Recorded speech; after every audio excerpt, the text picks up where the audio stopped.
Hey, what's up? It's Cute What If. This side. Today we will be seeing what if Deku Shigaraki went missing. Now before we move ahead with the FIC, leave a like and subscribe to the channel for future what ifs like this. There was a place, forgotten by both heroes, villains and normal citizens alike that existed deep beneath the city. The homeless population who roamed the underground labyrinth would tell stories to newcomers of it being haunted with the souls of those who perished hiding from society during those early decades when quirks first appeared. They would also warn them that there was one place in the tunnels that you never ventured because rumor had it was home to the worst of them all slept. No one knew their name or even if they were male or female, but many had taken to calling them San because of the character for 3 that was displayed above the chamber where they slumbered. However, time is a funny thing, and unknown to those who lived underground they would find out exactly who their sleeping monster was. Ironically, it was in thanks in no small part to the constant tremors from battles above that some of the beams holding the ceiling up, now exposed due to the passage of time, were starting to buckle under the strain, and today thanks to a well-placed kick from Hero 1 finally snapped free. A singular small beam tumbled towards the chamber, hitting and cracking the frosted glass, releasing a stream of cold pressurized air from within. All at once the machine's long sleeping system lit up and came alive again with an automated voice. System failing. Reanimation of subject imminent. Dormant vents started to turn back as cold air was pushed out. Warm air was drawn in, slowly raising the temperature and melting the frost that once concealed San's face. Attempting to connect with Department of Quirk Affairs. Failure to connect. Subject's full reanimation in 60 minutes. All for One was giving Tamura a lecture on how to properly control the large Nomu when he suddenly paused, look of pure shock and disbelief coming over his scarred face. Izuku Tashinori Yagi, aka All Might, would feel his heart squeeze as an unknown feeling ran through him from deep within. One for All. Green eyes suddenly snapped open and Izuku Shigaraki took his first breath in 200 years. Izuku wandered down the streets, stolen notebook in hand. Since regaining consciousness and leaving the underground tunnels a couple of days ago, he had been wandering around the city obsessively writing down everything he thought might help him get home, promising to return to the shop he had procured it from with payment and a bonus for the owner as thanks. But everything around him was so strange and different. It was like the world had suddenly been turned on its head overnight. Powers were accepted. Buildings looked undamaged, everyone was smiling well, people with visual abilities weren't being spat and cursed at, and most surprisingly of all was the existence of so-called heroes and villains. Izuku had laughed loudly the first time he had come across such a ridiculous fight, much to the ire of the civilians watching and later the hero themselves who had lectured him about heading down a dark path. If only the so-called hero knew he was talking to the youngest brother of the most powerful man in Japan. Speaking of his brothers, Izuku had tried numerous times to call both Hisashi and Tamura, but either they didn't pick up or he was chased away by someone who would yell at him to go to school or home. The youth was honestly considering sneaking into the next school he came across just to have some undisturbed phone time. Izuku knew his brothers were somewhere in Japan. He could feel when he pushed one of his powers to its limit. The youngest Shigaraki was just having a hard time finding them because pushing said ability was quite exhausting. And there was the strange feeling each brother was giving off. Tamura's signature felt buried deep beneath something. Hisashi's would be gone 1 second, then fractured the next. It almost felt like the man had duplicated himself. Izuku laughed to himself at the mere thought of a duplication power. So, lost in thought that he barely had time to react before he was encased in a foul-smelling liquid, an equally slimy voice purring in his ear. A perfect medium-sized hiding spot. Don't worry kid, it shouldn't take me more than a minute to hijack your body, just relax and dash. Izuku reached and grabbed the sludge holding him, activating his ability and blasting the putrid presence off him out of sheer force. Retching up some of the foul sludge, the teen turned and glared, letting red veins rise on his skin and green sparks fly across his body, similar to that of his eldest brother when he used his own unnamed power. Izuku, like Hisashi, could take multiple abilities and store them in his body, but he couldn't give them to others. Instead, he could do something else entirely: complete eradication. And since Hisashi was absolutely shit at naming things, Tamura had stepped up and given this ability to take and destroy powers a name: all or nothing. The sludge villain tried to pull himself together quickly, instinct taking over as his bulging eyes looked at the boy in absolute terror. Please have mercy. Mercy, Izuku chuckled, walking calmly towards the cowering form. Did you show mercy to the people whose bodies you've hijacked?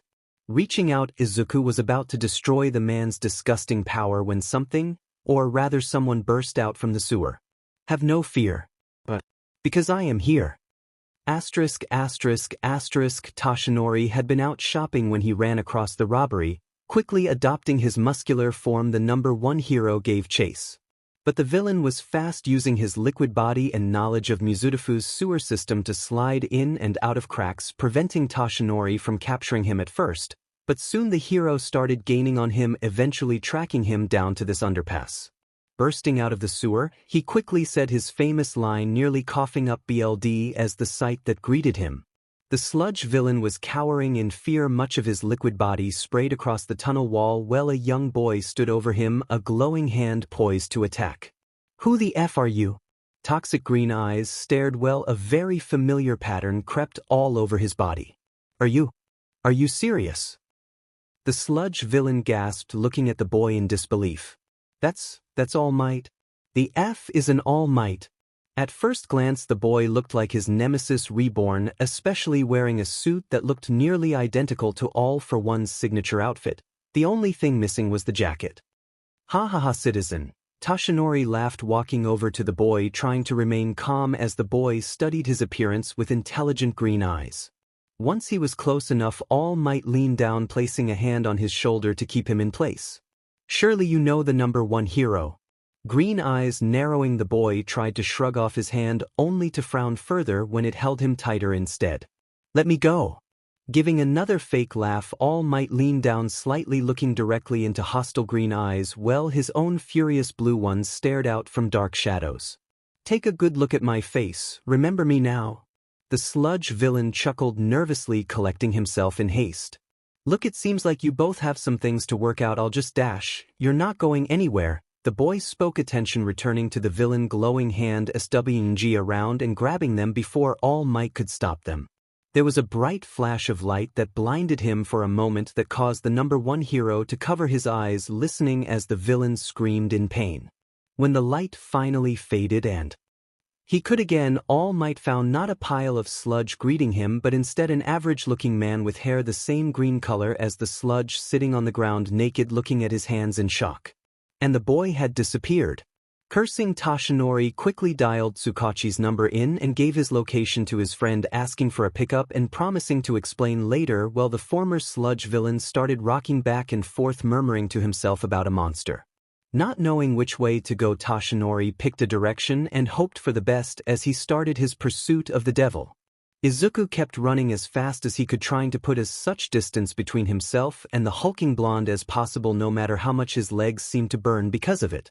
Obviously, whoever the muscular giant was hadn't figured out his identity yet, but if Izuku got caught, it was only a matter of time.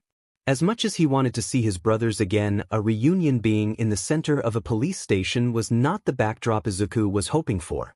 Though both brothers would thank everyone for finding him, Izuku knew that immediately after getting home Tamura would start fussing over him and give him a lecture about using his powers in public, all while giving him this "I'm not mad, just disappointed" look. Hisashi, however, would be much worse and would no doubt ground Izuku from everything but school, training and chores, not to mention make him watch his nephew so that he and Inko could spend some quality time together. Izuku loved Mikumo with all his heart, but the child was nothing less than a demon when his parents weren't around. Ha ha! Izuku heard the loud, boisterous laughter and looked over his shoulder, catching sight of the speeding stranger who was quickly gaining on him. Saying a quick curse, Izuku planned to duck into the next alleyway, only to have the collar of his shirt grabbed as his feet left the ground. Sheet! Now that's rather impolite language for someone so young. All Might scolded, looking down at the boy and throwing him slightly so that he now firmly pressed against the hero's torso, arms pinned tightly to his side so that he couldn't attack. Phew! Izuku hollered back, trying his hardest to not look at the ground. The number one hero felt his smile falter slightly as he looked at the trapped child. There was a strong resemblance to All for One, of that he was certain. But the boy was too young to be his mortal enemy, Could the man have had a child before passing away, and if so, did he know about his father's goals and abilities? Feeling a small trickle of blood escape from the corner of his mouth, All Might's eyes widened slightly and the hero landed on the closet rooftop. He could find letting go of the youth, who quickly stumbled away and started mumbling to himself. "Oh God, it's over. Goodbye my youth, I'm about to be a babysitter to a demon child once Hicken finds out." Toshinori was just about to ask if he was okay when he coughed and felt a very familiar feeling come over him faster than he expected. "At least Kukken is cute." Defiantly got that from Kosen. No way Hicken was ever cute. Smoke started to rise off the hero, who desperately tried to hold it back. "And you?" Izuku said, turning around and pointing at the hero angrily before his eye went wide, finally noticing the steam that was coming off the hero's body. "Why are you smoking?" Unable to hold it any longer, All Might disappeared in a puff of smoke, transforming and leaving Toshinori Yagi behind in its wake. Izuku coughed slightly and waved his hand, clearing the smoke that wafted near him. The pair stared at each other, waiting to see who would make the first move. They would have stayed like that for who knows how long, but thankfully, although Toshinori would deny it, the blonde coughed up a steady stream on blood, prompting the youth into action. "Oh my gosh, are you okay?" Izuku asked, rushing over to help the tall man sit down before handing over his handkerchief. Years of dealing with Tamura's sudden coughing fits kicking before he turned to the convenience store bag, grabbing the first bottle of water he could find. Toshinori accepted the water, moving the cloth aside so that he could take a sip and study the boy more closely. "Thanks." Izuku waved his hand, sitting down in front of Toshinori, green eyes, studying him closely. "No problem, my older brother's sick a lot, so I have experience with this sort of thing." "Your older brother?" Toshinori asked. "Yeah, he wasn't born with the best health, so me and our eldest brother are always looking for people with healing abilities to help him," Izuku explained, noticing that that man's eyes went slightly wide for some reason. "I'm sure you understand, given that you have powers too?" Toshinori shook his head. "Actually, I don't." "Where have you?" "Sorry." Izuku spoke suddenly, leaning up and rubbing his hands through the blonde's hair, face lighting up at how soft it was. "It's so fluffy." Now Toshinori was sure that this boy wasn't all for one. There was no way the ultimate villain mastermind would rub his hands through his enemy's hair, marveling about how soft it was. "Ah, kid." Toshinori spoke, retuning the boy's attention back to their original conversation and away from his hair. "Your brothers?" "Oh right." Izuku grinned, sitting back down, looking a little embarrassed. "Sorry, my elder brother says I'm always doing random things.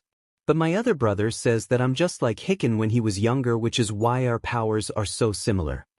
"And your power is?" "All or nothing. Rakshan named it since Hicken is CRP at naming things." Izuku answered, not noticing how Toshinori tensed as he pulled the notebook that had thankfully stayed in his vest out and opening it up to show the man Hisashi's page. Unfortunately for Toshinori, although there was a lot of stuff written on the page, it appeared to be in some sort of code. However, the accompanying picture reminded him very much of All for One. Even though the drawing was devoid of a head, the suit looked exactly the same as the day of their last battle.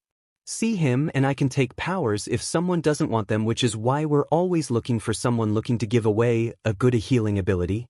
Toshinori frowned deeper. "For your older brother, you have too?" "Yeah." Izuku nodded, closing the notebook.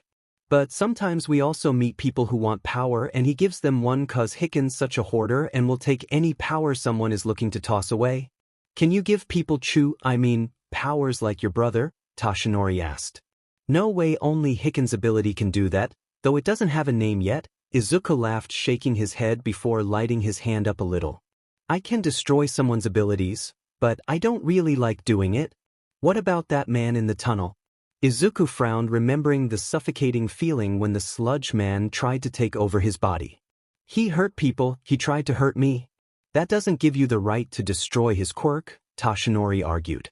Izuku felt something snap inside him and he stood up. "He told me to relax, that it wouldn't take long, obviously he'd done it before." "Then he deserved to go to jail," Toshinori scowled, standing up also. Izuku sneered unpleasantly. "Oh, so you're okay with him getting killed, but me taking away his powers is bad?" "He was just a common thief," the blonde said, not understanding why the boy would think that having a quirk would automatically lead to a death sentence. As far as Toshinori knew, a person's quirk, know how destructive or villainous, as some people being claimed them to be, was the motive for a person's death, it was how they used it. Right? But he had powers just like you and me. Izuku roared, the image of a little girl smiling as she held out a flower briefly flashing in his mind.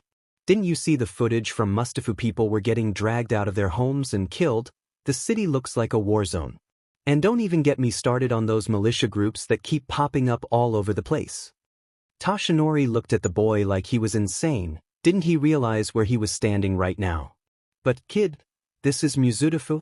W.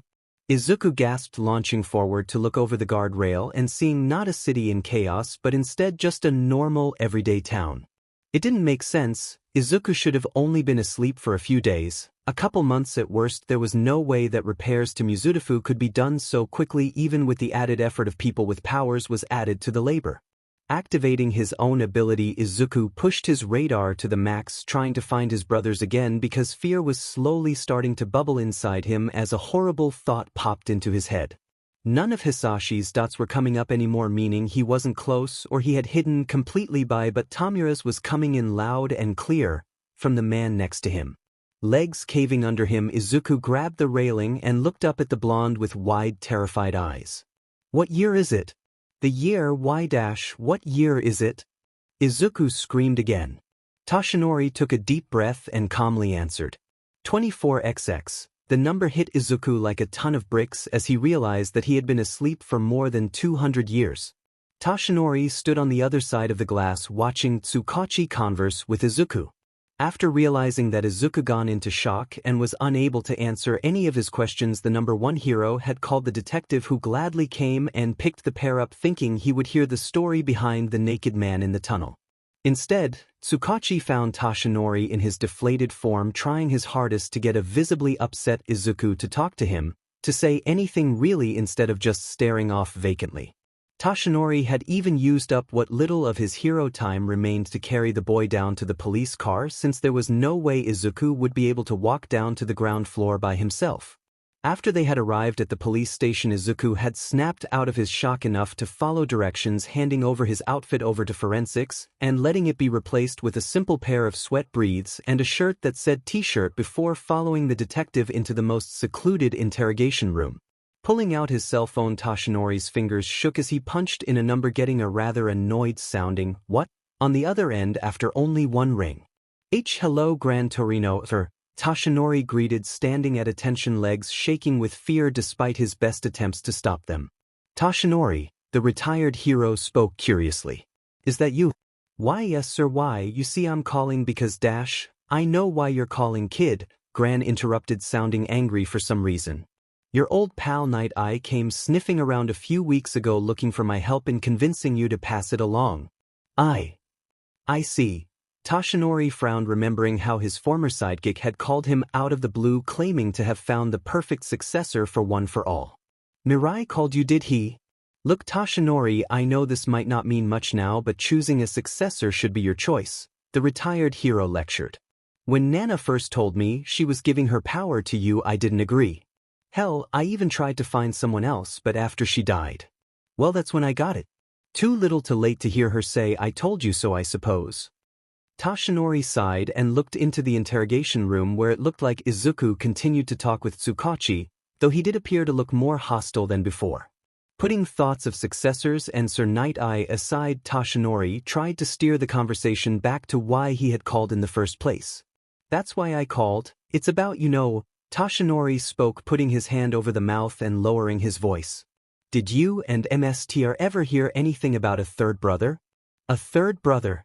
Gran yelled loudly, causing the hero to pull the phone away due to the sheer volume. Where the hell would you get an idea like that? Is that Torino? A voice asked from behind the tall blonde, causing him to jump in surprise. Turning around, Toshinori saw Tsukachi standing behind him with a deep frown on his face. Eyes whipping back towards the room, he saw Izuku still sitting at the table, head bowed and body shaking as he furiously wrote in his notebook. Put him on speaker, the detective said, looking down at the phone seriously. Torino, you there? It's Tsukachi, course I'm here, the jet hero growled over the phone. Now what's this malarkey about a third brother? Izuku Shigaraki, Tsukachi said, opening up his notebook, noticing how flinched at the mere mention of the surname. After explaining my quirk to him and receiving permission, I learned that he's currently 14 but not currently attending school for some reason. He has a small family consisting of 2 older brothers, Hisashi and Tamura Shigaraki. The older brother Tamura is single and teaches at a privately owned school run by Hisashi the eldest and Inko Akitani his wife. They currently have a 3-year-old son Mikumo. Oh, and one more thing, he was born over 200 years ago. Both men were silent for a moment before Gran asked the obvious question. Could he be crazy? Possibly. My quirk has a problem when someone with severe delusions truly believes what they're saying is true, but in this case, I highly doubt it, the detective said, looking into the room where the boy was flipping through pages and writing at an astonishing speed. I've scheduled a meeting with a trusted psychiatrist and doctor, just to be safe, and I'm having an officer make up a bed in one of our cells in the meantime. Good, Gran said. I'll be down tomorrow to check this kid out myself. If I may, Toshinori coughed softly, lifting his hand while looking slightly uncomfortable. Do you really think a cell is the best place to put young Izuku? He could always stay with me instead. Are you insane? Gran Torino yelled loudly from the other end of the phone. This may be all for one's brother. I know, Toshinori said, wincing at his former teacher's volume. But he's also one for all's brother. Shouldn't we help him? Waking up in the future and finding out your whole family, your whole life is suddenly gone. Imagine how he must feel. How he feels. Gran shouted, a loud crash sounding from over the phone as something fell, or was most likely pushed over. What if he's exactly like his brother, huh? Did you ever think about what he could do to you if he has the same power as All for One? Actually, Toshinori spoke, scratching his neck, thankful that his former teacher wasn't in the room right now. He kinda does? What? Both men said together. The blonde looked extremely uneasy now. When we were talking, Izuku told me that he could take quirks and roy them. Pardon, Gran spoke, his tone promising a swift, painful punishment should Toshinori lie. Forgive me, my hearing must be failing due to age. This brat can take and what? He can destroy quirks, Toshinori confessed, looking at Tsukachi. That's what happened to the man in the tunnel.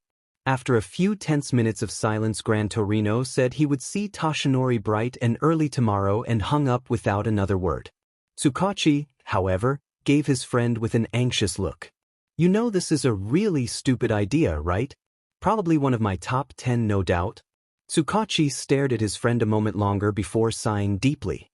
I'll start the paperwork. All Might thanked his friend and turned back towards the one-way mirror.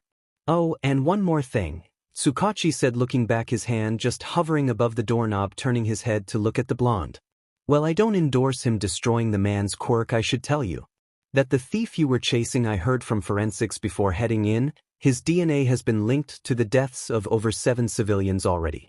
They're worried there might be more, so the profile is being sent to neighboring cities for review against any cold cases. Toshinori turned pale as he remembered what Izuku had said on the roof, unsure if he should be happy or not that the vile man's quirk was truly gone for good. Izuku stood numbly next to Toshinori as he opened up the apartment door with an uneasy smile. I know it's not much, but I hope you're comfortable, Toshinori said, walking in and flicking the switch and turning on the apartment's main light. Izuku gave a small nod as he took off his shoes. Thank you for having me. For the first time since offering to take Izuku in for the night, did Toshinori finally realize that maybe he had made a mistake. Well, he had splurged for a 2-room apartment, the guest room, if you could call it, that was filled to the brim with homemade thank-you gifts and albums containing letters from his fans that the hero just couldn't part with. The hero's own bedroom was equally barren aside from his bed, nightstand, lamp, and clock. The only personal touch in the entire apartment was 2 pictures. One of him and Nana at his middle school graduation and the other of Toshinori and Gran Torino before he left for America. Sure, Izuku could sleep on the couch for the night, but it seemed cruel to the hero to make Izuku sleep on that lumpy old thing. Even if it was a pull-out, the mattress was about as comfortable as sleeping on a rock, and equally as bumpy. Gruggle broken from his thoughts, Toshinori looked down at Izuku, who tried his best to ignore the sound even though the kid's ears were turning bright red in embarrassment. I take it you're hungry, the blonde chuckled, making his way to the kitchen. I'm sure I have something you can. Opening the fridge, Toshinori saw that the only food he had were a couple of the specialty meals that were tailored for his diet due to his injury. Not really the sort of food that someone should really be eating long-term, but it was either this or takeout, and Toshinori had no idea what restaurants were in the area since he never ordered out. Are we related? Jumping and hitting his head against the bottom of the freezer door from the sudden question, Toshinori looked and saw Izuku standing on the other side of the fridge door looking at his with tired red-rimmed eyes. I'm sorry, the hero asked, looking confused. Why would you think that? Izuku looked at Toshinori. 'Cause you, never mind. No, wait, Toshinori said, wondering if Izuku could somehow sense one for all inside him. If he could, then this would defiantly serve to prove that he was related in some way to the quirk. I'm sorry, is this because of your quirk? Quirk? Is that what they call powers nowadays? Izuku asked, lacing his fingers together and fidgeting. I guess you could say it's more because of one of the quirks I took from someone. But we had to take it. The man who was using it was Dash. Hey, the blonde said, holding his hands out to calm the panicking child down. It's okay, I'm not judging you, okay? Just take a deep breath and tell me. Izuku took a deep breath to calm himself down. We call it pinpoint, that's what Rakshan named it. Pulling out his notebook from the plastic bag that held it, Izuku opened up and flipped through the book before landing on the page he wanted and showing it to the hero. Izuku had created an impromptu family tree when he was talking to the detective, explaining who each person was, but after the man had left, he had drawn a line under Tamura's name and putting All Might's name underneath. Pointing at the line, Izuku looked at Toshinori seriously. Pinpoint says that you're Rakshan, but since you're not him, I thought you might be related. The blonde suddenly looked uncomfortable for some reason. How does pinpoint work exactly? Oh, Izuku said, looking surprised. Not many people asked him how his powers worked. I only need to ingest a drop of a person's BLD and then the quirk can pinpoint their location. I really only ever used it for my family, and it can't work outside a certain range, and your own reading is weird. I don't mean weird in a bad way, I just mean, well, it's weird. Toshinori raises an eyebrow. I feel weird, huh? No. Yes. Izuku stopped and took a deep breath, moving one step forwards and placing a hand on Toshinori's knee, feeling the hero tense up under him as he closed his eyes. I feel Tamura in here, but it feels really deep down, like he's buried underneath something. Izuku didn't seem aware, but his quirk had unconsciously activated as red veins appeared on his body. Feeling all or nothing enter the other's quirk, it was like Izuku started traveling along some invisible path, heading closer and closer towards the center.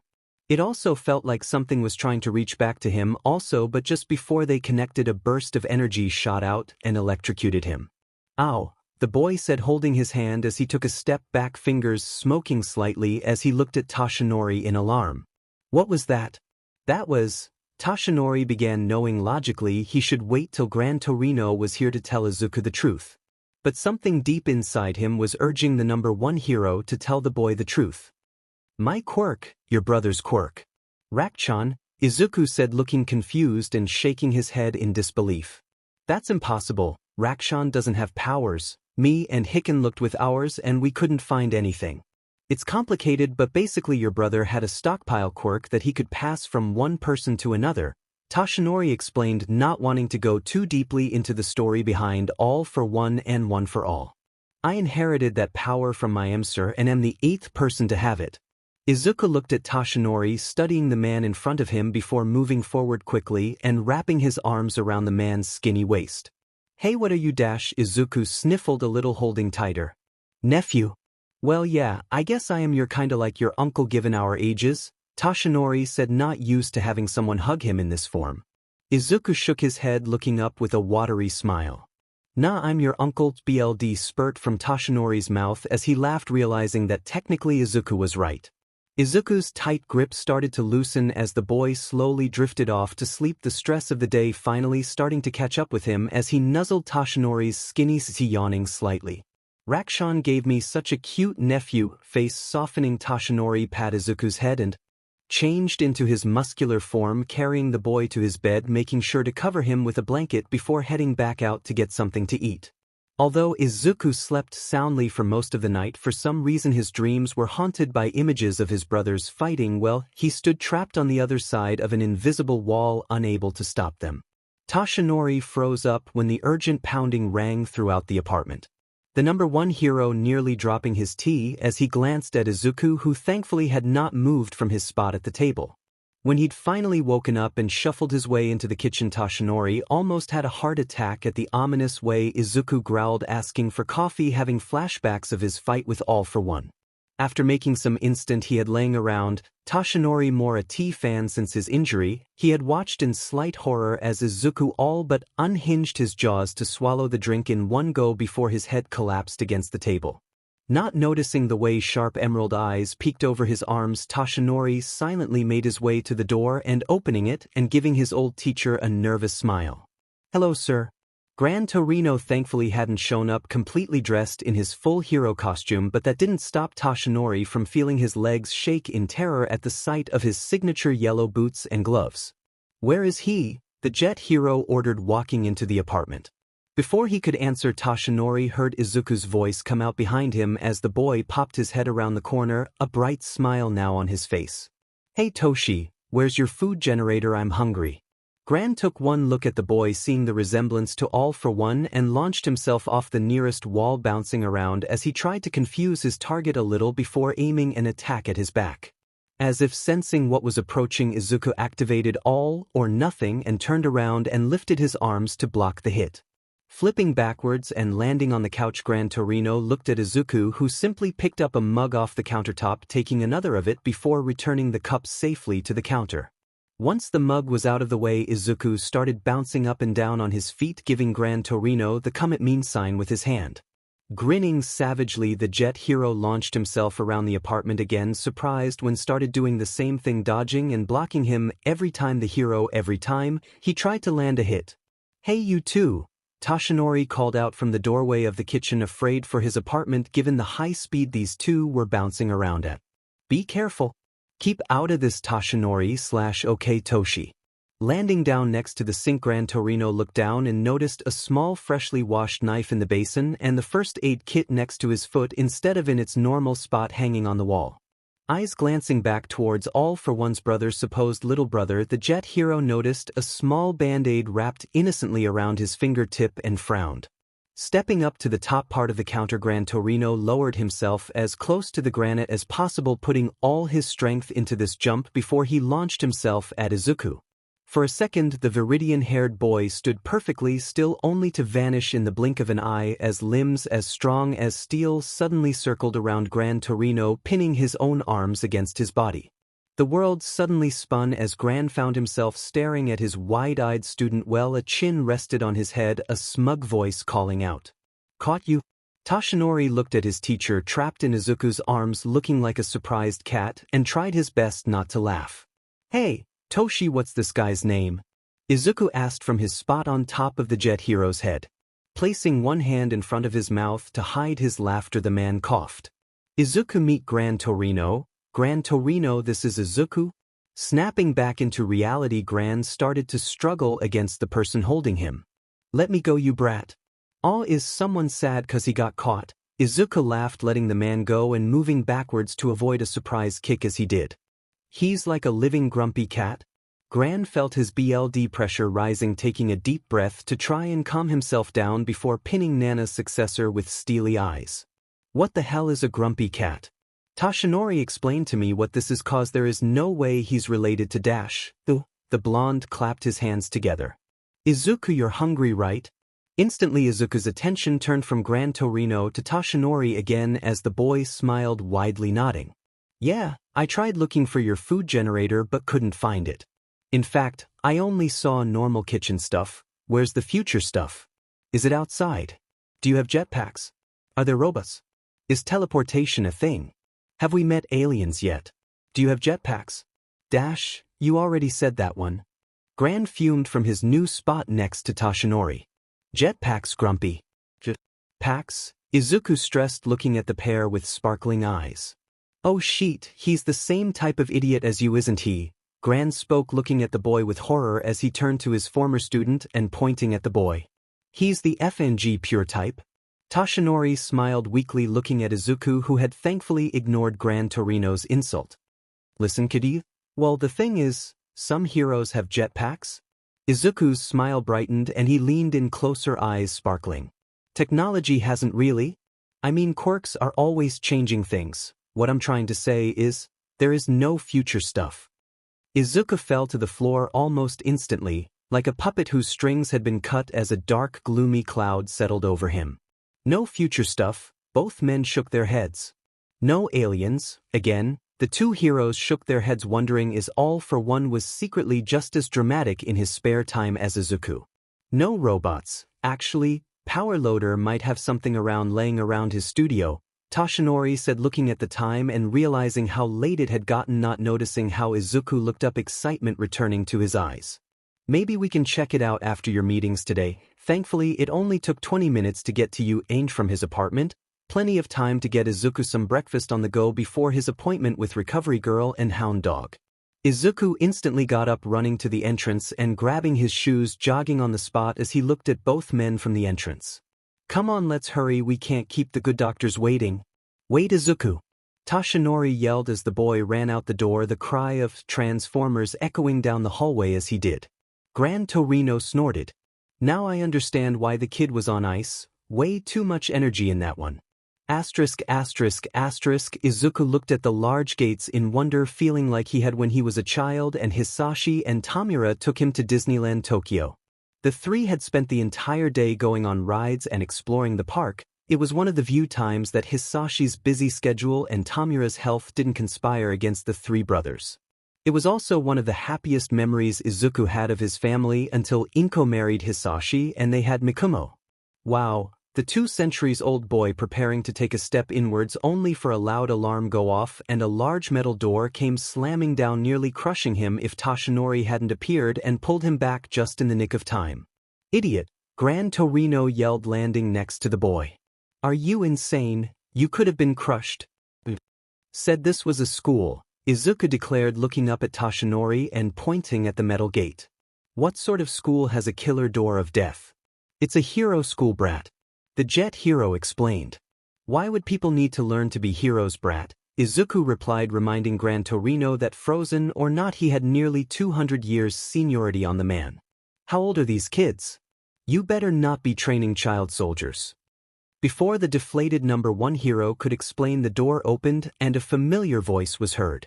Have no fear, we aren't training child soldiers as you call them. All of our students are high school age. The group turned and saw Nedzu standing there, a large smile on his face in between Hound Dog and Midnight. Am I a mouse, a bear, or a dog? It doesn't really matter because I'm the principal, Nedzu waved, looking at the mystery that Tsukachi had called him about earlier yesterday. And you must be Izuku Shigaraki. It's a pleasure to meet you. Izuku looked at the weird being in front of him for a moment before getting up and grabbing Toshinori's ear, pulling him down so that they were eye level. You said there were no aliens? Ow ow ow, the number 1 hero said, feeling his cheeks heat up in embarrassment. Izuku, Principal Nedzu isn't an alien?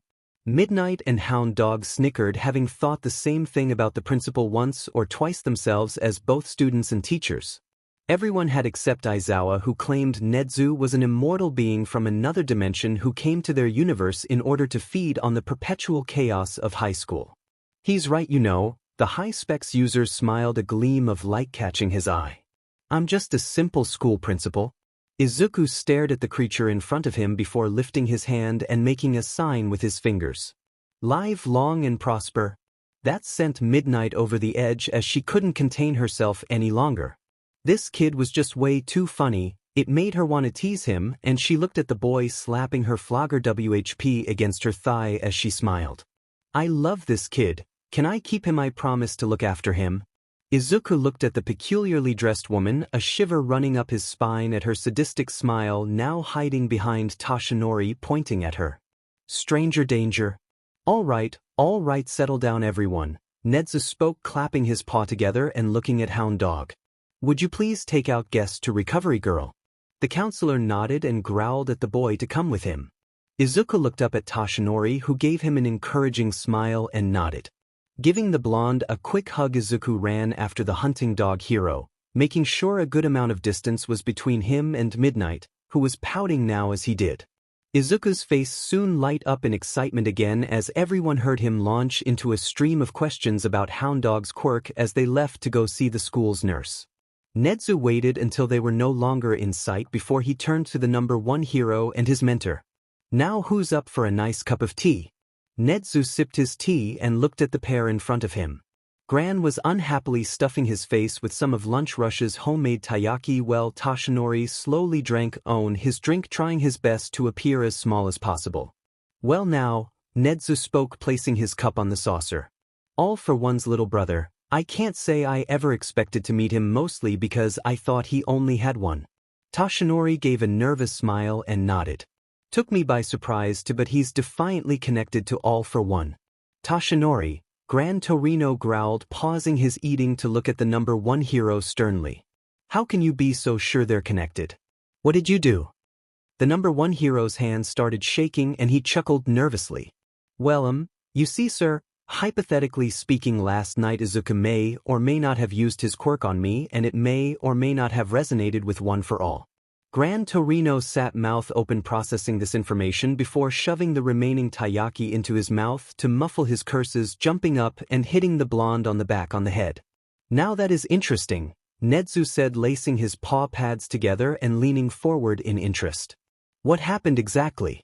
And please be specific." Toshinori rubbed his head and thought about it, about the sparks on electricity that danced over the boy's glowing hand as it rested just above the hero's heart. "It felt like his quirk traveled backwards through mine. I could feel every single person who's used One for All before me. I could feel Nana and her surprise when he brushed past her and the others. Then I felt the first," Toshinori answered, placing his hand over his heart with a thoughtful look. He felt so happy but also sad. He tried to reach back out to Izuku, something stopped them from connecting. Nezu frowned slightly. "What do you think it might have been?" "Honestly," Toshinori said, looking at the pair seriously, "I think the only thing that stopped Izuku from accidentally taking One for All was the collective will of the other users stopping the first." The room became so silent that you could hear the students outside as they ran down the halls towards their next classes. "You're telling me that?" Gran began, fingers clenching the plate so tightly that cracks started forming underneath as he tried to keep his emotions in check. "One for All wants to be reunited with its family. That's bullshit. If that quirk wanted to return, then All for One would have been able to take it back decades ago." "But All for One isn't Izuku," Nezu reminded the retired hero, thinking back to when Tsukachi had called him about the boy in the first place. The principal had honestly thought that perhaps this was some sort of elaborate trap, or that the boy was simply the villain's son or clone and was completely unaware of his true origins. But All Might's words on this supposed connection between their quirks were starting to raise more and more questions. "We know the story about the 2 brothers, yes, but how much of it is actually true?" "What are you saying, Nezu?" Gran asked. "That somewhere back in the day one of the previous users doctored the origin to make it nicer. In case both of you have forgotten, All for One has slaughtered every user of this quirk, including Nana." All Might flinched at the woman's name, hand clutching his side to where his injury was. "All I'm saying is that Izuku Shigaraki's mere existence puts the story itself into question," Nezu answered, hopping down off the couch. "And I think that the only way we can really be sure that he is who he claims is to tell him the truth." "You don't mean?" "Yes," the principal nodded grimly. "We need to tell Izuku what happened to his brothers." When the trio arrived at the infirmary, they saw Izuku sitting on the bed at the other end of the room having a conversation with Recovery Girl about her quirk. Hound Dog, who was now unmuzzled, watched the pair from near the doorway. "Ah, Rio," the principal greeted the taller man. "How's our guest doing? Anything interesting to report?" The guidance counselor looked at the trio. "Kid's honestly been on his best behavior since I brought him in. I sense but coming though," Nezu said. "But he got real squirrely when he found out what my mask was for." Hound Dog continued, showing off the muzzle that he normally wore so that his rather large teeth and canine features didn't scare the general public. I couldn't make out exactly what he was saying, but he mumbled something about government oppression. "Curious," Nezu spoke, looking at the boy with new interest. Early decades of when quirks first became known to the general public were heavily redacted by the government and the Hero Commission. Very curious indeed. Thank you, Rio, I'll take over from here. The counselor nodded and walked out of the room while Nezu watched Izuku stand up and immediately rush towards Toshinori, pulling the hero into a tight hug. It occurred to the high-specs user that since all might carry the same quirk as Izuku's brother, then the boy might unconsciously be latching onto the only familiar thing he could. Hello again, Izuku, the principal greeted again. I hope Recovery Girl here has been treating you well. The boy nodded enthusiastically. Her quirk is really something. I was just saying to her I wish Hisashi and I had someone like her working with us. Nezu noticed that Izuku's smile didn't appear to reach his eyes when he said this. That's part of the reason we came to see you. Nezu, the nurse hissed in warning, looking at the three. The principal ignored her. Izuku, can you tell us about your family? My family. Izuku repeated, looking confused as to why the strange not alien wanted to know about his family. It's me, Tamura, Hisashi, Inko and Mikumo, their son. And what are they like? Well, Izuku said, thinking about it for a moment. Hisashi is a lot than me, so I guess he acts more like my father sometimes than my brother, all stern and stuff, but he's really just a big softy underneath. Gran Torino snorted, but Nezu ignored him. And what does he do? He's as a politician, Izuku said, remembering how proud he was of his eldest brother the first time he saw him in a suit boldly walking out the door ready to change the world. That's how he and Inko met. Actually, she's a lawyer. They're actually both work at trying to make it so people with quirks have the same rights as everyone else. Nezu hummed. That's interesting. I've always been told that while society almost collapsed, nobody ever had their rights infringed upon. Then what you heard was bullshit? Izuku frowned, sitting straight. Ever since that glowing baby spilled, the secret people with abilities have had a target on their backs. The first person whose power I ever took, Izuku trailed off, face becoming mournful. Izuku, Recovery Girl said, looking at the boy with concern and placing her hand on top of his. Are you okay? Izuku shook his head, drawing his hand back from the nurse with another false smile.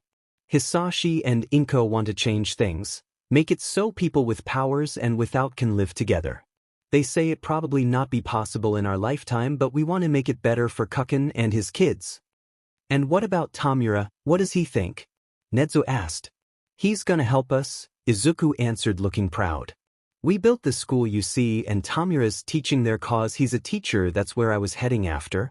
Inko, laying on the ground, running a shot ringing out, yelled to Tamura, holding him and crying. Rain. Hisashi standing in front of a stone figure. Everyone watched Izuku's face turn pale and he started shaking. The nurse looked at the trio, frowning slightly, rubbing her hands on Izuku's back. There, dearie, you're safe. The nurse coached, giving the principal a stern glare. Toshinori cleared his throat. Izuku, do you remember how I told you that I have inherited your brother's quirk from my... The bushy-haired boy nodded weakly. Yeah, I don't really get how it works, but I guess Tamura being able to pass his quirk along to people fits with our family. There was a reason, the gaunt blonde said. I don't know how, but after you must have disappeared, but hi, your elder brother adopted a new persona and took the name All for One. He became a criminal. What? Tamura tried to stop him but was captured, and All for One forced another quirk on him, combining it with his own stockpile quirk, creating One for All in the process. Toshinori explained as Izuku stared at him with a look of pure disbelief. All for One somehow found a way to cheat death, and since then we, the people who inherited Tamura's quirk, and I have been trying to stop him. Izuku's hands snapped to his ears, trying to block the words before he could hear any more lies. That can't be true, Izuku cried, tears making their way to his eyes. He wouldn't. Hicken loves us, he wouldn't hurt me or Tamura. Gran, not known for his patience, lost what little he had and grabbed Toshinori's oversized white shirt, lifting it up and showing off the scar beneath for all to see. Do you see this? This is what your precious Hicken did. Toshinori's lucky to be alive. Gran Torino. Recovery Girl bellowed in anger, her customary needle cane hitting the floor in silent warning. No. Gran growled, jumping over onto the bed and grabbing Izuku's shirt, forcing him to look directly into the retired hero's eyes. My best friend, Toshinori's Emperor Nana, he killed her in cold blood right in front of us. I don't care what he was like 200 years ago, that man is a monster now, plain and simple. Anger exploded out of Izuku and he grabbed Gran's wrist, glaring back. What do you want me to say? Sorry. Would making the monster brother bow down and apologize to you make everything better? Tell me, what do you want? I want you to acknowledge that this is real, Gran yelled. You think I'm stupid? You act like you're fine, but that's a load of bullshit. Of course I'm not fine, Izuku bellowed, pulling out of Gran's grip and standing up, hands clenched tightly into fists. I wish this was a fing dream.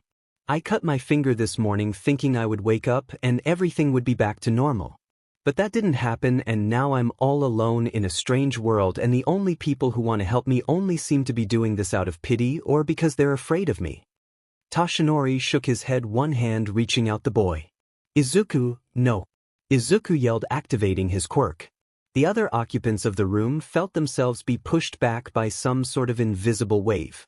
They barely had time to react before Izuku had jumped towards a closed window, his power shooting out of him like a bolt of pure energy and breaking the glass into so many tiny pieces as he ran away from them as fast as he could.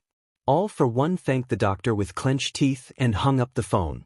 After sensing Izuku, he had put the notice to anyone in his organization that worked in the police or medical field to be on the lookout for his long-thought, dead sibling. Though no one knew exactly who they were searching for, just that the boy was to be delivered to All for One as soon as possible, alive and unharmed. Of course, the symbol of evil could have asked Tamura and Kurogiri to join the search. However, Tamura was enthusiastic, to say the least, and Hisashi didn't want either of them hurt. Given Izuku's perchance for a combination of fight and flight and Tamura's destructive nature, there was an excellent chance they would hurt each other, or worse. And asking any villains under his control ran the risk of drawing unwanted attention from the heroes. Not to mention the more foolish villains might think capturing Izuku would be an excellent way to make a bid for power. Unfortunately, it happened more than once when Tamura was young, and there was no way that Hisashi would risk anything like that happening again. This was especially so after that last time. Tamura still had the scar from his attackers despite Hisashi's many healing quirks. No, All for One had to find his baby brother as quietly as possible. Izuku was probably so scared and confused right now. The world had changed so much in the last 200 years, and as strong as he was, Izuku was also just as fragile. Hisashi wasn't going to make the same mistake again like he had with Tamura, thinking would be safe once he had his own quirk. How naive he had been back then. All for One, he dug his nails into the soft padding of his chair, lost in a sea of memories and paranoid thoughts. What if Izuku was hurt? What if he was already in the hands of the heroes? What if he was dead? Hisashi only had a connection with Izuku for a split second before it faded away. Could his mind possibly be failing or tricking him due to his injury? This was All Might's fault. Hisashi raged bitterly, slamming his arm down at the mere thought of that smiling idiot. All Might and all the other sneaky thieves like him passing along Tamura's quirk as if belonged to them. Tamura's quirk was his. It was the only thing he had left of his brother. Who were they to keep the last thing Hisashi had of his brother in this world from him? Sensei, a raspy voice whispered. Mr. Kurogiri's concerned voice followed. Are you feeling all right? Should I call the doctor? Hisashi felt 4 fingers grip the cuffs of his jacket and smiled, letting the rage leave his body, knowing it was young Tamura. Reaching up, Hisashi blindly placed his hand on the boy's head, frowning, slightly greasy feeling of it, and sighing. I see you've up all night playing video games again, Hisashi chuckled, using one of his inferred quick and seeing Tamura's cheeks heat up. You really should take better care of yourself, Tamura. Sorry, Sensei. Hisashi smiled slightly and ruffled the younger man's hair again. When he had first come across young Tenko Shimura in that alley, it struck him just how much he looked like Tamura. Hisashi wondered if the similarities in their appearance were because Nana got P-Arginin tea when she carried One for All. It certainly explained decay, a mutated version of Nana's biological father's dehydration quirk combining with the remnants of One for All that Kotaro Shimura carried dormant within him. Young Tenko's awakening to this power and accidentally killing his whole family unknowingly ended up drawing Hisashi's attention. He had followed the small embers of his brother quirk to the boy, thinking perhaps Tenko was All Might's successor. Instead of killing him though, Hisashi reached out his hand after seeing the condition Tenko had been in and never looked back. Though he did feel some satisfaction knowing that the news would definitely be a delicious blow to All Might's ego. But plans started changing a little more each day as Hisashi felt like fate gave him another chance at having a son. Especially when he learned that Tenko shared the same birthday as Mikumo. Hisashi never once thought of Tenko as a replacement for his lost child but instead was as a new son altogether, one that he would protect no matter what the cost. Hisashi had even bestowed on him the name Tamura in honor of his brother. Though he told the boy, it was because the name meant to mourn rather than the truth behind it. The Shigaraki matriarch had been a cruel woman when naming her sons, and as such Hisashi felt it only proper to take advantage of that cruelty for himself. Sensei, Tamura's voice came again, snapping All for One out of his thoughts. Forgive me, Tamura. I'm just a little tired, the man assured his student/adopted son. I think I'll take a nap before our lessons this evening. Why don't you return to the bar with Kurogyari and do the same? Tonight, if all goes well, your present will ready for you, and we can start the next stage of your training. Although he couldn't see it, All for One knew his son was smiling at the thought of getting his very own Nomu. The pair wished the overman a pleasant sleep before leaving in one of Kurogyari's warp gates. Hisashi really did hate keeping secrets from Tamura. Still, for now, the boy was safest remaining in the dark about All for One's search for Izuku. Computer, Hisashi spoke into the mic near his mouth. Pull up file MAS01 and play. Not a second later, Hisashi heard the sound of Izuku's giggling. Even though he was unable to see the video anymore, Hisashi had every detail of the footage engraved into his memory. The sound of a door creaking open followed by a jovial surprise from both the younger Shigaraki brothers played on the screen as All for One's younger self looked at the camera. Hisashi heard himself shush the pair sternly. Keep it down, Inko's sleeping. Sorry, Hikken. Izuku laughed, the camera in his hands, shaking from excitement. The frame rested on Inko. Her eyes opened and she raised one finger to her lips so that her husband wouldn't know she was already awake. Can we see him? Izuku, Tamura scolded lightly from where he stood in front of the hospital-issue bassinet. Keep your voice down. The camera quickly moved to look at Hisashi's exhausted face. Is that him? Yes, he could hear his foolish younger self say as they walked over to the bassinet camera zooming in on the newborn. Tamura, Izuku, I want you to meet your nephew, Mikumo Akitani. Giving him Inko's last name, Tamura's voice spoke as the camera zoomed in on the sleeping baby's face. The peaceful face would then scrunch up a little as Izuku ran his fingers came into the frame, running over the downy black hair he had inherited from Inko. We both know I'm not too popular for my position on powers these days, Hisashi answered. Inko's last name is safer and thankfully less known. Boys, a tired voice came from the bed as Inko opened her appealing brownish-red eyes fully to look at the brothers. No shop talk? Yes, dear, both Hisashis said together. Most of the UH staff were in the staff room eating their lunch and discussing afternoon classes when Nedzu arrived, followed by Recovery Girl and two other people. Okay, everyone, I need you to listen up, the principal spoke, clapping his paws together. Somewhere on campus, we have a lost child. I'm sure as most can guess that finding him is of the utmost importance. Aizawa slid out of his sleeping bag and stood up. Why is a non-student even on campus? That's a little complicated, I'm Afriad, the principal answered. Looking back at Tashinori and Gran Torino, each spotting a rather impressive-looking red mark on their foreheads from Recovery Girl's cane. We just need to ensure that we secure him before he has a chance to leave campus. Midnight and Hound Dog both have his description. Please ask them for details while I go tell the students that we are practicing a drill. They are to return to their homerooms and await further instructions. Sir, what about his quirk? Present Mike asked, lifting his hand, a small frown of his face. Should we be worried about the little listener attacking us? If you do find Izuku, proceed with caution and observe until backup arrives, Nedzu ordered firmly. He didn't want to think about what could happen if Izuku got scared and lashed out. The best-case scenario was that someone got hurt.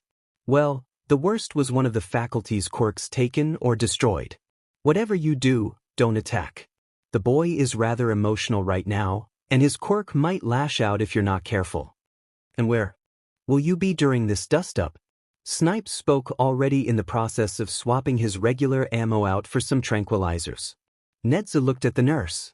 Recovery girl and I will be in the security room watching the monitors and relaying information to all of you.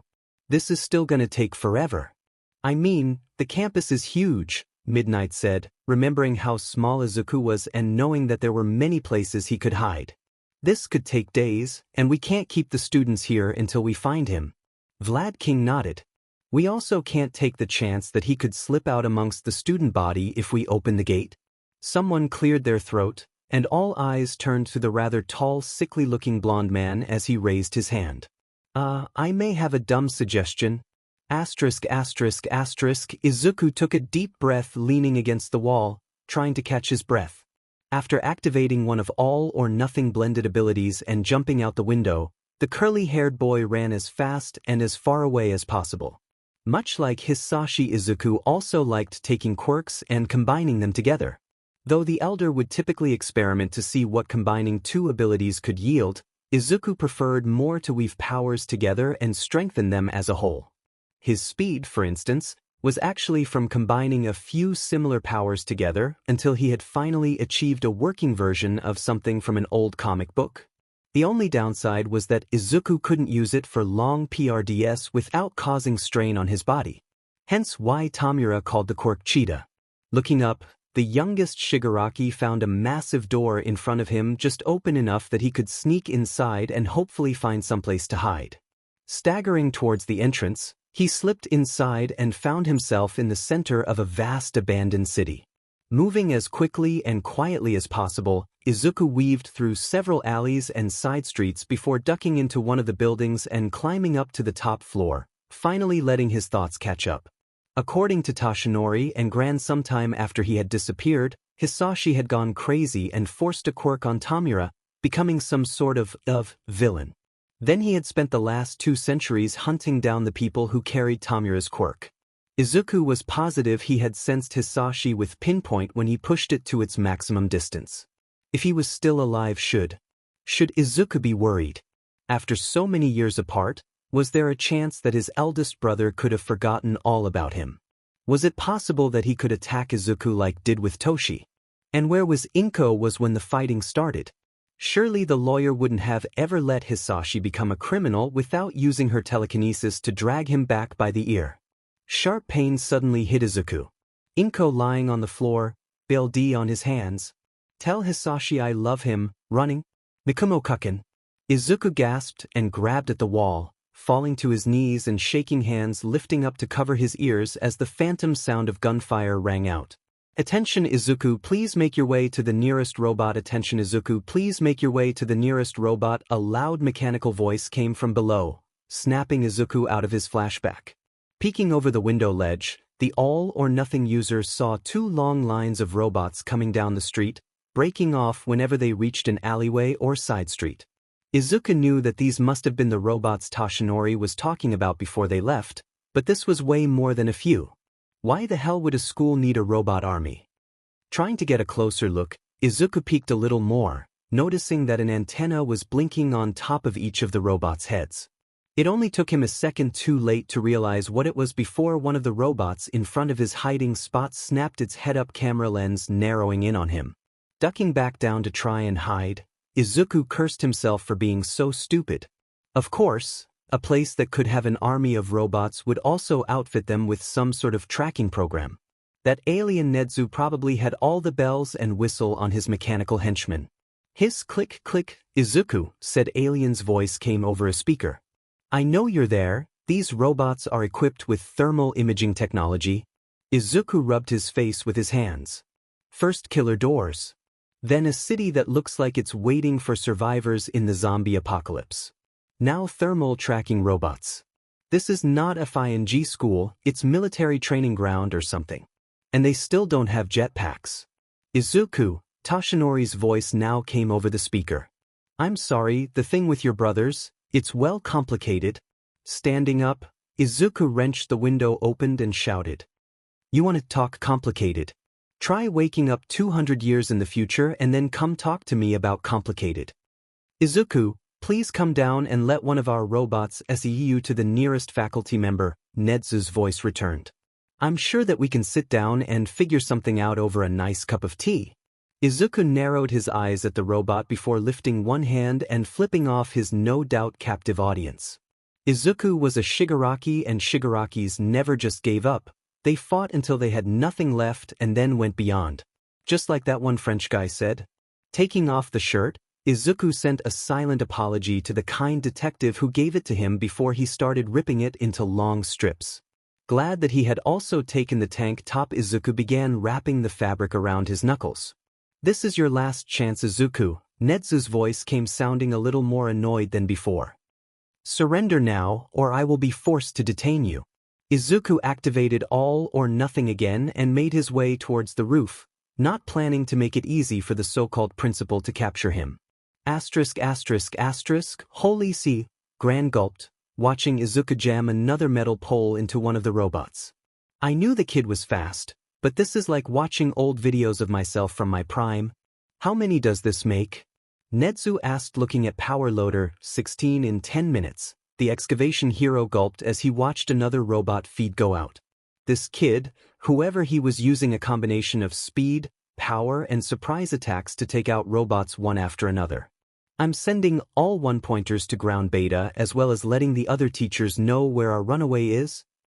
Dear me, the boy is going to exhaust himself if he's not careful. Recover Girl spoke, a pad of paper in front of her as she noticed another small cut appear on Izuku's cheek. Kids had training. A new voice came, causing everyone but Nedzu to jump slightly. Turning around, they saw Aizawa standing at the doorway, eyes following Izuku as he ducked into a building, escaping from the street camera. And combat experience. Nedzu is he. There is a very high chance that he is the youngest brother of a rather cunning villain, the principal explained. Nedzu, Gran Torino hissed, looking at the newcomer with distrust. Ignoring the glare from the old man, Aizawa looked at the principal seriously. Anyone I would know. The best villains often hide in the shadows, I'm afraid. The principal offered. Aizawa would understand what he meant. Being an underground hero, Eraserhead was no stranger to leaders of criminal organizations keeping their identity hidden. Only the young or foolish purposely went out of their way to make a name for themselves as villains. True villains, the sly and dangerous kind, were smart enough to stay hidden in the shadows, the best of them not leaving even a name behind in pain and suffering they caused. What's this kid saying anyway? Aizawa said, leaning against the console and looking at power loader. Are you able to turn on the robot's microphone from here? Of course. The helmet-clad man nodded, pushing a few buttons. Sahi, you idiot! Izuku screamed, pole vaulting over one of the robots and grabbing onto a fire escape. Using his quirk to increase his speed and the pole he was carrying, he impaled it through the robot's head. Is he yelling at his brothers? All Might asked, noticing that Izuku was breathing hard. Well, of course, he is, Recovery Girl said, fixing the number one hero with a deep frown. You three seem to have forgotten that Izuku is basically 14 and has just found out that his entire family is gone. If he was a normal civilian, none of you would have been so callous in telling him that. Especially you, Gran, you know better. So, he's all alone and grieving, Aizawa said, watching as the boy now called someone named Tamura a moron. The kid then lifted a one-pointer's severed arm up and slammed it back into the robot's body viciously. Looking down at Nedzu, the underground hero frowned. You could almost see the wheels in the principal's head turning. I assume we're taking him in. Excuse me, Gran said, looking at the principal in shock. You can't be serious, after everything his brother did. I had thought about general studies at first. If any lingering members of his brother's empire remain, they could see Izuku as a way of claiming leadership, Nedzu interrupted. The teachers finally arrived and started working with the robots to herd Izuku into an ample open space. Now, I'm wondering if the hero track might be a better choice. I want him, Aizawa said simply. Leave me alone. Izuku yelled at everyone, a bright light suddenly exploding out of his body. Nedzu grabbed the microphone. Everyone, pull back immediately. His quirks going out of control. Aizawa hissed, watching. The boy collapsed onto the concrete, pure electricity shooting off of him. He hit the buildings with enough force to leave damage. Damn it, I knew I should have gone instead of Nemuri. Turning towards the principal, Aizawa's eyes went wide. The sickly-looking man buffed up into all might and took off running. Izuku hugged himself, trying to breathe. After the robots, people in strange outfits showed up and started trying to capture him. One of them was even shooting at him. Fighting robots was one thing, their movements were easy to predict, but humans were another story. And without Hisashi or any sort of backup, Izuku quickly found himself outmatched. The woman from the entrance took a step forward, her hand going to her shoulder, and just Izuku knew he needed to stop her. "Go away," he yelled, throwing his hand out, sparks coming off his fingers and gouging deep into the concrete that shot to protect her. Izuku looked at the gashes in shock as he stumbled back, realizing that if the barrier had been 1 second too late, then the woman, he would have... Izuku screamed, falling to the ground and curling up into himself, unaware that his distress was just making things worse. "What do we do?" Snipe asked, his bullets, already proving ineffective against whatever power the boy was giving off. "I should have let Aizawa come instead," Midnight said, moving far back next to ectoplasm. "Sorry, guys, I thought this would be a cakewalk with my quirk." Present Mike gave the rated R heroine an encouraging smile. "How were you supposed to know the kid was hiding this inside him?" "Ha!" A familiar laugh echoed All Might, landing in front of the teachers and giving a thumbs up. "Have no fear, for I am here." "All Might!" Everyone cried out in relief at the sight of the number one hero. "I'm sorry I put you all in danger like this," the number one hero said, looking at the damage to the city before his gaze settled on Izuku. "I promise to explain later, but Izuku comes first." He took a step towards the boy, ignoring how his fellow heroes begged him to stay away until Aizawa showed up. But something deep inside of him told Toshinori that Izuku's quirk wouldn't hurt him. A sudden surge of electricity shot towards him like lightning and just barely missing the hero. A voice came from deep within him, saying that no matter what he would be safe, all he needed to do was keep moving forward. "Izuku," All Might spoke calmly, kneeling down and placing his hand on Izuku's back, not missing the way he flinched. "Izuku, can you hear me?" Izuku craned his neck to look up at All Might with a look of pure anguish. "Izuku, you need to calm down," All Might said, noticing that he was crying. Izuku shook his head. "I can't. Toshi. I almost, that woman. I could have she's okay," All Might soothed. "Her name is Midnight and she's all right, I promise." I want to go home." Izuku started sobbing, slamming his face and hands into the ground repeatedly. I didn't ask for this, it's not fair. I just want to go home." "I'm sorry, Izuku," All Might said, wrapping his arms around the boy to stop him from hurting himself more. "I'm so sorry." Like a demon breaking, Izuku latched onto Toshinori and allowed all his grief to come rushing out. Tears poured from his eyes for several long minutes as he begged the hero over and over again to take him home. Eventually, the light faded and disappeared entirely, leaving only All Might behind holding the exhausted Izuku, no smile found anywhere on his face. Izuku wandered aimlessly, unable to hear or see anything amidst the endless void that surrounded him. All he could do was continue forward and hope to find something or perhaps someone that could help him. Drip. Drip, stopping suddenly at the noise. Izuku listened very carefully, trying to locate the distant sound source. Standing very still and holding his breath, Izuku concentrated. Drip. Drip, heading to what he believed was the source of the noise. All Izuku could do was hope that his mind wasn't playing tricks on him. Unaware how long he had been running, Izuku suddenly stopped and stared ahead at what appeared to be a sea of fragile-looking strings. Moving closer to the strings, something deep inside Izuku told him not to break any of them. So very carefully, he weaved his way through them, noting that some of the strings appeared to be woven together. Unbeknownst to Izuku was the flowers that sprung up from the ground from his footsteps as he examined the strings more closely. Each string was unique in size and color, some even had patterns on them, though those were hard to see. Some were alone while others were woven together with other strings, had their colors bleeding together wherever they touched, creating new shades of color. "Who?" Izuku stopped his examination of one particular complex-looking braid and looked around. He knew that voice. Zuku. Moving as carefully as possible, Izuku let himself be drawn to one particular string near the heart of all of them. It was a strong-looking black string that seemed to glitter with a soft pink light. Izuku looked at it, and saw the source of the noise he heard was coming off this string. It was as though the string was crying. Inko's string was crying, but why? Izuku wasn't sure how, but he knew, but he was sure this string was Inko's power to attract small objects. This meant that all those other strings were the powers Izuku had taken or given when he worked with his siblings running the underground. But if Izuku had Inko's power, that would mean bang death to all you freaks. Izuku covered his ears, trying to block out the sound. Something about that voice terrified him. We'll be best friends forever, right, Izuku? Izuku felt like he was going to throw up when two hands took hold of his shoulders, and everything melted away. Izuku, Inko's soft voice came. Trying to turn around, Izuku was held firmly in place by his beloved sister-in-law's firm grip. Please, don't look at me. Inko, he said, tears coming to his eyes at her voice. He hadn't realized just how much he had missed her, missed everyone until just this second. I'm sorry, Izuku.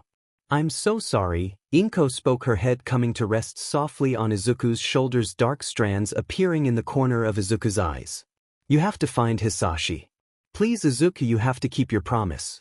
Not caring about what she said before, Izuku turned around. In dash, the boy's voice caught in his throat and quickly morphed into a loud scream of terror. Inko stood in front of him, her once appealing white dress stained bright red from her BLD that flowed from the large hole on her teeth. Aizawa sat there quietly, watching. When the principal's mysterious guest, who he later learned was named Izuku, had started twitching, the underground hero had been tempted to get Recovery Girl.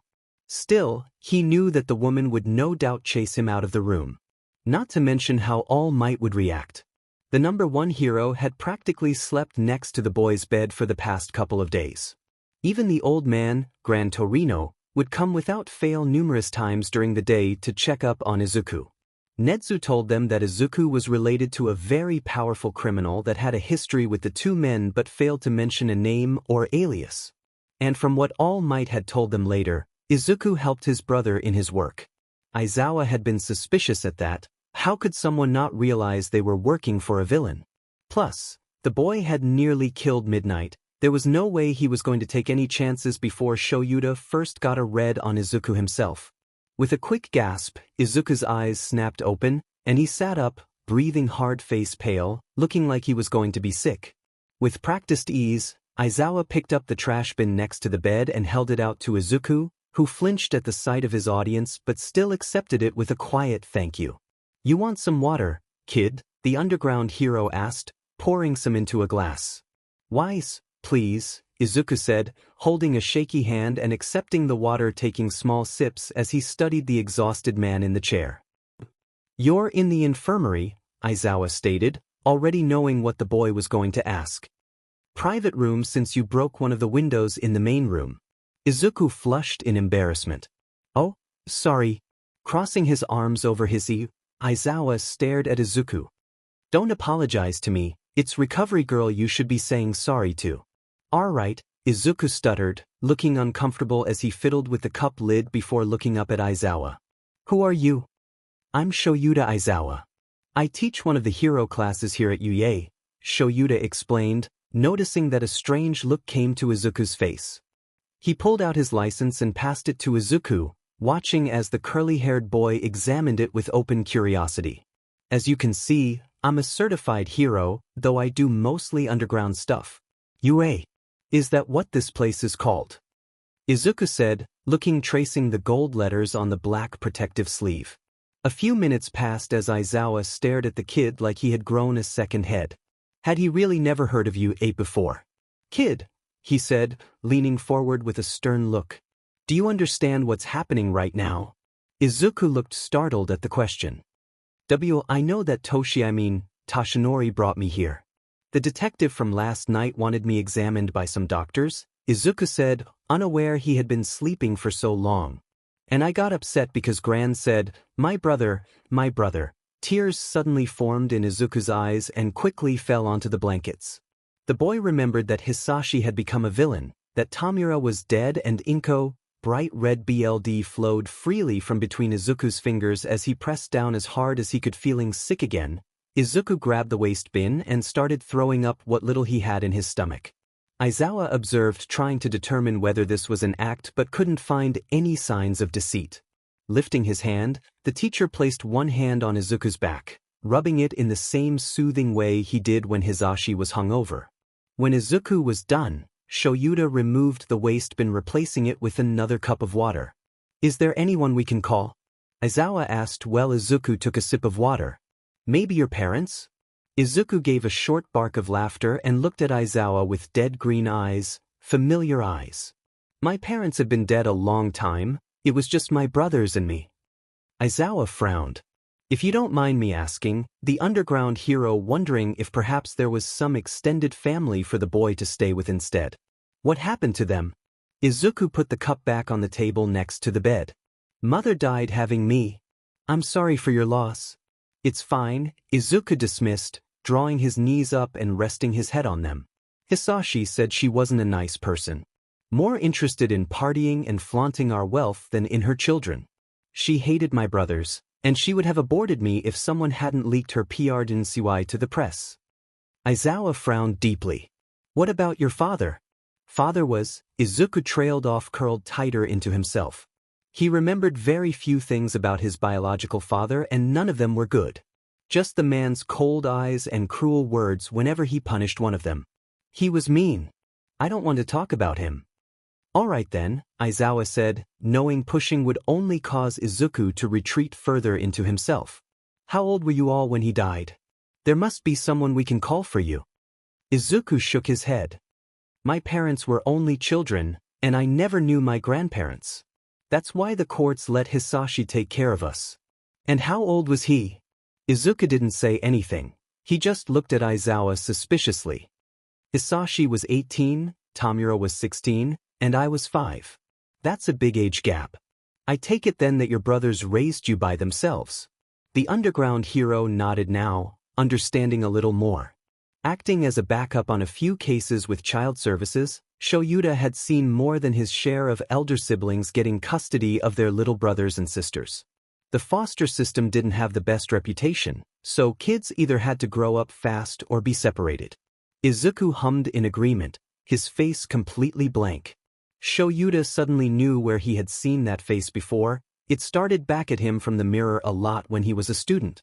When Shirakumo died, it was like he and Hisashi lost a piece of themselves. But they could still talk to each other or Namuri whenever things got too hard. Who could Izuku talk to? The boy was all alone as far as Shoyuta could see, although there was clearly something between the boy and All Might. And after eavesdropping, Aizawa knew there was considerable debate over who would take custody of the child. Shoyuta was a certified foster parent even though he had never put it into use. If nobody stepped up soon, perhaps, he could offer to take Izuku in. Of course, he would have to talk things over with Hisashi first and make sure that Izuku didn't have a problem with cats before anything else. "You should get some more sleep, kid," Aizawa said, noticing that the boy's eyes kept dropping. Izuku looked at the dark-haired man. For some reason, Aizawa reminded him of Hisashi with his attitude and slovenly appearance. The eldest Shigaraki was secretly a hardcore workaholic, and if no one reminded him to eat, shower, or sleep, Hisashi simply forgot. Laying down, Izuku felt his eyelids grow heavy, feeling as he felt the covers be pulled up over his shoulders. Hisashi would do the same thing whenever he caught Izuku studied too late in the library. Waiting for a few moments, Aizawa stood up and was planning to clean up when a hand shot out, grabbing him. Following it towards the bed, he saw Izuku half sitting up, looking at him with terrified eyes. "I'm sorry," the boy stammered, immediately withdrawing his hand like it burned. Aizawa looked blankly at him for a second, waiting. Izuku made a small distressed noise, grabbing the blankets and laying down, completely covering himself with them. Shoyuta stood there watching as the blankets trembled and made quick work of the waste bin and discarded cups. Once he was down, he sat back in the chair and opened his bag, pulling out one of Vlad's students' tests and a red pen to start grading. Eventually, the trembling stopped, as Izuku fell back asleep, lulled there by the familiar sounds of pen on paper. Toshinori found himself standing alone in the center of an enormous garden. Glancing around, the blonde noted that the garden seemed to go on forever. In the distance, there was a house that looked like a Western-styled mansion. Walking over to a bed of flowers, Toshinori crouched down, reaching out and making contact with their soft-looking petals. "Brother," a familiar voice rang out just as the blonde leaned down to sniff some of the flowers. Standing up, the hero saw Izuku running towards him, a massive smile on his face as he waved a paper. Toshinori was about to greet Izuku when the boy ran through him harmlessly, passing through the number 1 hero's body as though he were a ghost. Turning around, Toshinori saw the excited Izuku stopping in front of a table where a man was sitting. Toshinori knew wasn't always the most observant of men, but that the table certainly hadn't been there a second ago. "Look, Rakchan," Izuku said, slamming the paper on the table with a proud look. "I got in." The man picked up the paper, a few loose strands of white hair falling from his small ponytail. Even though the hair blocking the upper half of his face, Toshinori knew instinctually who he was. The first user of One for All. All for One and Izuku's brother, Tamura Shigaraki. "I can see that," the pale-haired man spoke, hand coming up to ruffle Izuku's hair, giving him a soft smile. "My baby brother, not even 13 yet and already going off to college. Makes me feel old, wouldn't you agree, Hisashi?" "Bah," a familiar voice came out from behind Toshinori. "Freeze up. Do you hear that, Inko, us old? Why, you're still as appealing and lively as the day I met you. And don't you forget it," a female voice joined. Turning around, Toshinori saw his nemesis All for One standing there, one arms wrapped around the waist of her appealing woman who carried a baby in her arms. The man only looking a little younger than he had when they battled 5 years prior. Toshinori watched closely as the future symbol of evil wrapped his arm around Izuku's neck and started giving him a nagi. The number 1 hero had seen All for One smile plenty of times. They were often cold, cruel, and most often murderous. But this All for One seemed happy. The woman who had come with All for One laughed, her eyes lighting up in pure joy as the baby in her arms stopped his attempts at playing with her long black hair to join in on the laughter with his own. "Hisashi, come hold your son," the woman said, kissing the baby's cheek before handing him to his father. The child squealed in joy in his father's arms and immediately latched his hands onto All for One's cheeks. This earned a peal of laughter from the man in return as his smile was stretched by the child's chubby fingers. "I'm so proud of you, Izuku," the woman said, pulling the boy into a hug. "You worked so hard for this." Toshinori watched the scene as the One for All started pouring tea into some cups. The small family began talking about the courses Izuku was thinking of taking and where he would live. The blonde was so caught up watching that he didn't even notice someone coming to stand next to him. "It's nice, isn't it?" a tired voice spoke as another version of Tamura came to stand next to the hero, smiling sadly at the scene before them. "I think I miss these ordinary days with them more than anything else." Toshinori gaped and studied the man beside him. This version of Tamura, unlike the one sitting, looked sicker and more exhausted than his counterpart. His hair was loose and wild, and his face reminded Toshinori of his own, with the same sunken eyes and gaunt cheeks. This was most likely what the first user of One for All looked like before he passed the quirk along. "First user." Tamura, the hero said, cautiously, coughing slightly as bright green eyes, the same shade as Izuku's he realized, looked at him. "How am I talking to you like this? Is it because of Izuku? Am I weaker than I thought? Please, I need more tea. Toshinori, the man greeted, hand lifting up to rub the blonde's hair like Toshinori had seen him do with Izuku. "Thank you." The number 1 hero felt kinda embarrassed having his head pat like when he was a child. "But I haven't done anything." "You found my baby brother," Tamura spoke softly, looking back to the table where Izuku was now making silly faces at the baby, much to the boy's delight. "Please keep him safe. If Hisashi finds him, I fear history will repeat." "Repeat?" Toshinori echoed, looking confused. "I don't understand." After what happened to them, Hisashi's anger spiraled out of control. Tamura said, form starting to fade away along with the rest of the landscape. "He was so afraid of losing me next to. I tried my best to help him, but neither of us could have predicted what happened. Wait, Toshinori yelled, reaching out as everything started to go dark. I don't understand. What happened? A hand grabbed onto the hero's wrist, one covered in a bright yellow glove. Toshinori. The man said, turning around and seeing Nana just as young and appealing as the day he met her. Nana looked like she was trying to say something to him, but no words came from her mouth as the dark fog started to swallow her body. Behind Nana stood the shadows of 6 other people, each staring at Toshinori as he called out, reaching for his teacher. Nana! Toshinori gasped, sitting up on his bed hand, reaching out in front of him where Nana should have been only finding air. Staring at the empty spot for a few more moments, the hero sighed and pushed the covers off himself. Standing up, and Toshinori looked at his alarm, noticing it was sometime in early hours of the morning. Stretching and ignoring the constant pain in his side, Toshinori decided to get up and made his way to the kitchen to make himself some tea, glancing at the couch and finding Izuku.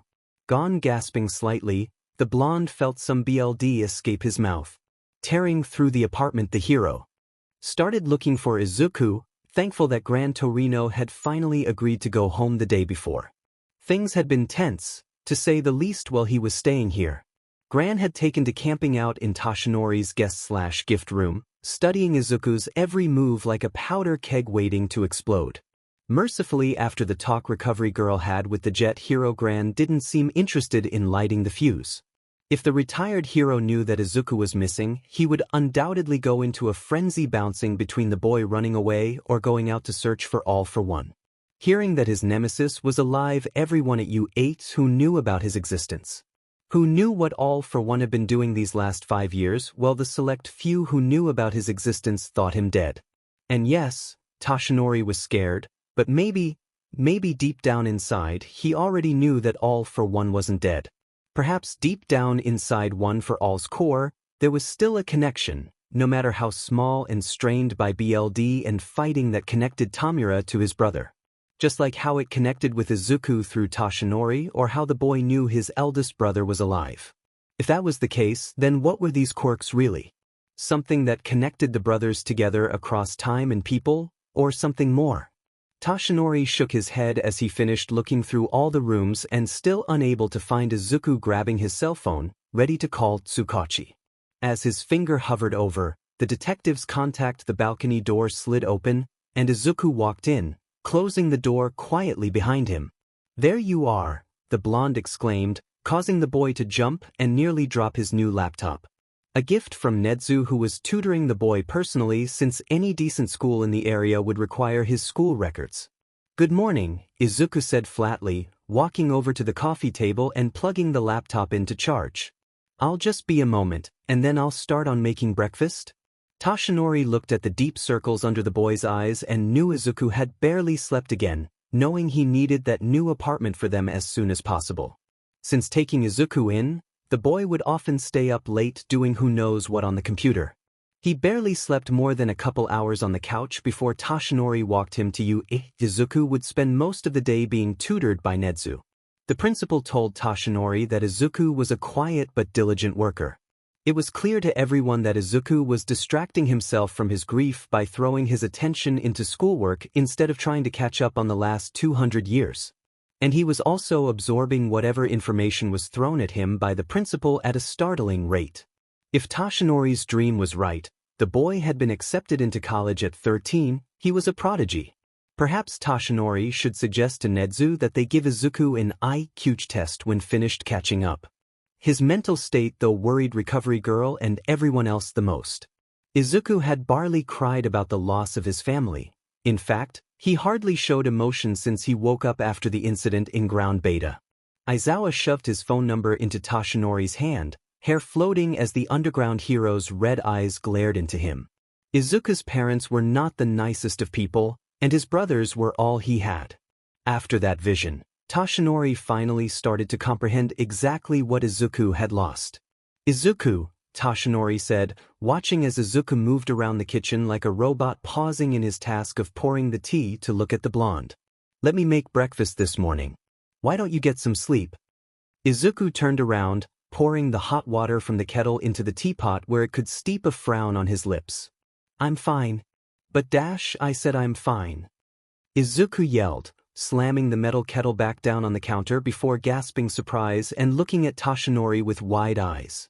I'm sorry, Toshi. Maybe you're right, I just need some sleep. I'm tired and need to sleep, then I'll be okay. Everything will be okay once I get some sleep. The hero watched the boy make his way to the couch, mumbling all the way. He pulled the blankets over himself, listening as the mumbling slowly stopped before he pulled out his phone. Small Might number 1, we won't be able to make it today. Toshinori had barely put the phone on the counter when it dinged. Seriously, did Nedzu ever sleep? Harbinger of Chaos, thank you for letting me know. Should I send our Jeeth over? Small Might number 1, no thank you. Small Might number 1, no worse than normal. Harbinger of Chaos, bad day.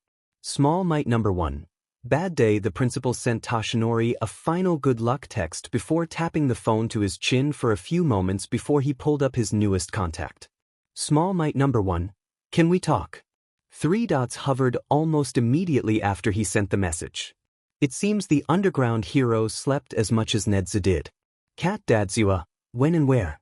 Toshinori sent the location of a local all-night coffee shop that shouldn't be too busy this early. Heading to his room to get dressed, making sure to write Izuku a note and leave it on the coffee table before silently walking out of the apartment.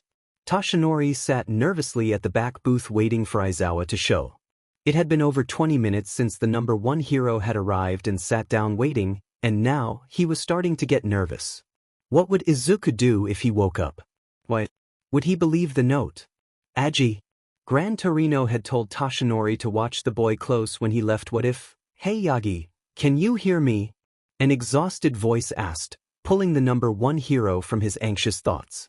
Aizawa appeared in front of the Toshinori, one eyebrow raised as he stood across from him. Sorry I'm late. I had to make a stop at my agency. Toshinori gave a nervous smile, still unsure how to act around the underground hero. Aizawa had barely batted an eyebrow when Nedzu had explained about Toshinori's injury. Fingers nervously played with the cup of water a waitress had given Toshinori when he sat down. I'm the one who should be apologizing to you. I forgot that you're a night owl, the blonde gasped slightly, looking at Aizawa. Oh, and you probably have to get to school in a couple of hours. Maybe we should postpone.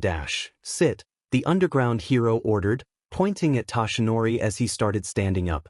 Fearing the dark look in Aizawa's eyes, they reminded Toshinori of Gran Torino's. Toshinori did as he was told and sat back down. Aizawa sat there studying him for a moment, taking a sip of the coffee the waitress brought him before starting. Are you always this nervous when you aren't working? Toshinori, taken aback by the question, chuckled and rubbed the back of his head. I'm sure you can understand this form isn't the most inspirational one. Maybe for the cameras, Aizawa hummed, turning to the waitress who appeared again, placing an order for some food.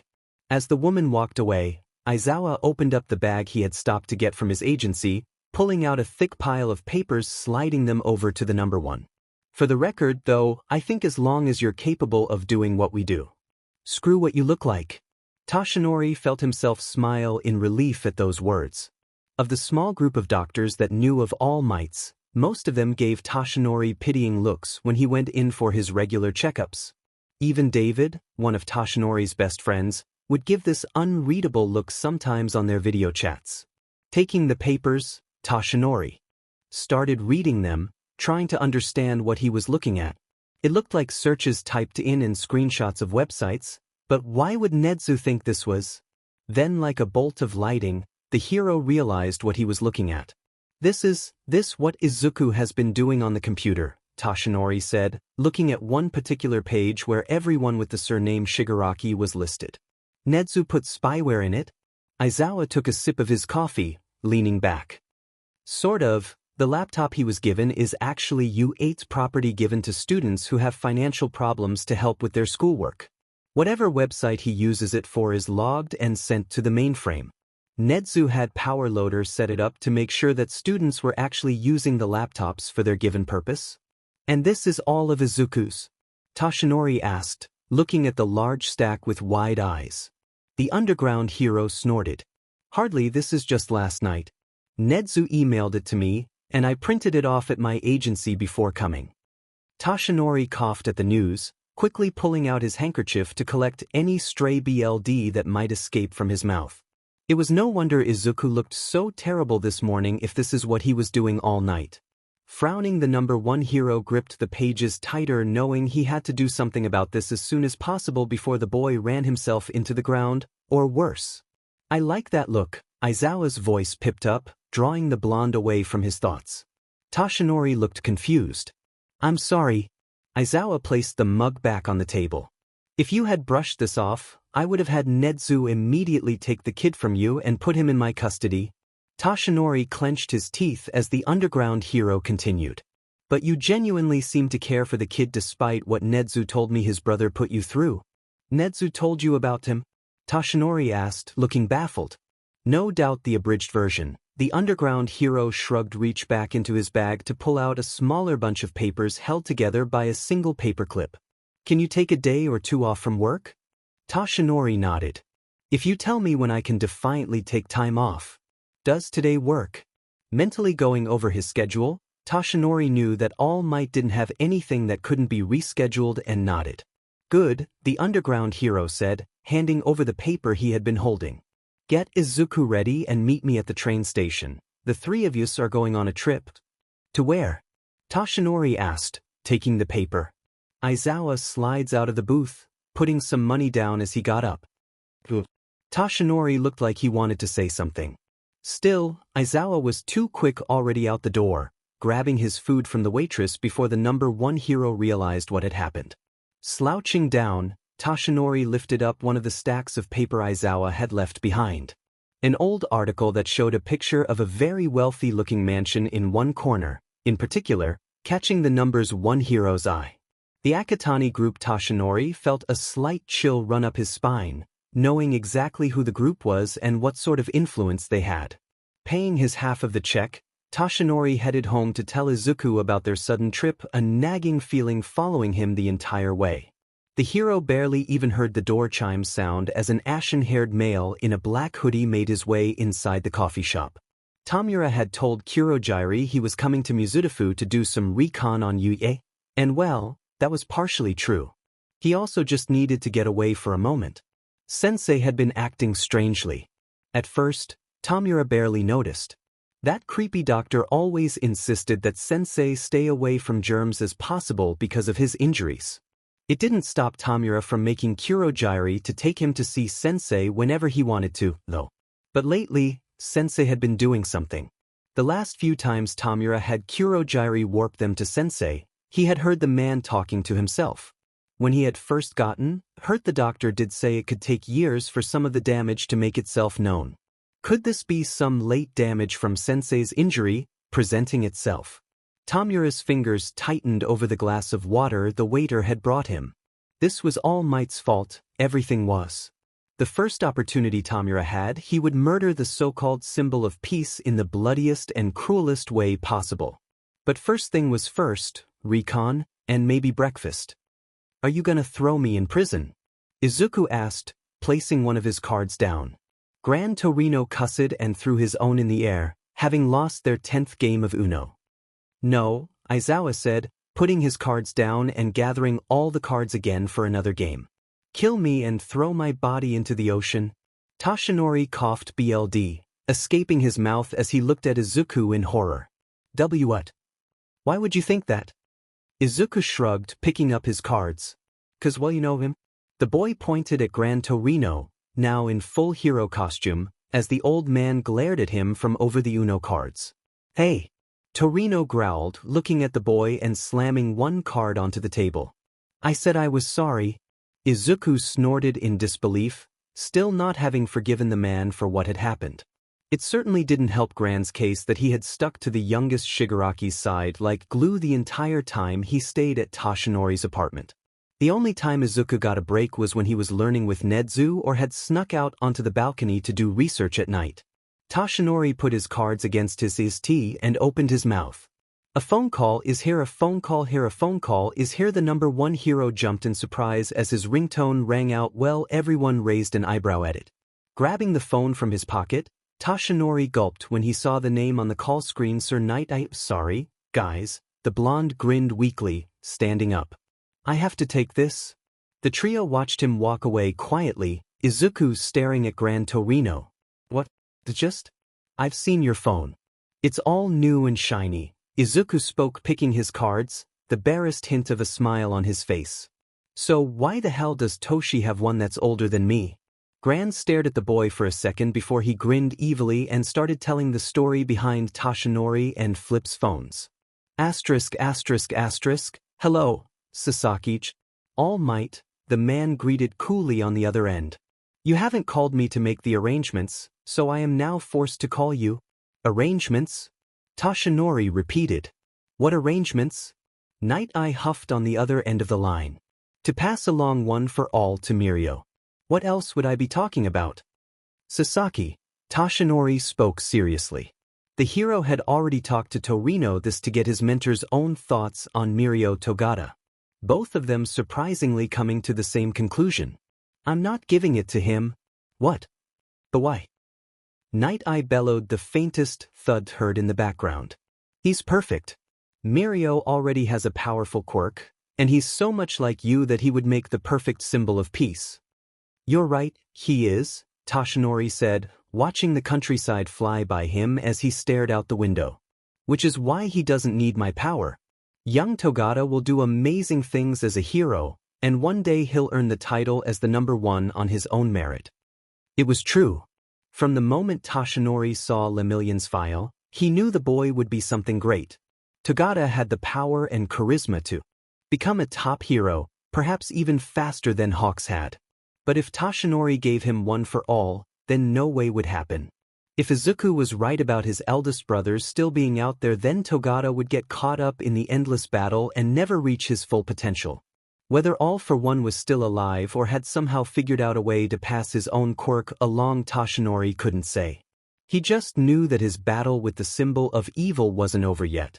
All Might, and there was something else Toshinori needed to do along with finding a successor for One for All. He needed to help the next generation of heroes not make the same mistakes the current ones had.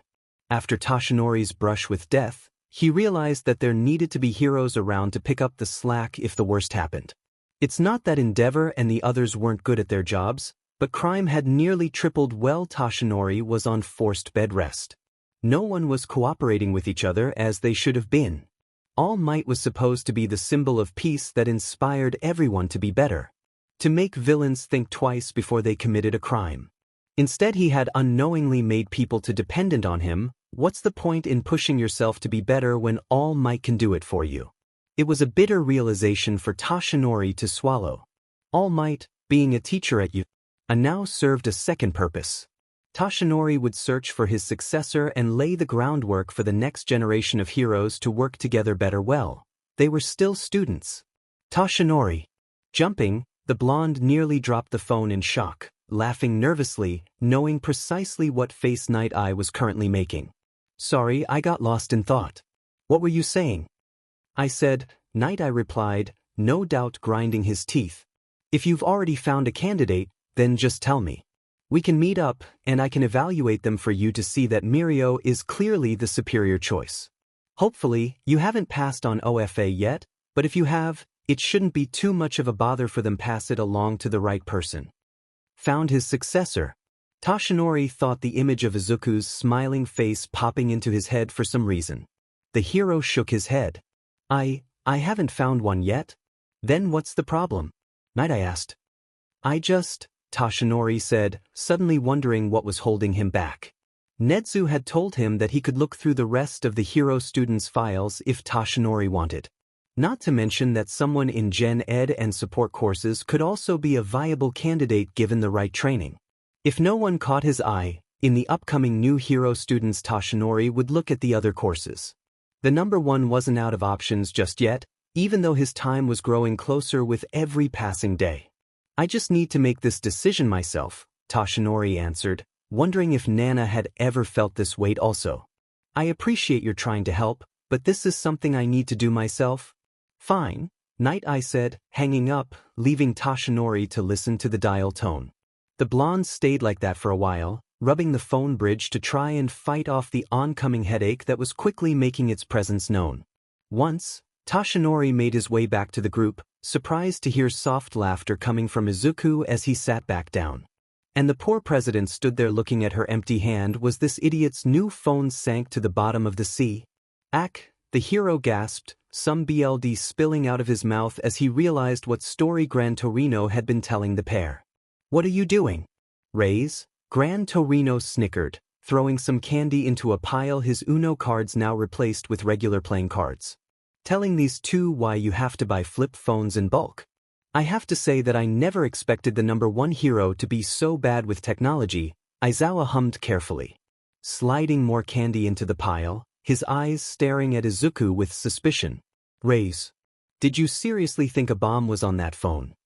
Izuku patted Toshinori's hand, laying his cards down on the table. Read M and weep, gentlemen. Damn it, Torino growled, slamming his hands on the table in frustration. Who the hell taught you how to play cards? Was it that brother of yours? Izuku hummed, passing a red lollipop to the blonde as he grabbed a yellow one for himself. Rakchan got bored in the hospital. Cards were really the only thing we could play to pass the time, and it helped that Hicken has a terrible poker face. Bullshit, Gran Torino said, standing up on his seat. It was still weird hearing All for One being called such a childish name, but he had a horrible poker face. That was just ridiculous. I call bullshit. Izuku SED on his own lollipop and shook his head. No, seriously, he does. I remember this one time. Toshinori settles back into his seat, listening to Izuku tell them a story about his brothers happily skiing on his treat. The conversation he had with Sir Night Eye quickly fading from his mind. Asterisk. Night Eye slammed the phone back down, burning anger coursing through his veins as he opened the desk drawer next to him and was greeted by a blurry picture. The photo came courtesy of Mirio's classmate Hado's cell phone. Hence, the quality wasn't the greatest, but it still clearly showed All Might holding someone in his arms. Not smiling, Mirio had asked for it because he knew how much of an All Might fan Night Eye was not unaware of the storm he was unleashing when he handed it over. According to Mirai's investigations, no new transfer students had been enrolled in UA, so whoever this was, they clearly weren't a student. Yet something was going on, and Mirai would get to the bottom of it. Knock, quickly putting the photo away, Night Eye straightened his suit, sat up straight. Enter. The door creaked open, and Mirio's head peeked in, face lighting up as soon as their eyes met. Good afternoon, sir. I was just about to leave on patrol with Centipeder but thought I would bring you some tea before we left. How kind of you, Night Eye nodded gratefully, looking at his pile of paperwork. Thank you, Mirio, I appreciate it. You're welcome, Mirio said, placing the cup on the desk, giving a salute and turning to walk away. Well, then I'll be off. Sir Night Eye drummed his fingers slightly. Mirio, just a moment. The hero paused and turned around, looking at the man. Yes, sir. Has anything strange been happening at school lately? Mirai asked. Anything at all? Mirio looked puzzled for a moment, already knowing that this probably had to do with the picture of All Might he had given Sir. Thinking about the last couple of weeks, there was one thing that stood out in his mind more than the rest. Actually, there is one thing, Mirio said, remembering the determined look on Hado's face as she ran off down the halls every lunch hour. Nijire heard from someone that Principal Nedzu recently took on a student. She's been trying to find them, but so far hasn't had any luck. Mirio smiled and rubbed the back of his head. It's really been driving her nuts, so Tamaki and I thought we would help her out. 6 eyes are better than 2 after all. I see, Night Eye said, wondering what the chances were that Nedzu's new student could be the person from the photo. If you find them, let me know. Yes, sir, Mirio said again, leaving Night Eye alone with his thoughts. Trying not to let his mind drift away with him, the hero grabbed the full file from the pile, the words Shai Hasaikai printed clearly on the front. Taking a sip of his tea and leaning back, Mirai started reading over the information on the Yakuza's leader Kai Chisaki. As they walked through the station, everyone stopped to point and whisper at the strange group. In front was a small old man dressed up like a hero who demanded that an extraordinarily tall and sickly-looking fellow find the closest taiyaki stand. Trailing behind them was a homeless man pulling a struggling child wrapped in some sort of tape. A shrill whistle broke everyone free of their gossiping as the numerous railway personnel made their way over. "Stop right there," one man in a bright vest yelled, waving a flashing baton. "All of you are coming with me." The three adults just looked at each and shrugged, following the officers without question. Though Aizawa did have to activate his quirk when a few men tried to pull his capture scarf off Izuku. The floating hair and red eyes displayed scared the men enough that without a word they carried him the rest of the way. As soon as everyone was sitting comfortably, the same man who ordered them into the office started to talk again. "Who are you people? Why is this boy tied up? What business do you have in Naboo?" "Ah," Aizawa said, reaching into his belt and pulling out his license, showing it to the man. "Sorry about that. I'm a hero, and this boy here is a witness to a case. As you can, he's not very cooperative." Izuku's muffled curses came from beneath the capture material as he renewed struggling. Aizawa flashed the boy with his quirk. "Stay." "And where is his guardian?" the man asked, handing the license back to the hero with suspicion clear in his eyes. "He's clearly a minor." Aizawa moved his thumb at Toshinori. "This guy here is looking after him." The man now turned his attention towards the deflated form of the number one hero. "Is this true?" You see," Toshinori said, giving an awkward smile as he scratched his neck. "We're sorry about the commotion. You see, it was either this or risk him jumping out of the train." Gran Torino groaned, running his hand over his face, and jumped in front of Toshinori before he could say anything else. Nana was probably rolling over in her grave laughing right now, watching her apprentice struggle right now. "Listen, the short version is the kid saw something pretty nasty. We need to hide him for a couple of days. Your town seemed like as good a place as any." "How can I be sure, Dash? 'Cause All Might wouldn't have sent us here if he didn't think that," Gran Torino smirked, noticing a twinkle appear in the man's eyes. "Honestly, sometimes it was too easy, and a little concerning, that you just had to drop the right name and you could get away with pretty much anything. He personally asked us to bring the kid here since your town has such a great reputation." A pride-filled look made its way to the man's face. "Well, he's right, a few bad apples here and there. But Naboo is virtually crime-free. So, then it's okay that we stay here a few days and hide out," Gran Torino continued, smooth-talking the man. "You know, for the kid's sake."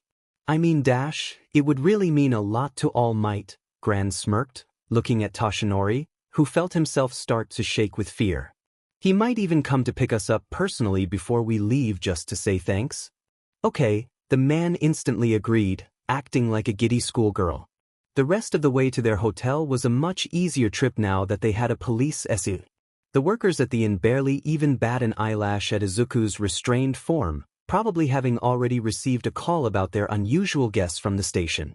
As soon as everyone was safely inside, Aizawa loosened just enough of his capture weapon. "Blah," Izuku spat, trying to get some of the fabric out of his mouth. "Do you ever wash that thing?" "Yes," Aizawa answered, tightening the material again.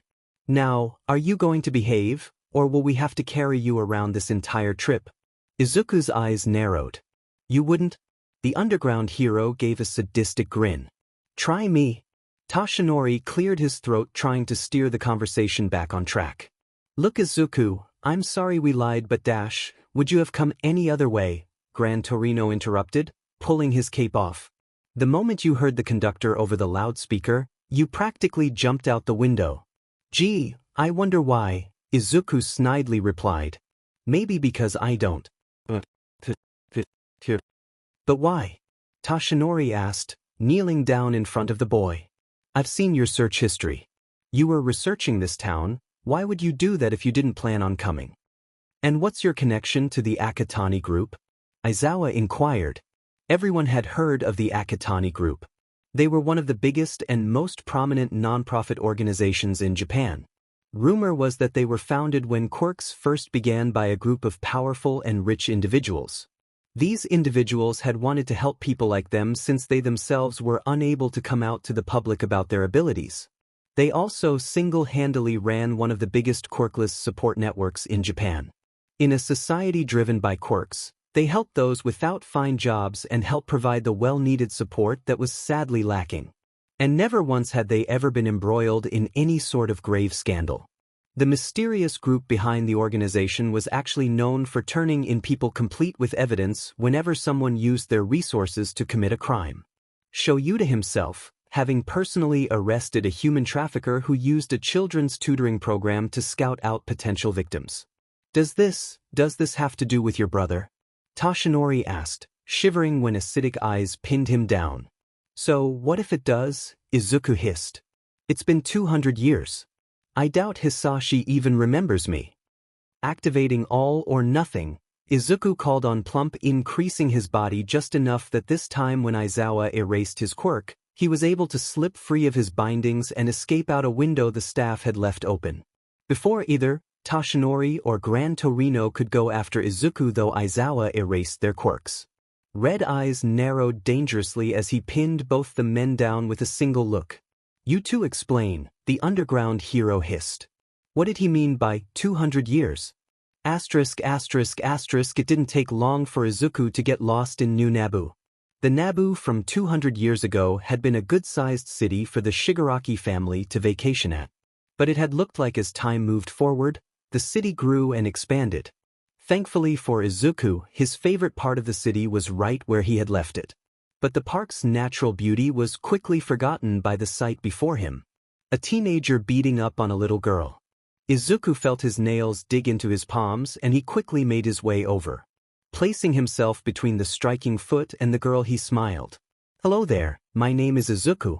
Realizing that the kicking had stopped, the girl lowered her backpack and looked up curiously. Curly pink hair fell away and showing wide gold eyes. Whoever this boy was, he was barely moving as the foot that previously hitting her repeatedly came down on his back. I'm Dash, hey ho. Don't ignore me, the boy raged, taking a swipe at Izuku's head. I'm sorry, I didn't quite hear that, Izuku said, dodging the attack. What's your name again? Mimi, the girl squeaked shyly. Mimi Hatsum. Izuku smiled even brighter as he helped Mimi to her feet. It's nice to meet you, Mimi-chan. It looks like you fell down. Mimi screamed as she saw her attacker activate his quirk, arms turning into multiple blades. Once again Izuku dodged the blades with ease, avoiding serious injury. Though he did still receive some shallow cuts from the razors on the boy's fingers were able to land. Looking up from the thin trails of BLD, Izuku frowned when he noticed a crowd starting to gather, pulling out their cell phones to film the confrontation rather than help. Some things never changed. Can I help you? Izuku for the first time spoke to the boy, placing himself between the bully and Mimi. Finally, paying attention to me, huh? The boy smirked, throwing his bag aside and getting into a fighting stance. Come on. Let's do this.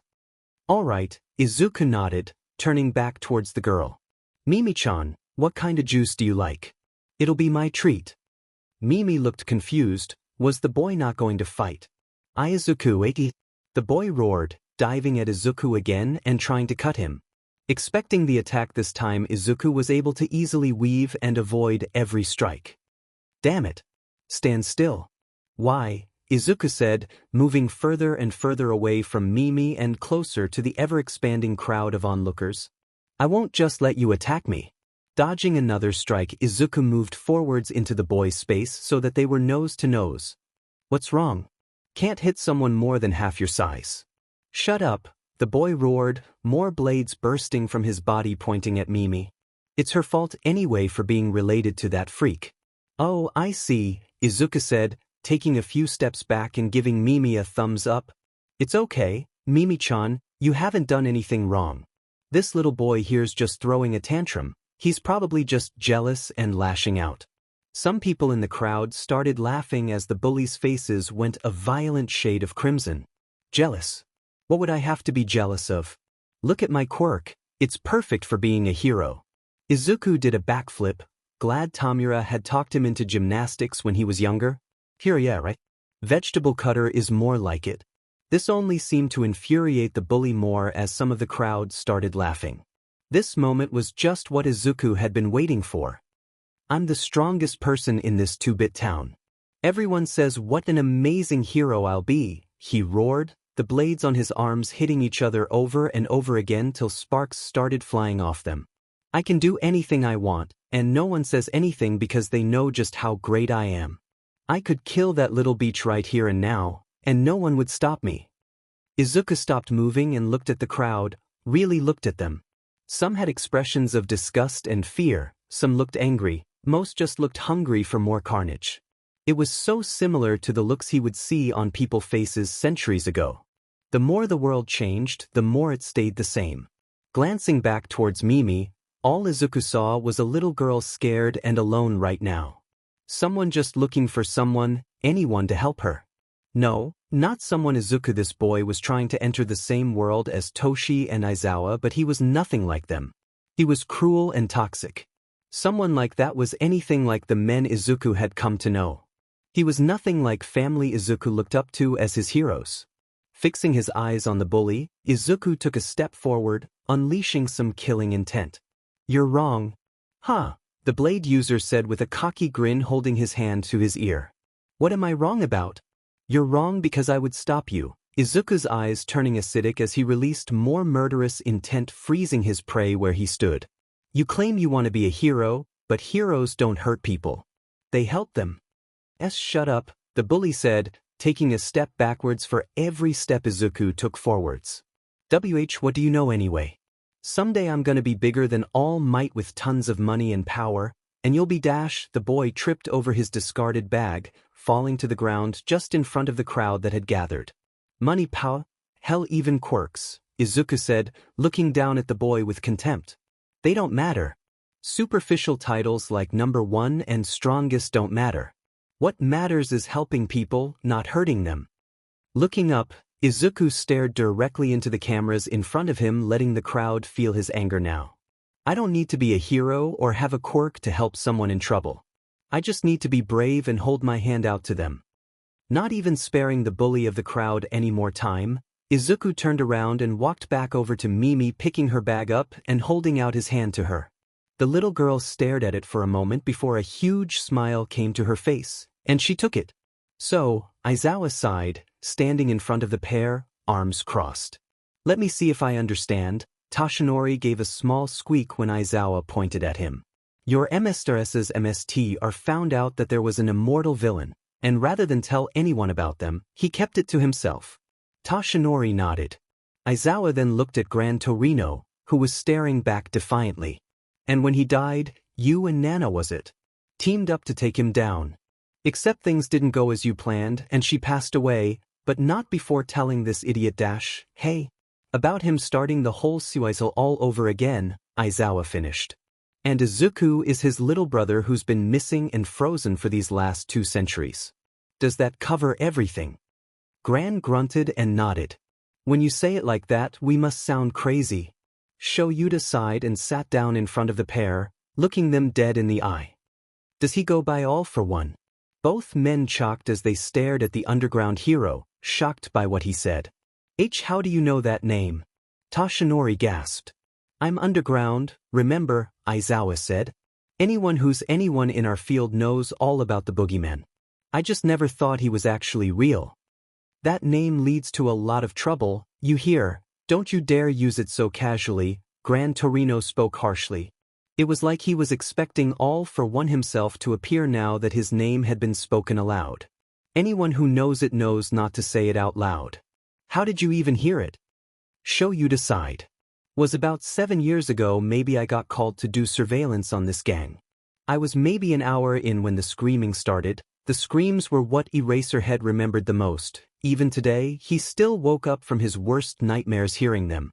They had come out of nowhere as the elite members and their bodyguards of the newest, most dangerous upcoming gang, crying and begging for mercy. One guy screamed his name and said he was sorry before something ripped him to shreds. In less than 5 minutes, 19 people were nothing more than bloody chunks of meat," Aizawa explained, watching as the pair turned pale. "The only survivor was the leader. Last I heard, he's still locked up in a maximum security mental institution, heavily sedated to stop his constant screaming. The tapes were quickly confiscated by the HC along with all the reports," Aizawa continued. "I was given a strong warning, if you will, to never let what I heard be known by the president herself. Not to mention a well-known broker walked up to me one day in the middle of the street and warned me not to open Pandora's box. Toshinori gulped, realizing that all this must have happened just before his battle with All for One. Did I what? Aizawa asked, raising one eyebrow. Did you open the box? Shoyuta looked at the pair and shook his head when his phone went off on the table. Picking it up, he saw that Mike had sent him a link with the message, "Watch me," written below. Clicking the link, Shoyuta set the phone on the table as the three watched Izuku appear on the screen. Meta Liberation Army the top executives of the MLA watched the video, most looking amused at the boy who dodged and weaved away from his attacker. Curious hummed in approval as she watched the boy speak at them through the camera.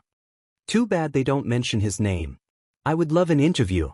He would certainly make a good ally. Trumpet nodded, his finger lacing together. The younger generation could really rally behind someone like him. If we find him and turn him to our way of thinking, perhaps I can make him my protege. Give the word, sir, and I'll begin searching for this child. Skeptics pleaded, fingers tapping anxiously against the wood of the meeting table. Geaton was the only one who sat there silently. They were watching the video, wondering how strong the boy was. All he was doing was running around, not even a hint of his quirk to be seen. I shall have our friend go keep an eye out for this boy, Ridestro said, eyes looking at the paused image of Izuku on the screen.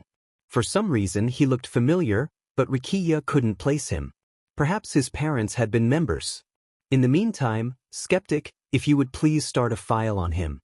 Someone like this could certainly be the diamond in the rough we are looking for.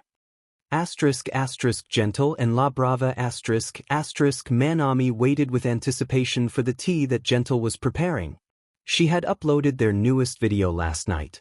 As per tradition, that meant a special tea party was to be had before they opened the page to check their numbers. Manami had a real good feeling about this particular video and was willing to bet it went viral. La Brava, a kind voice came as a steaming teacup was set on the desk along with a plate of heart-shaped cookies. Surprise! Looking at the cookies, the hacker felt herself gasp at the sight of the baked treats.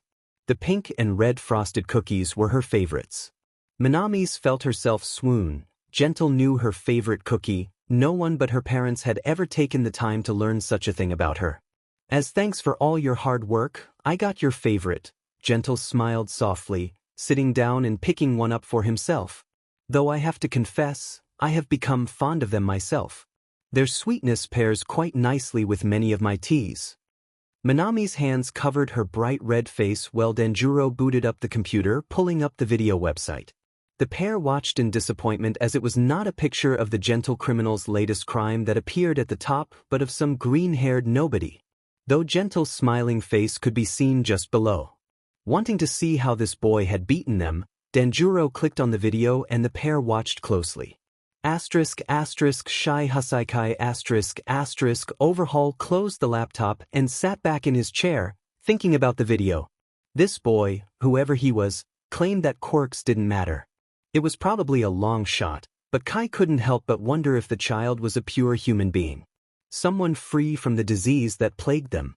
Closing his eyes, the young Yakuza leader started wondering. If this child was genuinely quirkless, he should be protected, and Kai was the only person who could do that. Though he would have to do something about the boy's heroic attitude. And speaking of heroics, wasn't he rescuing a child in the video? Aries' current guardian wasn't working out. Perhaps this boy was just the solution he was looking for. One way or another, Overhaul would gain a new subordinate or a guinea pig. Jiren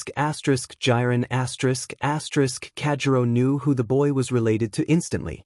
After so many years of working for All for One, the broker was proud to say that he was one of the few who had seen the man's true face and lived.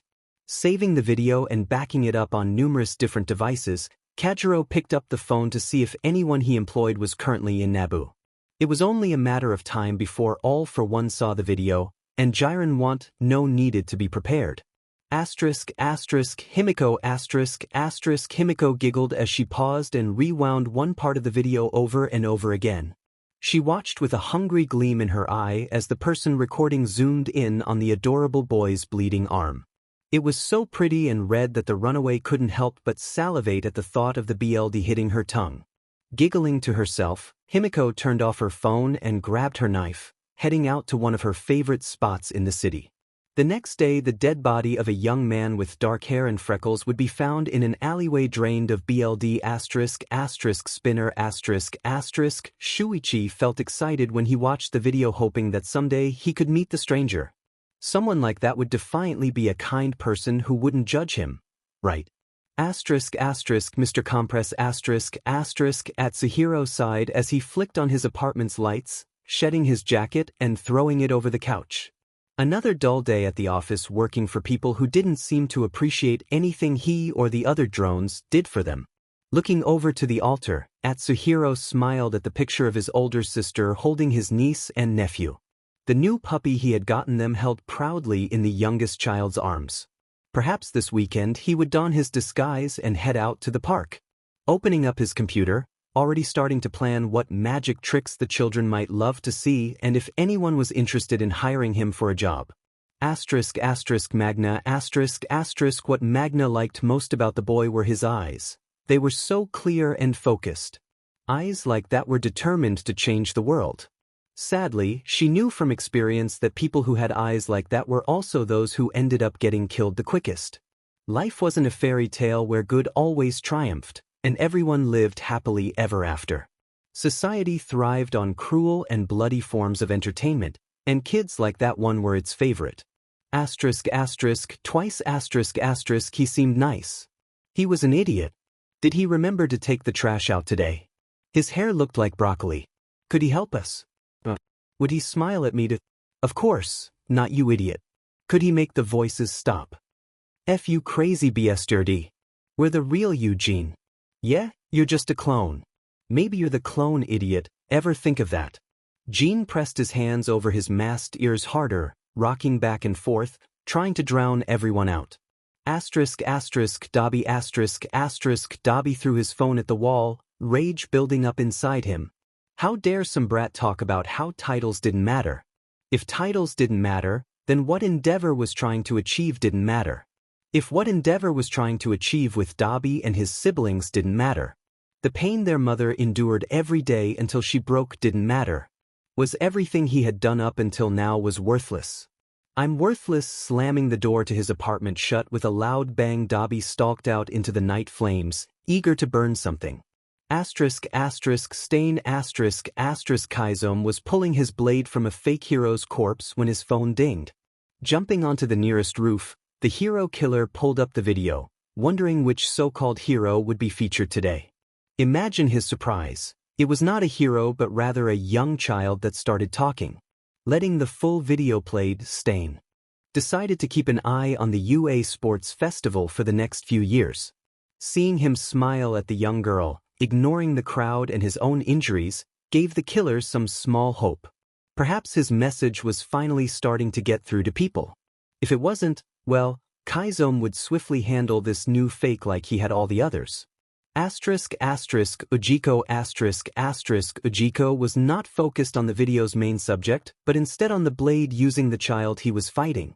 Perhaps he should take a trip out to his clinic near Naboo and acquire the boy.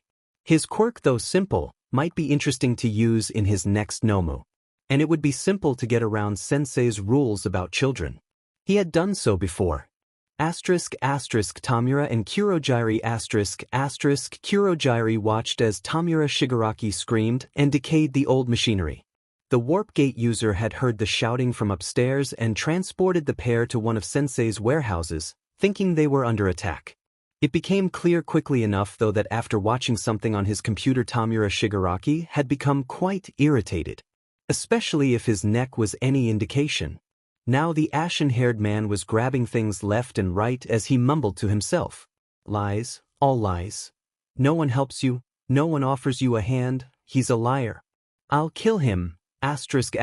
All for one. Hisashi slept peacefully after a full day of being looked over by his doctor.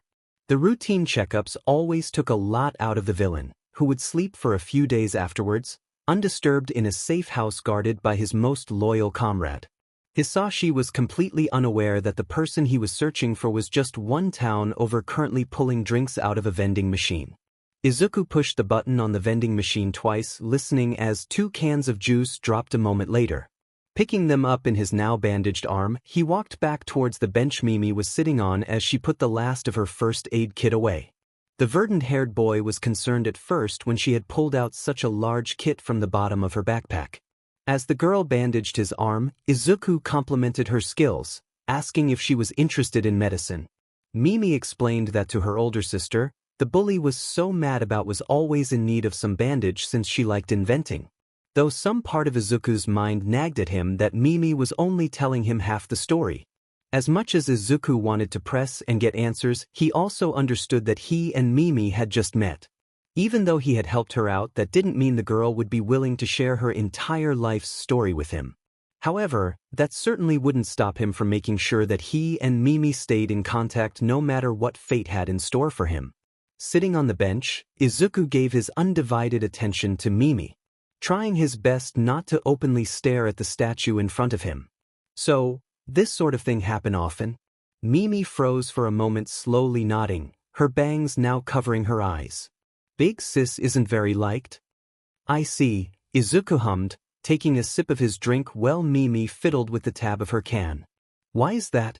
Mimi tightened her grip a little and thought about it. Why did people dislike May? Sure, she was obsessive about her inventions. She often blew herself up testing a nude baby, laughing as she started working on the mangled item. But she never tested anything near people in case someone got hurt. May was smart, kind, and always gave the best hugs. One summer, she worked obsessively on a new custom greenhouse for Mimi's birthday so she could keep her plants alive during winter. The sisters were very close with each other since their parents worked long hours.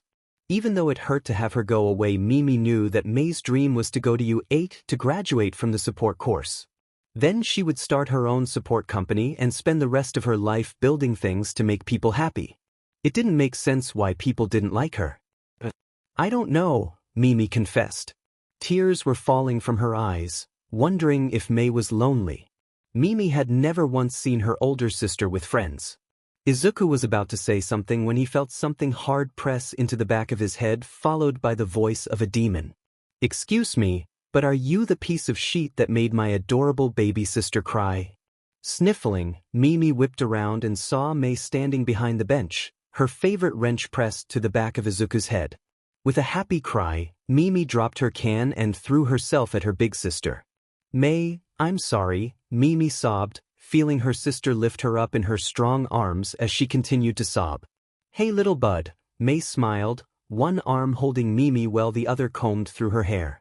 What's wrong? Is this guy being mean to you? I can teach him a lesson, you know. We inventors are always up for a challenge. Izuku looked at the well-defined muscles under May's sleeves and shivered, raising a hand and waving. Please don't. May looked at the boy sitting and drinking juice and gave him her most vicious smile when he started inching away. Stay put, green bean. I'll get to you in a second. No, May, Mimi cried, pushing away and shaking her head. Don't hurt Izuku. He saved me.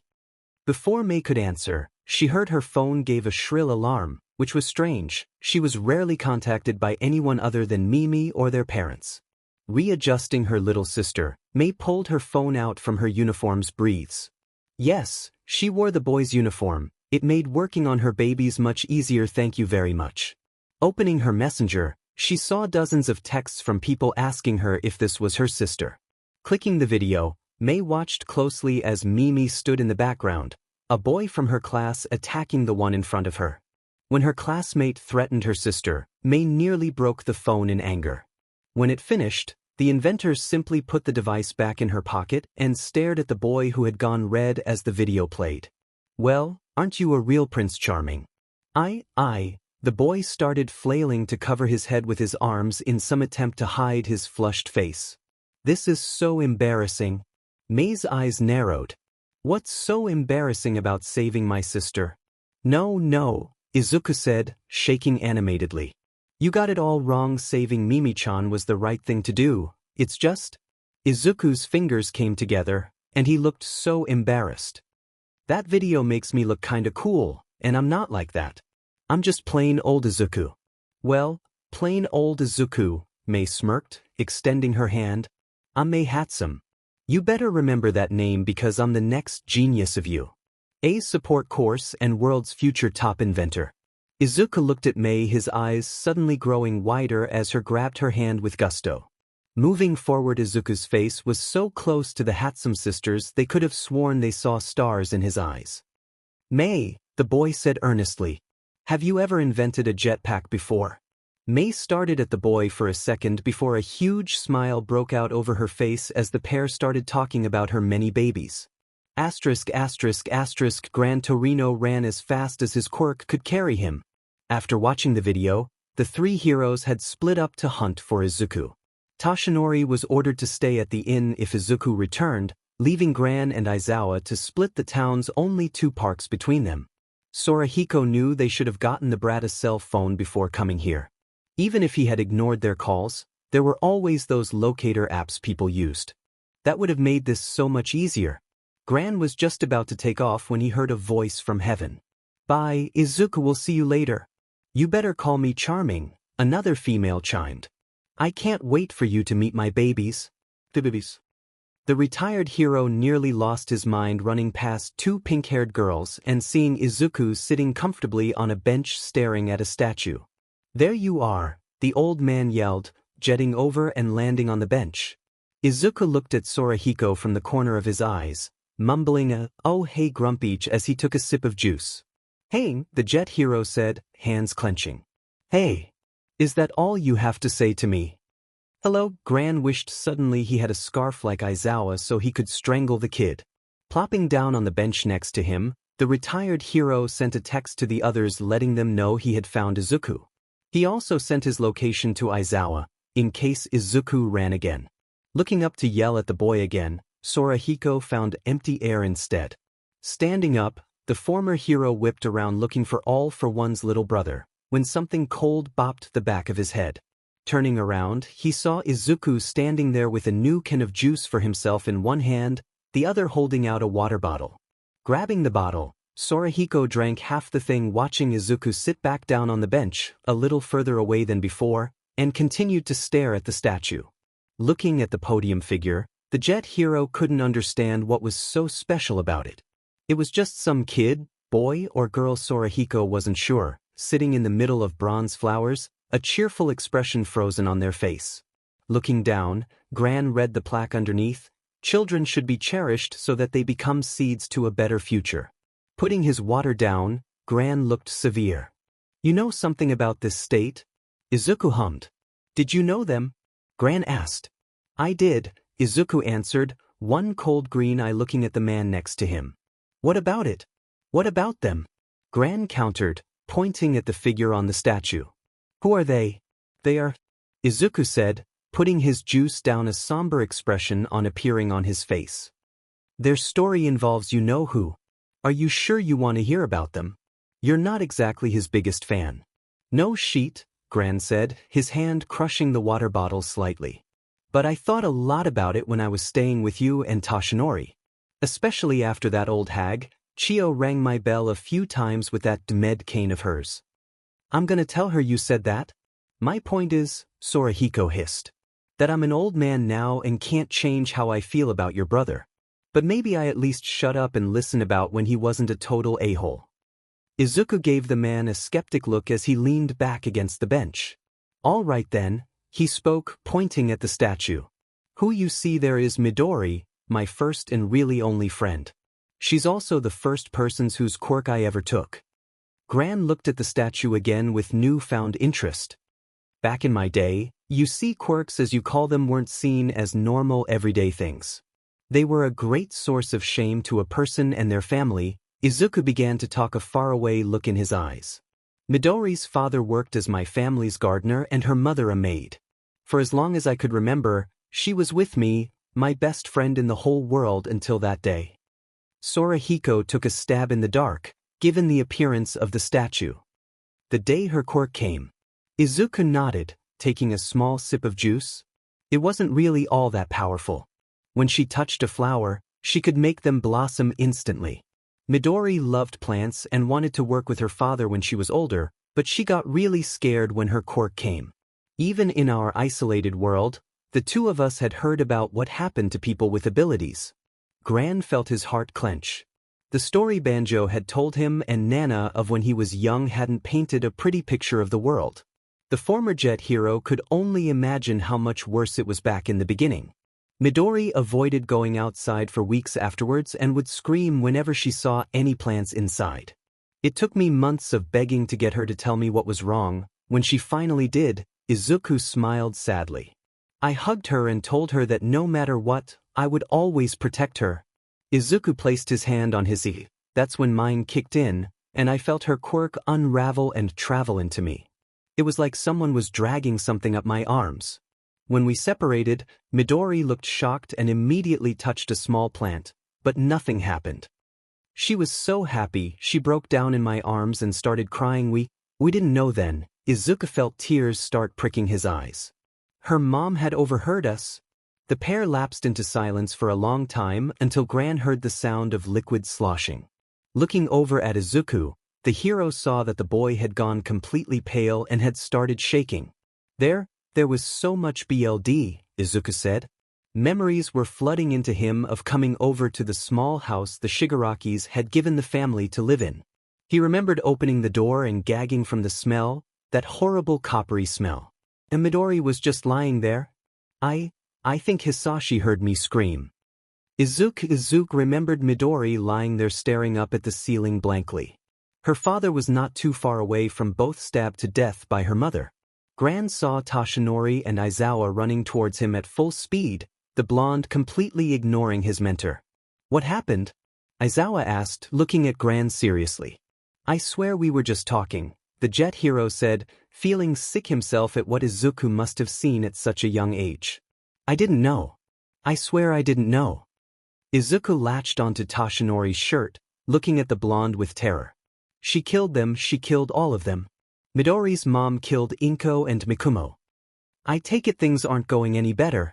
Toshinori winced at the question as he waited patiently for a certain person to step off of the morning commute train. Yes and no. Izuku's memory is starting to come back a little more.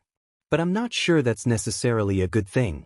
Given what you've told me, I'm not surprised, the principal spoke, a small bit of anger slipping into his tone. Toshinori sighed as he watched the passing commuters go by, none who he was waiting for. You know, I used to wonder how someone like him could rise to power so quickly. Why so many chose to follow? Izuku's mentioned things escalated very quickly, but I still didn't get it. Then I heard about his friend, and suddenly everything made sense. A mother murdering her husband and child because one had a quirk.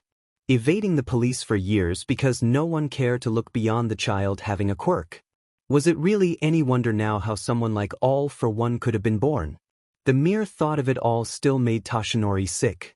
By God, if someone had done that to Melissa because she didn't have a quirk, Toshinori wasn't sure anyone would be able to stop him. And something told him that Midori and her father were just the tip of a very tragic iceberg. Perhaps then this is good all of us, Nedzu pointed out as Toshinori looked up, hearing the voice over the PA announce the arrival of the next train. People frequently see All Might, the symbol of peace, instead of Toshinori Yagi. So, by that logic it is fair to assume that All for One has also carefully crafted its image over the years. Perhaps the real key to defeating him really lies within Hisashi Shigaraki. Tsukachi stepped off the train and immediately spotted Toshinori's tall form over the other people waving as he got off the train. The blonde gave a weak wave back, giving a small chuckle at something Izuku had told them at breakfast. Did you know that Alt's Hisashi can't cook? A complete failure in the kitchen apparently. And he loved these pink bunny slippers his wife got him as a joke because they always made his son laugh. Nedzu remained quiet, and Tamura was apparently quite the card shark. Toshinori continued. I'm guessing that's how they raised most of the money for their school. The symbol of peace heard Nedzu chuckle. And I bet Izuku is just as skilled. Repeatedly destroyed us all in Uno. I've never seen Gran so mad, Toshinori laughed. And he was accepted into college at 13. I've never heard of anyone do young being accepted so before. Is that so? Nedza spoke, sounding very interested. I suppose I'll have to step up my tutoring. And he's made friends with this girl who is applying to UA and her little sister, Toshinori said, glad that Izuku had found someone his own age to talk to. Mei was a driven girl who would give Power Loader a lot of headaches when she was accepted. And Mimi was just adorable, a little shy, but so was Melissa at that age. The two of them have been grilling Aizawa about the school. When we get back, be prepared for a huge presentation on the benefits of a dorm system. You don't say, Nedzu hummed Toshinori, seeing the wheels already turning in the principal's head. Yeah, Toshinori smiled, raising one finger to his friend. I was also thinking of showing him around my agency. It might be a good bonding experience for us. Just be careful. Izuku has some. Nedzu paused. Interesting opinions, as it were, on the hero system. I think I've heard some of them already, Toshinori said, having witnessed one rant concerning the age of those who attended the hero course. Things like child solitaire were tossed around, along with sentiments like they can fight killers, but they can't drink. Frequently. I'll send you an email tonight with an update on what we learn. The two exchanged goodbyes, and Toshinori hung up, giving Naomasa a colossal smile. Thanks for coming. I know it was pretty last minute. Hey, the detective said, readjusting his bag. When the number one personally calls asking for an SERT, the top brass are more than happy to spare you. And you get overtime? Tsukachi nodded. And I get overtime? Well, let me show you to the inn. We can drop off your stuff and then head out, Toshinori said, placing his hand on his friend's shoulder and leaning in close to whisper. Did you bring it? The detective nodded and patted his duffel bag. All packed and ready. Thank goodness, Toshinori sighed in relief as they started walking. Gran nearly gave me a heart attack promising a public appearance. After dropping off Tsukachi's bag, Toshinori sent Aizawa and Gran asking for their location. A few seconds later, he got a detailed map instructing him where to go and a message from the retired hero to wear his best clothes. For some reason, after Izuku's confession in the park, Gran had been strangely silent about anything All for One related. Toshinori had seen the man shove more food into his mouth whenever the eldest Shigaraki was brought up than he thought humanly possible. And when he wasn't cramming food into him, the former jet hero was staring out the window with a strange look on his face. Gran Torino wasn't big on tact or forgiveness. This often got him into trouble back during his single year of teaching. But even he had been more than a little shocked after that day in the park. In his own way, Toshinori wondered if his old teacher was also trying to separate Hisashi from All for One just as he was. Hey Toshi, Tsukachi said, grabbing the blonde's shoulders before he walked into a pole. Geez, you're out of it today. The blonde rubbed the back of his head in embarrassment. Sorry about that, just thinking. Tsukachi's face became serious. Yeah, I bet. Look, I wanted to tell you before we met up with the others. Remember my investigation? Toshinori nodded. Checking out Izuku's story about waking up in a tunnel. Yeah, Tsukachi said, pulling out his phone and notepad. I've been trying to retrace his steps, but so far, no luck finding where he appeared from. I did talk to a lot of the homeless population and shelters, seeing if anyone knew some stories. And one guy told me a story about a monster named San who lived underground, Tsukachi explained. He has plenty in his record for being drunk in public, but the name San got me thinking of the number 3, Toshinori finished, eyes widening. It's defiantly possible. What about the names? Did anything come up in your records? Tsukachi shook his head. That's a little more complicated. As you know, a majority of records for that time were lost in the Great Fire. Luckily, when talking to Izuku, he mentioned his middle school. It was a long shot, but I called in a favor and had a friend in the city look into it for me. Holding out his phone, Toshinori accepted it and found a picture of Izuku staring back at him. The name Izuku Shigaraki is printed clearly below. Thankfully, the school is one of those old money places and kept all its old yearbooks, Tsukachi said as Toshinori flipped through the photos. Izuku's school picture, a photo of him and the student council, helping out in activities, tutoring. The photos continued until one final one located near what Toshinori assumed was the back of the book. A full-page memorial dedicated to one Izuku Shigaraki. Shoyuta waited patiently outside the flower shop waiting for Izuku to finish up his purchase inside. Gran Torino waited calmly next to him, holding a box full of offerings. Today Izuku wanted to take them to visit his parents' grave, or at least the place where they had been 200 years ago. Shoyuta wasn't sure why he wanted to do so. From what he had gathered during their first conversation, the mother had died when he was born and was negligent towards her other children, and the father the same, only abusive as well. But Izuku still wanted to visit them for some reason. All might barely enough time to call someone and have them come out to the town. The number one had gone to meet this mystery guest at the train station. If the underground hero was betting man, his money would be on Nezu. Shoyuta 100% certain that not only did Nezu know about All for One but that the principal also helped cover up the fight from 5 years ago. "Hey," Gran said, nudging Aizawa in the side. "He's here." Glancing up, Shoyuta was surprised to find not Nezu next to the All Might but Detective Tsukachi. "Sorry we're late," Toshinori said, gesturing to the officer next to him. "Allow me to introduce you." "Aizawa, this is Dash." "Tsukachi," Aizawa interrupted, extending his hand to the officer. "Nice to see you again." The detective smiled and took the offered hand. "Eraserhead, nice to see you again." "And hello, Sensei, it's been a while." Torino looked at the taller man for a second, eyes narrowed before the face clicked to another one. "You're that Gen Ed brat who used to bandage this idiot up?" "That's right," Tsukachi smiled. "Glad you haven't forgotten me." Gran scoffed. "How could I? You were the only person who would willingly enter the training ground when we were sparring." Toshinori started shaking as memories of the spars he had with Gran Torino replayed in his mind. He was so caught up in his memories that he didn't hear Izuku exit the flower shop holding 2 large bouquets. Izuku looked at the group and, seeing the newcomer, narrowing his eyes in recognition. "Why is the police officer who questioned me here?" Snapping out of his daze, Toshinori smiled at the boy. "Oh right, you two never officially met. Izuku, this is my good friend Detective Naomasa Tsukachi. Tsukachi, this is Izuku Shigaraki, my uncle." Izuku finished adjusting his flowers so they wouldn't get squished, extending his hand. "Thank you for being friends with my nephew Naomasa." Tsukachi shook the hand, offering his own greeting while mouthing the word uncles to Toshinori.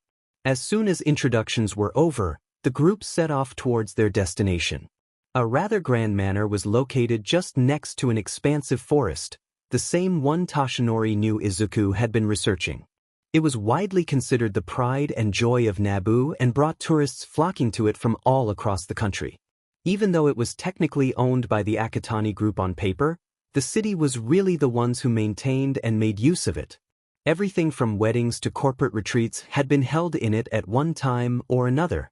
The garden was especially famous amongst the entertainment industry and had been featured in many movie and television shows. There was only one area forbidden to people, a small acre of land behind the garden. That spot was their current destination. Everyone walked in silence, feeling a heavy invisible weight pressed down on their shoulders with each step they took. At the end of the path, the trees parted, revealing a small clearing that housed multiple gravestones. Izuku's eyes focused on one in particular. "Oh, of course he used this place. We all loved it here," he mumbled, walking towards 2 gravestones that were separate from the others, placing a bouquet in front of each headstone. When he was finished, Izuku plucked 2 flowers out and made his way to the largest grave. It was an angel holding a smiling child as she stared down at those below with a soft smile. Next to the stone woman was a larger headstone followed by 6 smaller ones. Izuku placed the flowers in front of the 2 graves and turned around looking at the group. "I can't tell you what happened after I disappeared. I can only tell you what I do remember." Toshinori looked like he wanted to say something, but Izuku held up his hand, stopping him. "Our parents weren't great people. Mother cared about her image and partying more than her children, and father, he was cruel." Aizawa felt part of himself wince at that, knowing what Izuku meant. "It was just us after father died, and that was fine. We were okay 'cause we still had each other." Izuku spoke, remembering the quiet house that he had grown up in had suddenly burst to life with the arrival of one woman. Then she came, Inko Akatani, the first person to ever hold the title of All for One. Gran Torino and All Might both instantly felt it. It was as though the air had been icky from their lungs at the confession. Inko Akatani. The woman they just thought was just All for One's wife had actually been the first to use that name. How could something like that be possible? How did their All for One come to possess the name for himself? It was clear from what Izuku had told them that Hisashi had loved his wife very much. So how did he end up taking her name for himself? And more importantly, where did One for All and the first play into this? Tsukachi's hand twitched, wanting to get out his notebook to write down what Izuku was saying. His quirk was telling him that everything the boy was saying so far was true. Aizawa, on the other hand, just stood there looking up at the statue, wondering what the woman's role was in the horror that surrounded the underworld's boogeyman. Izuku ran his fingers over Inko's name, turning to look at everyone. Her name was Inko Akatani, and as I've said, she was Hisashi's wife. When I first met her, they were classmates at university and hated each other. *****, 200 years ago *****, Inko readjusted the heavy backpack again as she got off the bus. That curly-haired bastard had better appreciate her coming all the way to the other side of town just to drop off his assignments, she mentally grumbled. Fists clenched slightly tighter around the strap.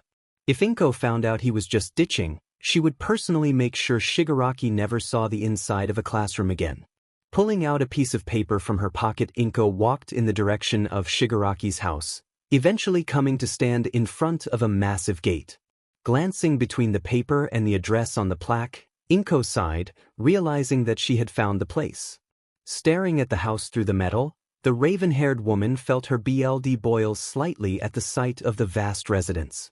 Inko worked 2 jobs and had a scholarship to help her with tuition and could still only afford to live in a crappy little apartment. Yet here was the great Shigaraki's house, the genius of the law program and future politician. Inko doubted the man even really appreciated what he had. Pressing the buzzer, she waited a few minutes before a woman's voice answered. "Hello, Shigaraki residence. My name is Rin. How can I help you today?" "Hi," Inko said, trying to keep her tone as neutral as possible. It wasn't this woman's fault that she worked for the most frustrating man on the planet. "My name is Inko Akatani. I'm here to see Shigaraki." The voice on the other side was silent for a moment before a response came. "I'm sorry, but to which of the young emestiers are you referring to?" Before she could stop herself, Inko blurted out. "There's more than one curly bestier D." The muffled sound of chuckling was heard on the other end before a loud buzz came and the gate opened. Taking that as a sign to come in, Inko proceeded to walk up the driveway, her eyes narrowing suspiciously at the sight of a few police cars. Putting thoughts of law enforcement out of her head, Inko smoothed her clothing out and rang the doorbell. A second later, an older woman in glasses opened the door, giving Inko a strained smile as she welcomed her into the mansion. "Hello, Miss Akatani. I'm Rin, the head maid of this household," she said, giving a small curtsy. "I'm afraid that young Emester Hisashi is in a meeting currently. Allow me to show you to the parlor where you can wait." Inko put her hands up and shaking her head. No, it's all right. I can dash, please," Rin spoke, placing one hand firmly on Inko's back, guiding her further into the house. "I insist." Unable to say no, Inko let herself be led towards a room just off a grand staircase. Dropping her bag and looking around, Inko realized the room was bigger than her apartment. Immediately she got to work exploring, wondering what it was for.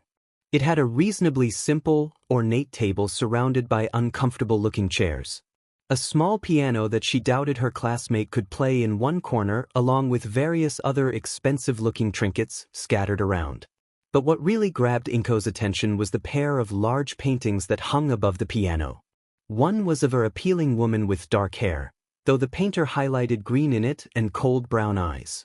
Even though the woman was only a painting, she stared down at Inko like she was a bug beneath her shoes. The other painting also looked at Inko with thinly veiled disgust and was an older man with white hair, a small mustache and goatee and green eyes. No doubt about it, Inko thought, these were Shigaraki's mother and father. The man's face and woman's cold gaze looked so similar to her classmates it was almost creepy. Crash Inko jumped at the sudden noise and carefully made her way to the door, curious about what was going on. Opening it just slightly, she peeked out and saw Shigaraki standing there looking more furious than she had ever seen him. If you think for 1 second, I will just let this go as you say you clearly haven't been paying attention, Hisashi growled, his hands clenching at his sides. People have been killed. A child has been murdered. Inko covered her mouth to hold her gasp in. Now, Mr. Shigaraki, a conceited-sounding voice answered. From what I understand, the child in question had certain abilities. You wouldn't want it getting out that a member of your household staff was a freak, now do you?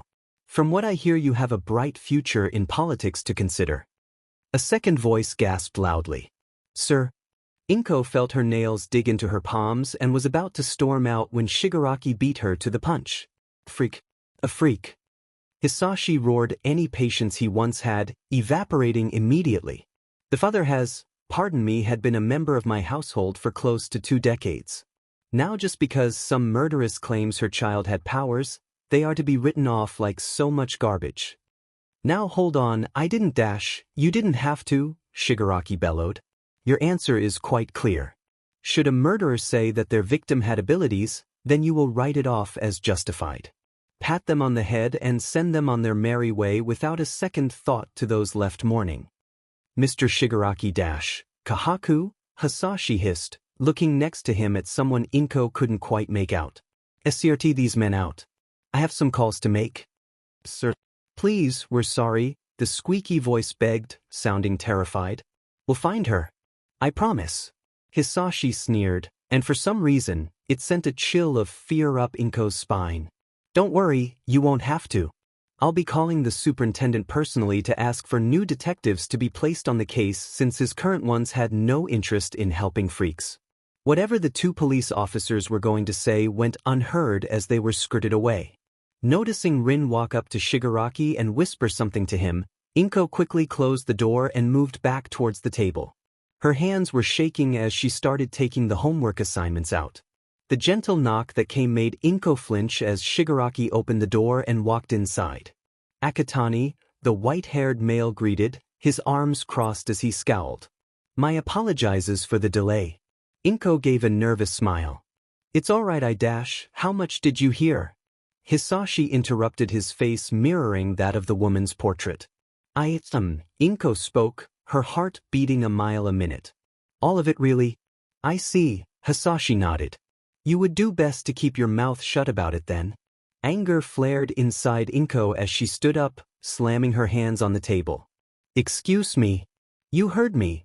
Green eyes narrowed as Hisashi took a few steps forward until he was right in front of his classmate, mirroring her stance from the other side of the table. Shut.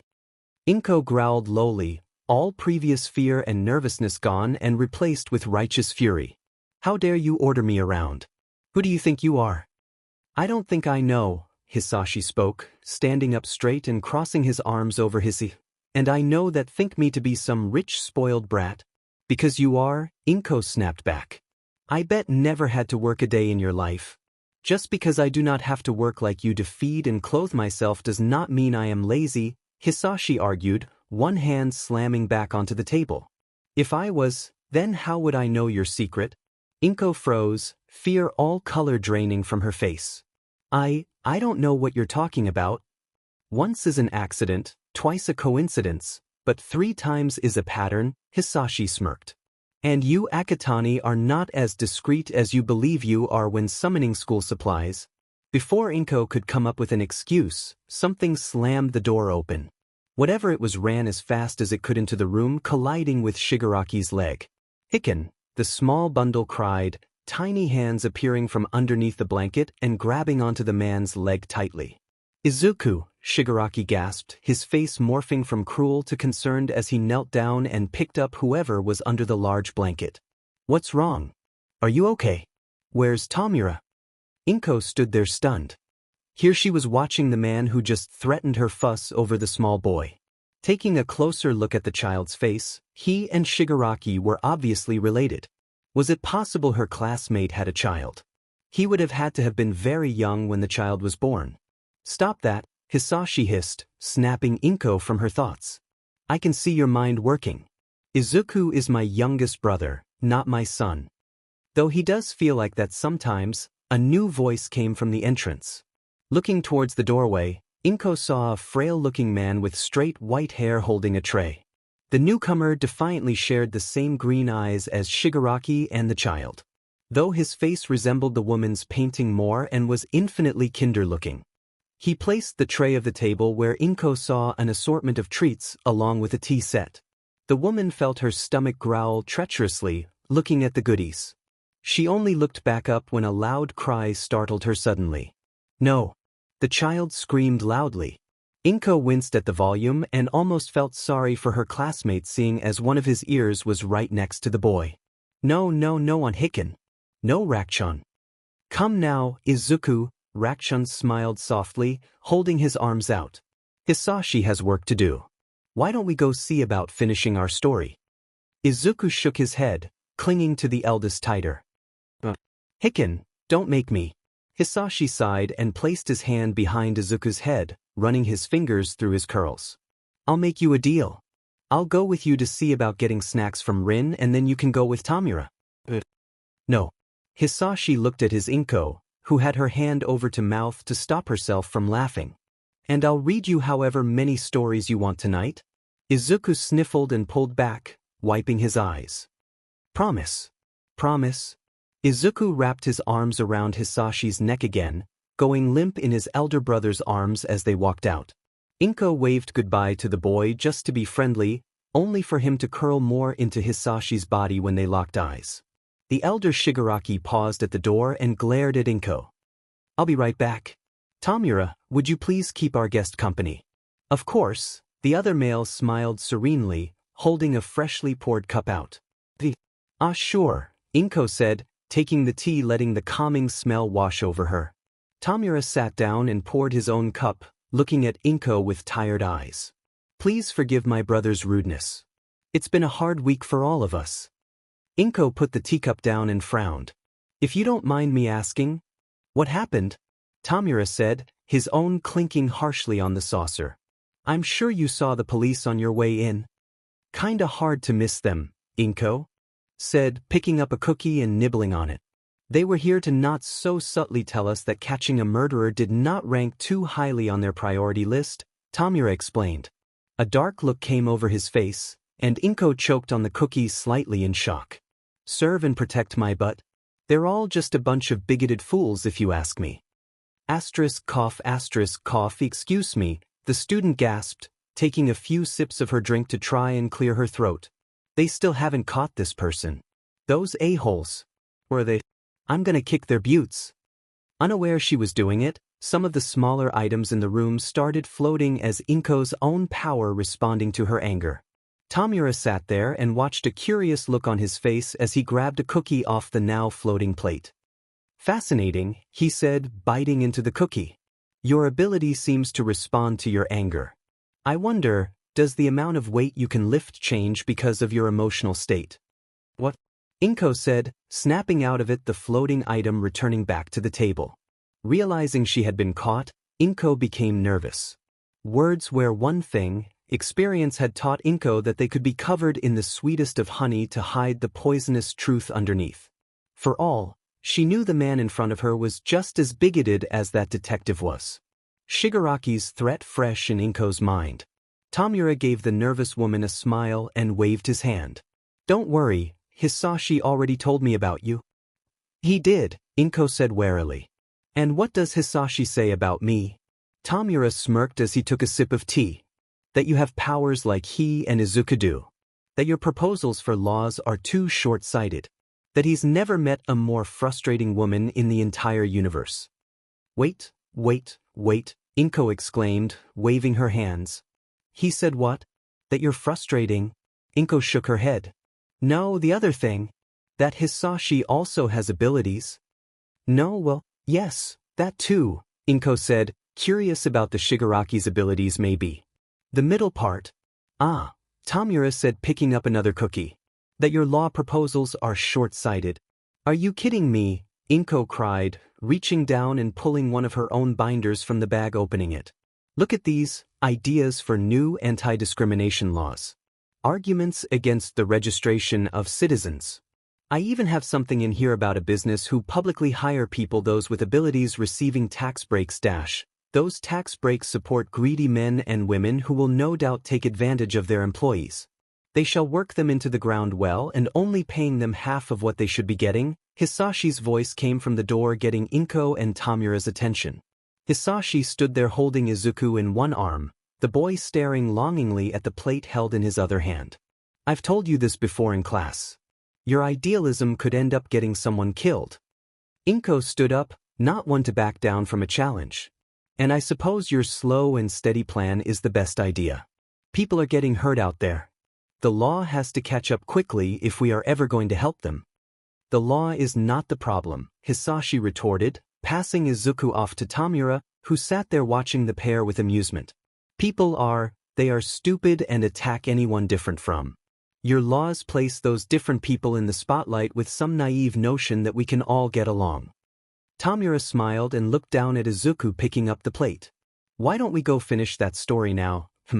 Izuku didn't say anything, just hung as limply in Tamura's arms as he had Hisashi's. Ever since Izuku had found Midori and her father, he had regressed somewhat in his behavior. He usually was fiercely independent and acted as a miniature version of Hisashi. But ever since that day, Izuku had been terrified. He clung to his brothers tighter than he had when father had died. Tamura had seen changes in Hisashi as well. His already overprotective nature was becoming suffocating. The middle brother had barely left the house all week. Even a simple walk in the back garden was out of the question. Hisashi's paranoia, coupled with the police's apathy towards the murders, made the eldest fear the maid's return.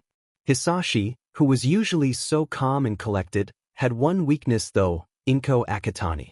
If Tamura had $1 for every day his brother had come home from classes growling about the woman, he would be as rich as their family was. That was why when he called Hisashi's professors earlier to request his brother's homework, he subtly dropped the woman's name into the conversation. And it worked. Now, as Tamura made his way with Izuku to the garden for some much-needed fresh air, there was no need to worry about Hisashi. His brother was currently too busy arguing to come out every 5 minutes to try and get them back inside. What Tamura didn't know was that his little plan to distract his brother would lead to a shaky partnership between the two currently arguing. That partnership would grow into friendship and eventually something much more. Afterwards, Inko started coming around more and more. Izuku smiled sadly. She and Hisashi worked for the rest of their schooling together, hammering out numerous laws and policy changes. She sounds like quite the woman, Tsukachi remarked, having only a rudimentary knowledge of how long something like those could take. Oh, she was, Izuku nodded. It had taken him longer to warm up to the woman than his brothers. But once he started to get to know her better, Inko became someone she became his closet confidant. 4 years of putting up with Hisashi made Inko a force of nature. Before even graduating, she started making news. Had a bunch of offers from big companies looking to hire her. Toshinori watched out of the corner of his eyes, watched as Gran Torino suddenly stopped. He'd been walking along the row of headstones just a little away from the woman's gravesite. She turned every single one of them down. Izuku chuckled lightly, remembering the staggering number of offers that Inko had used to compete with his brother's own letters. Even Hisashi asked her to be our family lawyer. But Inko just smiled and told him that's not the right question. The right question? Go on a date with me, Izuku sighed, standing up and dusting the dirt off his knees. I guess somewhere along the way they fell for each other. Hisashi, though being dummy that he was, didn't think Inko liked him romantically. Aizawa snorted. Working in a high school, he had seen this exact same scenario play out hundreds of times. Heck, he had even been one of those stupid teenagers with Hisashi.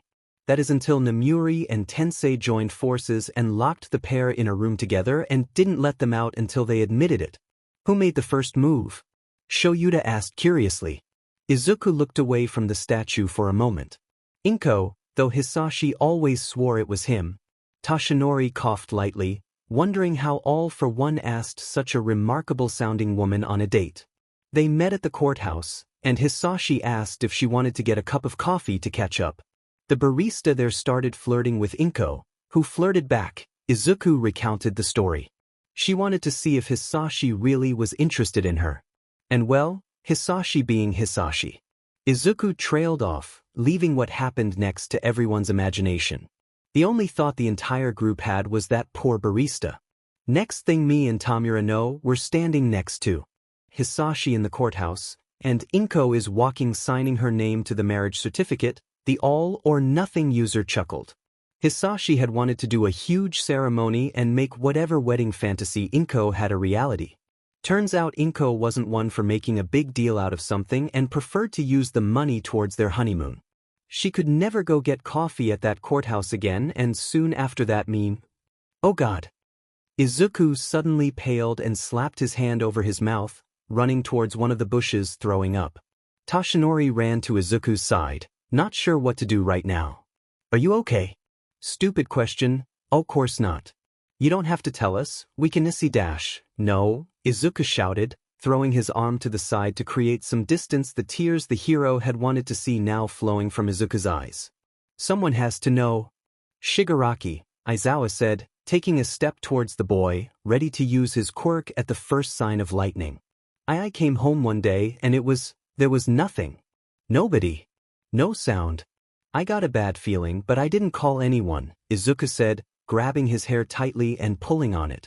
I'm so stupid. But why didn't I call anyone? Gran Torino winced. He had been exploring the other headstones when Izuku began his story. After seeing the names on them, he now had more questions than answers, but they could wait. Izuku was caught up in his memories right now. As someone who had been a hero for longer than most of the others had been alive, he had seen his fair share of trauma. One wrong move or word, and this wouldn't end well. For any of them. So Sorahiko did the intelligent thing and hung back, letting Toshinori and Aizawa handle the teenager. I searched the house. And no one was there.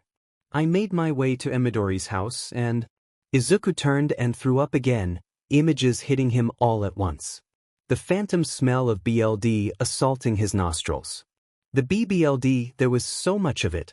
I walked inside and Rin with large nails through her hands and head keeping her in front of the stove. Kahaku his throat slit and tipped back with a paper in his hands. Each of the other staff members posed in some grotesque parody of an everyday task. There was a noise. Enko was lying on the floor as she had been shot. I didn't even hear a gunshot. There was so much BBBLD. Izuku looking at his hands warm BLD, flashed for a second. Izuku thinks that he had tried to stop the bleeding. He remembers Inko asking him to take her power and give it to Hisashi. Telling him, "Nkamo and run," Izuku whispered, collapsing to the ground. One hand reached behind to his back hovering over a long-healed scar, remembering the stabbing of pain. He had looked towards the crib where his nephew stood crying for him before. See, she shot him. He was only 3 and she shot him. Hisashi was still asleep when his appealing dreams turned to nightmares. Suddenly he was transported to things he would have rather forgotten. Hisashi had just finished up a meeting with the Prime Minister when his secretary had come running up to them, barely able to speak. Instantly Hisashi knew something was wrong and excused himself, his chauffeur already waiting for him at the front of the building. Flashing lights and microphones bombarded the rising politician before he even stepped out of the car. When Hisashi had finally been able to push past the vultures that called themselves the media, he was greeted with the grim faces of the police. Demanding to know what had happened, one of the uniformed officers had led him inside, where Tamura was sitting on the stairs paler than he had ever seen before. The middle brother had looked up at Hisashi with red-rimmed eyes, and he knew. Hisashi wasn't sure how, but he just knew that the thing he had been dreading for so many years had finally happened. She had come back, the woman who went by the nickname the Cleaner amongst anti-abilities movements. And there was Tamura sitting on the staircase all alone. No Inko comforting him. No Izuku holding Mikumo. All the staff that should have been there hovering in the background, absent. Hisashi's legs had given out in understanding, and he screamed, beating his hands against the floor till they bled. He had begged Tamura to tell him it wasn't true when the younger brother tried to comfort him. He cried louder when he saw Inko's limp hand fall out from beneath a white sheet, the wedding ring she loved so much glittering cruelly from the flashbulbs. Vomited when a small body was brought out, knowing that his son, his appealing Mikumo, was gone forever. Izuku had long been loaded into an ambulance, stabbed in the back and left for dead inches from the gruesome discovery the police had made in the crib. Judging from the wound, the paramedics and doctors were worried that the youngest brother wouldn't survive the night. Through it all, something dark began to take root and grow inside Hisashi's heart. All the fighting his family had done to help people hadn't been enough to save them.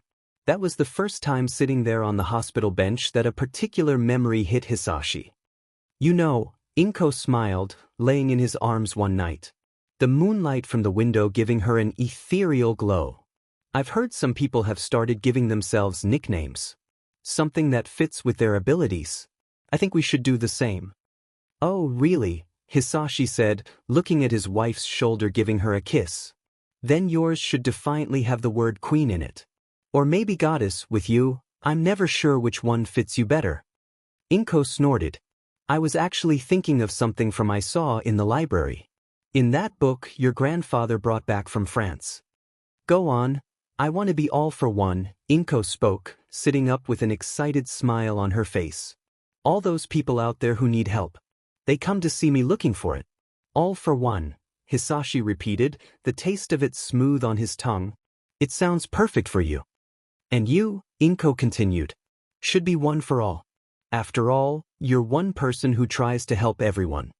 All for one and one for all, Hisashi chuckled, remembering grandfather reading him the book the phrase had come from when he was small. It hadn't been until he retired that he saw what a spoiled woman his daughter had become and tried to be better for his grandson. Together forever. Inko smiled and snuggled back into her husband's arms. Forever together. Forever, it seemed, was a very short time. As the weeks passed, the Shigaraki family grieved, and the hatred in Hisashi's heart grew deeper every time he looked into Izuku's empty eyes. What Izuku had gone through in that house had broken him. And not being able to save anyone had rendered him mute. There were times when he would grab Hisashi's sleeve and open his mouth to try and say something.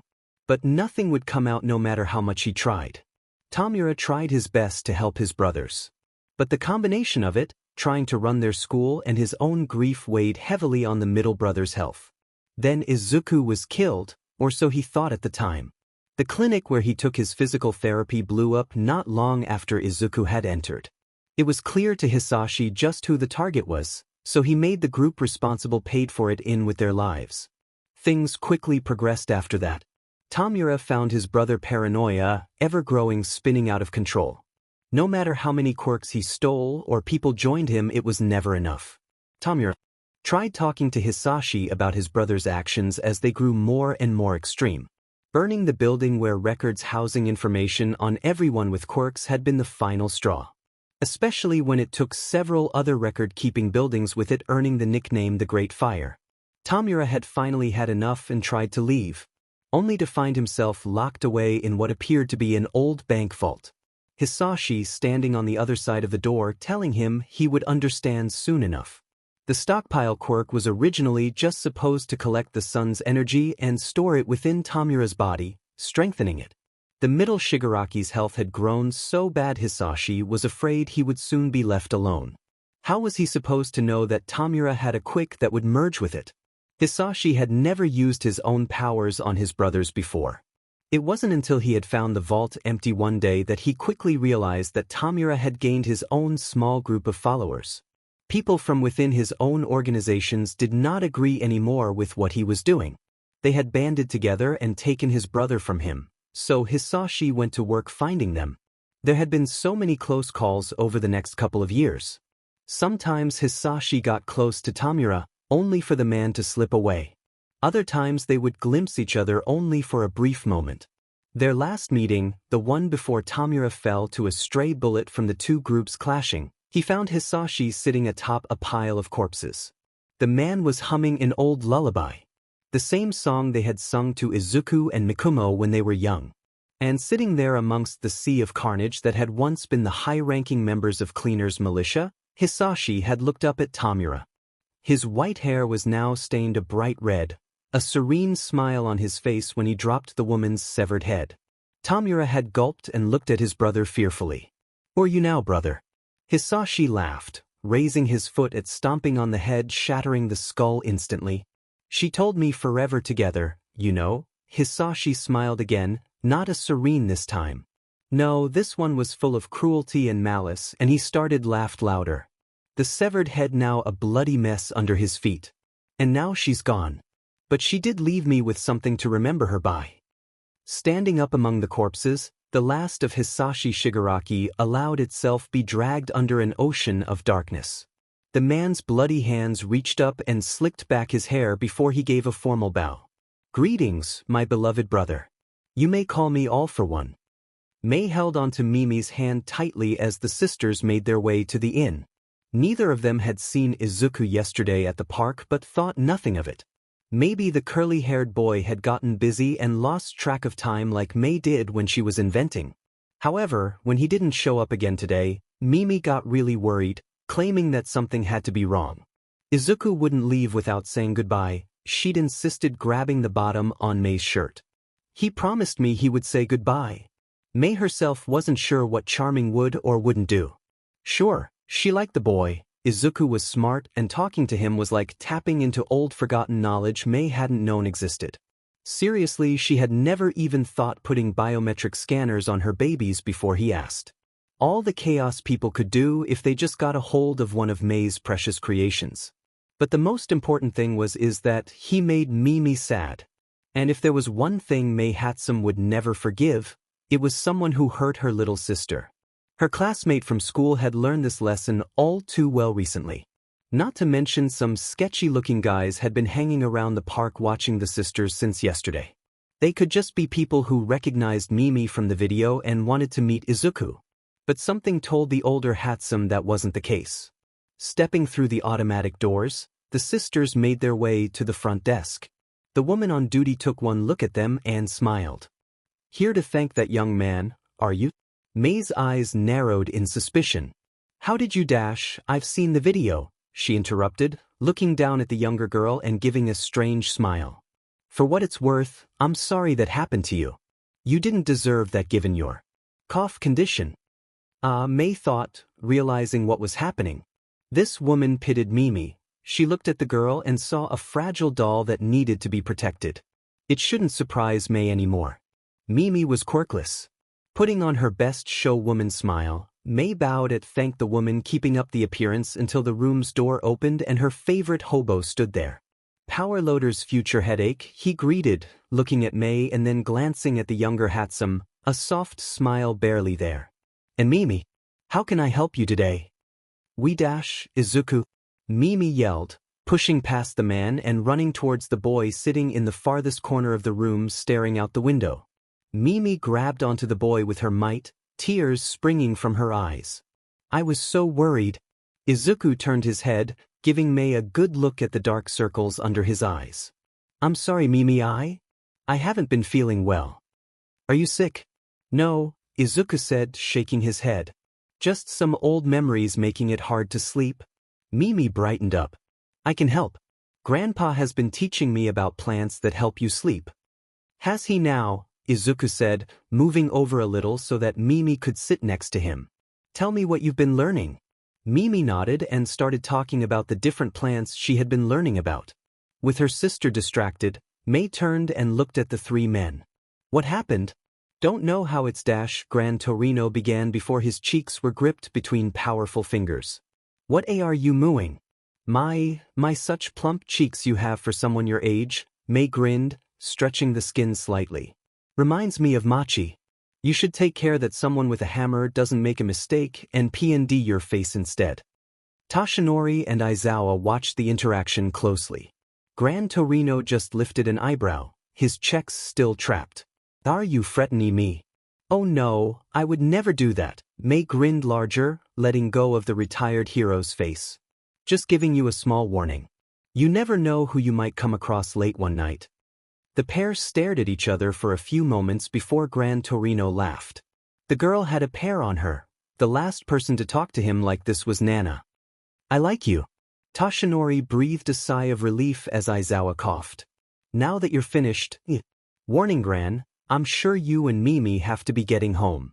No, sir, May said, shaking her head, dreadlocks whipping back and forth. Mom's working late tonight. As long as I have us home in time for homework and bed, we're free to do whatever. The underground hero's eyes narrowed. What about dinner? That's what convivence stores are for. Mimi pipped up before turning back to Izuku to continue their conversation. Out of the mouths of babes, May said, wiping away a fake tear. But you're growing girls, Toshinori said with concern evident in his voice, looking at the pair. You need proper meals. Not store-bought stuff. Toshinori's right, Gran said, looking at the girl. It was easy for heroes to get lost in their work and live off convivence store food and take out. It wasn't a bad thing, but eventually your poor diet caught up with you, and usually right in the middle of a battle. You, young people these days you two have no room to talk, Aizawa hissed, fixing both men with a look. One of you eats nothing but taiyaki. Well, the other is on a specialized diet. My injury Hey, Gran Torino jumped up, pointing at Aizawa. Nice to meet you, Mr. Ivan Coffee and Jelly Pack. I'm Kettle. Aizawa looked away, his ears a little red. I never said I was a role model on healthy eating either. Why don't they just stay for dinner here then? Izuku's voice rang out. The three males looked at the boy in surprise. The inn always makes plenty of food. Now May looked uncomfortable. We don't want to intrude. Nonsense, Toshinori said, placing one hand on May's shoulder. We would love to have you both stay for dinner. My friend Tsukachi called earlier, he got us some donuts. Both sisters suddenly perked up at the mention of the treats. Okay, May nodded, fixing Izuku with a look. But only if you tell us what's wrong. Izuku looked surprised for a moment before he felt something grip him a little tighter. Looking down, he saw Mimi's knuckles turning white as she held onto his shirt. Please, Izuku, the girl pleaded. You helped me. Izuku sighed at the determined look in Mimi's large eyes. We came to Naboo to look for my family. Are they not here? Mimi asked. Izuku shook his head. They're there. May knew the second she saw the tears starting to fall what had happened. Once upon a time she had seen her mother trying to explain the exact same thing to her. Walking over to the boy, the inventor dropped to her knees and pulled him into a hug, turning her head to look at her sister. Bud, remember when we talked about Dad? May spoke softly, feeling the tears soak into her shoulder. How you couldn't see him cause he went to another place? Mimi nodded. Did Izuku's family go away like Dad did? Yeah, Izuku spoke, pulling away from May, wiping his eyes. You know that graveyard at the big house at the corner of town? That's where my family is. Both Hatsum sisters looked shocked. You mean the Demon's Sanctuary? The what? Gran Torino asked. The Demon's Sanctuary, May explained, looking at the men. It's an old story around here. They say that a demon lived in the woods a long time ago and vowed that if anyone disturbed his family's resting place, he would destroy the town. No one goes there cause they're all scared, Mimi continued. Except for Grandpa. But that's cause the demon gave him special permission. Toshinori felt like his throat had suddenly gone dry as he looked at the sisters. Could you tell us your grandfather's address? I think we need to talk to him. Gran Torino impatiently hit the doorbell again with his cane. Toshinori stood next to his teacher, looking nervous, praying that someone was inside. He would have come himself, but Gran had insisted, something about the other gravestones and answers. What's taking so dim and long? Sir, please LD or horses, I'm coming. A voice came before the door opened, revealing an old man with a strange teardrop mark on his face. Can I help you? Gran Torino took one look at the man and dropped his cane in shock. Quirk activating, he prepared to lay a strong kick on the man. He would have succeeded if Toshinori hadn't activated one for all and grabbed onto his teacher. Let me go, you fool, Gran struggled in the number one hero's arms. Don't you know who that is? Gran, please calm. All might began as a fist came out and hit his side. Coughing, the hero deflated again. Toshinori, Gran gasped, turning around, looking ashamed, realizing where he had hit. I'm sorry, I didn't mean to. Toshinori, the man said, eyes squinting as he pulled out a pair of glasses from inside his shirt. As soon as they were on, His eyes widened as soon as they landed on the jet hero. Gran Torino, is that you? Ring Mzu, Gran grunted, crossing his arms. Been a long time. Ring MSTR. If you're here, then this is. Old Eyes looked at Toshinori, who gave a weak smile in return as he waved. I see. Well, coming. I'll make us some tea. The man turned around and walked back into the house. Toshinori went to follow, but Gran stopped him. Whatever you do, don't take your eyes off the rings he's wearing. His quirk lets him telekinetically control them. Gran stomped into the house a second later, Toshinori following a second later, wondering if the retired hero had not noticed that the man hadn't been wearing any rings. Neither saw the old man when they entered the kitchen. Toshinori sat down while Gran Torino started snooping around the room, opening doors and cupboards. The sound of the door creaking open alerted the pair to their host's return and had the jet hero in a chair next to Toshinori instantly. Almost as if he had been there from the start. Ringmer, as Gran called him, shuffled towards the table, a large book in his arms. Without a word, he placed it on the table and sat down. What? No tea? Gran sniped. It's steeping, the man said, his gold eyes amused as he looked at the retired hero smirking. You got old? Gran bristled. Like you have any room to talk, you old thief? The man chuckled lowly and looked at Toshinori before pulling the book to him. Opening it up, he flipped through a few pages before finding what he was looking for and showed it to the pair. It was an old newspaper clipping showing a younger-looking version of the man in front of them. He was dressed true to his name as what you would see the ringmaster of circus whereas he fought against Nana. She was something else, that Nana Shimura, the man said, getting up and going into the kitchen. Hell, to fight, I can tell you that. Toshinori reached, shaking hands out towards the book, looking at the woman as he started flipping the pages. Article headline declaring the name Circus as the new incoming villain group. A strong woman robbed not only an armored car but took the entire car for good measure. The deadly dancer of the sky, doll committing a daring high-rise theft that left many speechless and questioning how. Beast's brutal assault against police and heroes alike, holding them back single-handedly so his teammates could escape. Whoever had taken that photo was able to capture the exact moment where a young Gran Torino's leg came down on the man's arm. Nana herself was shown on the next page, her cape-shredded body littered with wounds as she faced off against the knife-wielding bloody jester. On the pages went as crimes got more daring, more public and even more violent until suddenly, they just stopped. Quite the resume, wouldn't you say? The man said, placing 3 cups on the table. Made me quite the important villain back in the day. Made you a bloody nuisance is what it did, Gran Torino said, sniffing the tea, trying to see if it was poisoned. Thought you died after? Yes, about that. There's something I've always wanted to say to you too, the man spoke, coming around the table. Gran tensed, grabbing the teacup prepared use as a distraction, expecting an attack from the old rogue. Instead, the man just got on the ground and bowed deeply to the pair, his forehead touching the ground. I'm so sorry for my weakness. If I had just called all for one that day instead of trying to stop them myself, maybe I could have saved her.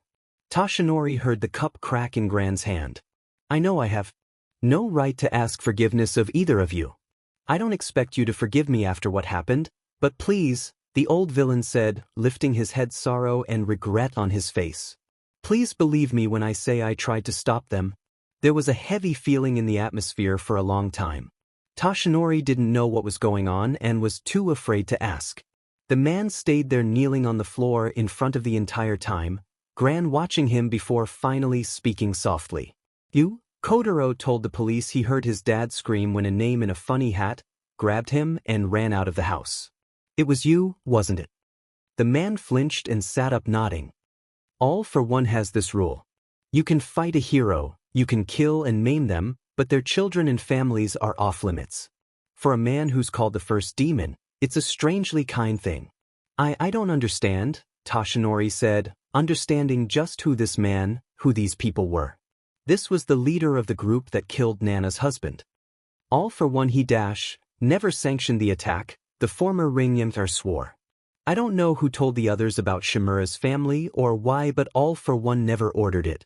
The cup finally broke in Gran's hand as he looked at the man. Tell me everything you remember about that day. Right now. I hear you had quite the time in Naboo, Nedzu said, placing the tea set on the table between himself and Izuku. I've been given what I assume is an abridged version of the events. My condolences for your loss. Thank you, Izuku said, reaching into a bag and pulling out a box of traditional sweets Aizawa said the principal enjoyed.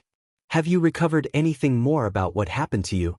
Nedzu asked, still having no luck finding where Izuku had been held prisoner for the past 2 centuries. The boy shook his head. There is a chance that those memories might never return, Nedzu continued, addressing the elephant in the room, taking a sip of tea. How would you feel about that? I don't know, Izuku answered honestly. Some part of him wanted to know who did this to him and why. And yet another part was scared, frozen in fear of what he might discover. Hearing a little from Gran and Toshi about what had happened between his older brother made him worry. Could Hisashi? Izuku shook his head. Toshi asked me if I would be willing to see someone. It's just finding someone willing to take on all of Izuku gestured to himself. That's where we're finding the problem. Have you considered talking to Hound Dog? Nedzu spoke, a faint twinkle appearing in his eye. He's a licensed psychiatrist. Doesn't he only deal with students? Nedzu nodded, moving in, poised to strike. Primarily, yes, the students are who he deals with. But our teachers sometimes go see him also. But I don't go here, Izuku argued. Even though you're being really nice and tutoring me, I'm not an official student. Would you like to be? Unfortunately, even with our accelerated curriculum, it would be impossible to enroll you this year, Nedzu continued, taking one of the traditional sweets out of the packaging. But that gives us time to prepare you for the next year's hero course. The hero course? Izuku exclaimed, standing up. But sure, I guess if you think about it, I've had some experience working as a vigilante. But I've told you how I feel about sending teenagers out. It's like the government is endorsing child soldiers. And I've had enough experience with that to know that it was wrong then, and it's still wrong now. Child soldiers. Nedzu thought, wondering what else Izuku had run into at the beginning of Quirks. It was like the high-specs user had found a new game prying all the repressed knowledge from the boy without him even realizing it. I agree. In a perfect world, UA would be a university or college and not a high school, Nedzu nodded, placing his cup on the saucer. But the grim reality is that no matter how much we prepare the average 40 students we are supposed to teach, many will still retire or pass away before they're 30. Then why do it at all? Because there are still people out there that need our help, Nedzu answered, looking out the window, his scar throbbing slightly. And people who hurt others because they can? Izuku was silent for a moment. Can I think about it? Take all the time you need. Izuku paused just as he was about to take another bite. Him a hero. It sounded like something from those comics and manga Hisashi and Tamura would read to him when he was younger. How can you be a hero when you can't even save your own family? Shaking the dark voice away, Izuku put his lunch back down on the branch and leaned back, moving so that he was hanging with just his legs. Exercising was always a good way for Izuku to clear his mind, and the tree's branches were just thick enough that he could do some pull-ups. The boy had barely done 20 when a loud voice startled him. Found you? Something blue flew quickly past Izuku. Grabbing the branch, Izuku was about to yell at whatever it was when, "Oich, my God!" covering both his eyes. So suddenly Izuku released his hold on the branch, sending him plunging towards the earth. It wasn't a huge drop, but it defiantly would have hurt if someone hadn't caught him. "Hello there," a bright voice greeted as thick arms held Izuku. "Nice to meet you. Thanks for dropping in. I'm gonna die. I did something horrible and now I'm gonna die." Nijire floated back down, looking at the bright red kid Mirio was holding. "What's wrong with him?" "Heido," Amajiki said, his own ears a little pink. "Your skirt?" "My skirt," Nejiri repeated, cluing in a second later and giving a small cry, holding the item down as she blushed. She had just been so excited when she saw the subject of her hunt that she just flew on instinct. "I'm so sorry," the mystery boy continued, turning to where he thought Nijire was standing, hands still covering his eyes. I did see. But I shouldn't have looked. The boy went limp in Mirio's arms, accepting his fate. Just make it quick. The three friends looked at each other for a moment before they all started laughing. Izuku waited a moment just to make sure this wasn't a trick of some sort before pulling his hands away. Don't worry, Mirio smiled. It was an accident. Now, if it had been on purpose, a dark expression overcame the ordinarily bubbly girl's face, and she slammed a fist into her open palm. Gring wave. Tamaki shivered. Scary. Very. Izuku nodded in agreement, glancing up and noticing the other boy's pointed ears. Moving in Mirio's arms, Izuku shoved his face right in front of Tamaki's, studying them seriously for a moment before smiling. How cute. You look just like the elves from Lord of the Rings. Tamaki squeaked at the bright face in front of him. He decided right then and there that this kid was one of Mirio's kind, a bright shining person who was like the sun. Lord of the what? Mirio asked, earning a gasp from the boy. Oh, you poor children, Izuku mourned, shaking his head. 200 years and already people had forgotten the classics. Gather round. Let me take you to tell you about a land called Middle-earth. The next big three sat down and listened to the story for the remainder of the lunch break as Izuku. Sir Nightai's office Mirai sighed as he looked over the paperwork. So far, the only thing he had on the man who called himself Overhaul was a name and the paperwork showing that he had been adopted by the family's current head. What his motives were for distributing quirk-enhancing drags or what his plans were was still a mystery. A message is here. Grabbing his phone, the former sidekick was surprised to see Mirio's name as the sender. Glancing at the clock he frowned. The boy should just be starting afternoon classes. Not one to neglect his education, another reason why Mirio deserved to inherit one for all. Night-Eye opened up the message. Dear Sir, sorry to bother you, but I just had to tell you that I found this fun story I think you'll like. See Tashinori. Mirio was perfect, always thinking of others. Just what you would expect from the future #1 hero. My new friend Izuku, the one Nijire's been hunting, calls it Lord of the Rings. I think you'll really like it. Degree oh, there was even a picture as well, the man thought, having a sip of coffee before choking on it a second later. There right between Ryukyu and Fatgum's interns, along with Mirio, was All for One face smiling shyly at the camera as he made a peace sign. How was this possible? All for One was dead. There was no way he could have survived the injuries Tashinori gave him. Is it possible?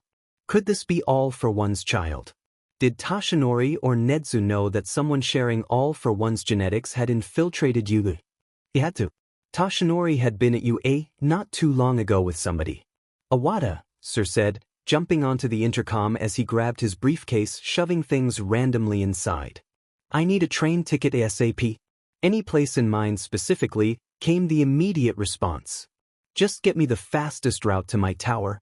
There was a slight gasp followed by a bit of static before the woman replied. Yes, sir. Mirai would find out what was going on, and he would find out straight from the source. Nibu the man formerly known as Ring Yisti stood with one foot on top of the young criminal, placing his cane directly in the center of the man's forehead. Now see here, young man, the retired villain said, gesturing to the man's unconscious companion. I can forgive you and your friend there have been following those girls around. I've seen the video and understand you may have been a little starstruck.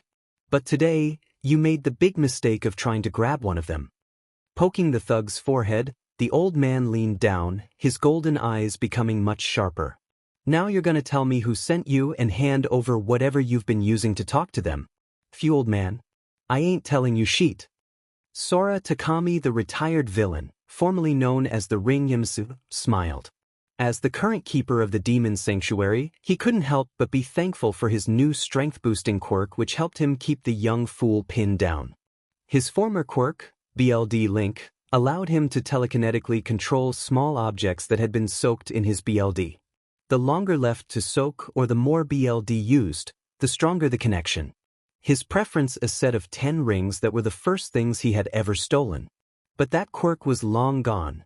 taken from him before he was tossed in jail by All for One. The demon's own version of punishment. Sora never expected to get his quirk, or any quirk for that matter, back from the man. Not after what had happened under his watch. Yet upon his release, the old demon had been waiting for him. This time with a small boy hidden in his shadow. Sora had expected death at first, but instead was offered a job and a new quirk. The newly released prisoner had shaken his head. He didn't deserve anything after what happened. This pleased the demon for some reason, because Sora next found himself waking up on the floor of his house. A letter was on the table along with a cell phone. It explained what quirk All for One had given Sora, along with the specifics of his new job. The mansion not too far away had its own staff to care for and maintain the house and expansive garden. All Sora would have to do was take care of the small graveyard a short walk from the house until he felt he was no longer able to. "You listening to me, old man?" the thug grinned. "Soon as I beat your butt, I'm gonna sell the brat to the highest bidder. Should be worth a couple bucks despite her being a Kadash slam with finesse he hadn't shown since his days in circus." Sora flipped the cane over and hit the man as hard as he could. Instantly the thug was knocked out, and judging by wound where Sora had hit him, there was a good possibility that there was some brain damage also. Not that it mattered right now. Anyone who threatened May and Mimi like that would pay the price. Those girls were the lights of his life. They appeared one day in a cloud of smoke, all smiles and laughter, blowing away all the darkness inside Sora's heart as they declared a worthless piece of scum like him as their new grandpa. His own son wanted nothing to do with him. But May and Mimi, they loved him. And Sora would be mad if he didn't do everything in his power to make sure they stayed safe. Opening the bleeding man's jacket, the old man grabbed the cell phone and opened it. Had young people today never heard of locking their phones? Finding the most common number and calling it. It rang a few times before a tired voice picked up. "You idiots better be on your way back. I'm not paying you if you've broken the contract." "Well, that's odd," Sora hummed, looking up at the sky, watching as a bird took flight. "What contract could that be, I wonder? Who is this?" "Not your two employees, I can tell you that," Sora grinned. "Tell me, do you know Naboo's nickname in the underworld?" There was a slight hesitation before the other man spoke. "Off limits?" "Bingo," he cheered. Seems whoever was on the other end was connected to All for One in some way. There were a few others like Sora in Naboo reported to the villain about any organizations trying to make a move into the city. So far none of them had ever once succeeded. "Now, since you know that, why have you sent people here?" Their contract was straightforward. "Observe and report," the man on the other end answered. But recently, they reported the target had left. Idiots had the bright idea that grab someone the target had been talking to, thinking it would get them a bonus. Sora's hand gripped the phone tighter as he heard the other thug groan. Eyes sharpening as he walked over and hit the man equally as hard as he had his partner. Then he just kept hitting. These men would have taken Mimi trying to get to someone else. They could have hurt her or May. They would have sold his girls to some sicko out there once they were done with them. Death was too good for these men. They needed to suffer first. Sora was breathing hard by the time he was finished beating both men to a bloody pulp. All the while, the man on the phone listened patiently to the sound of flesh being beaten over and over again. "I take it my men aren't coming back." "Naboo if off limits," Sora growled into the phone. "Follow your target anywhere else but not here." "Never. Here." "I understand," the man answered. "I will contact All for One and explain myself. Would you like me to have somebody come and dispose of the bodies?" "Don't worry, I have someone who can handle them," Sora growled, hating knowing who had to contact next. "I'll inform All for One of your cooperation. Between that and you ordering them back, you shouldn't be reprimanded too harshly. I foresee a few freebies in my future." The man sighed as the pair said their goodbyes. Walking back into the house, Sora was glad he had sent Mimi home instead of here. All the BLD on him would have just made the girl worry. After washing his hands, Sora made his way to the hall closet and reached onto the top shelf, pulling a box down. Opening it up, there was the same cell phone that had been left to him, still sitting right where he had left it. Pressing a single number, the answer was almost immediate. "Groundskeeper," Kurojire's deep voice spoke. "Are you compromised?" I have 2 idiots in my backyard, Sora answered. Someone sent an observe and report team into Naboo, and they went off script. That is unfortunate, the Warp Gate user replied. But why is that something Sensei should care about? 'Cause earlier this week I had some visitors, Sora spoke. Now he was glad he had put those cameras up in the graveyard after Gran Torino and Nana's boy had come to visit him. They were connected to Shimura. Personally, connected if you catch my meaning. There was the sound of shuffling and the creaking of a door before Kurogiri answered. What would you have me do with these men? After what I did, they're gonna be out for a while, Sora said, knowing that it would take a few weeks recovery time after the beating he gave. But they made certain threats towards some people I know. They'll be back once they're healed up. And I don't want that, Sora said, putting the kettle on. A nice cup of tea would certainly calm his nerves right now. I think they need to take a trip to Acheron. There was a slight sound on the other end, almost like Kurogiri had taken a sharp breath. Are you sure? Once I take them there, you can't change your mind. Sora looked over towards the picture on the wall. It was him, May and Mimi at a contest May had won, something about building robots. May was holding Mimi while the girl proudly showed the first place medal and robot to the person taking the photo. Sora stood next to May, looking at the girl with pride in his eyes. Suddenly he was back in jail sitting opposite of a boy wearing a high school uniform. Large brownish-red wings on his back that looked so much like another's as he glared at the prisoner. You aren't my father. No matter what Ma says, you ain't my family. This is the first and only time you'll ever see me understand. Sora Takami had been many things in his life. A thief. A villain. And for a brief second he was a husband. The last one though was debatable, given he was thrown into jail before the paperwork could be turned in. He may never have gotten a chance to be a father to his own son or any children he might have had. But no matter what, he would do right for these girls. No regrets, Sora spoke ice in his tone. And tell Sensei I need to talk to him. There's something he needs to see.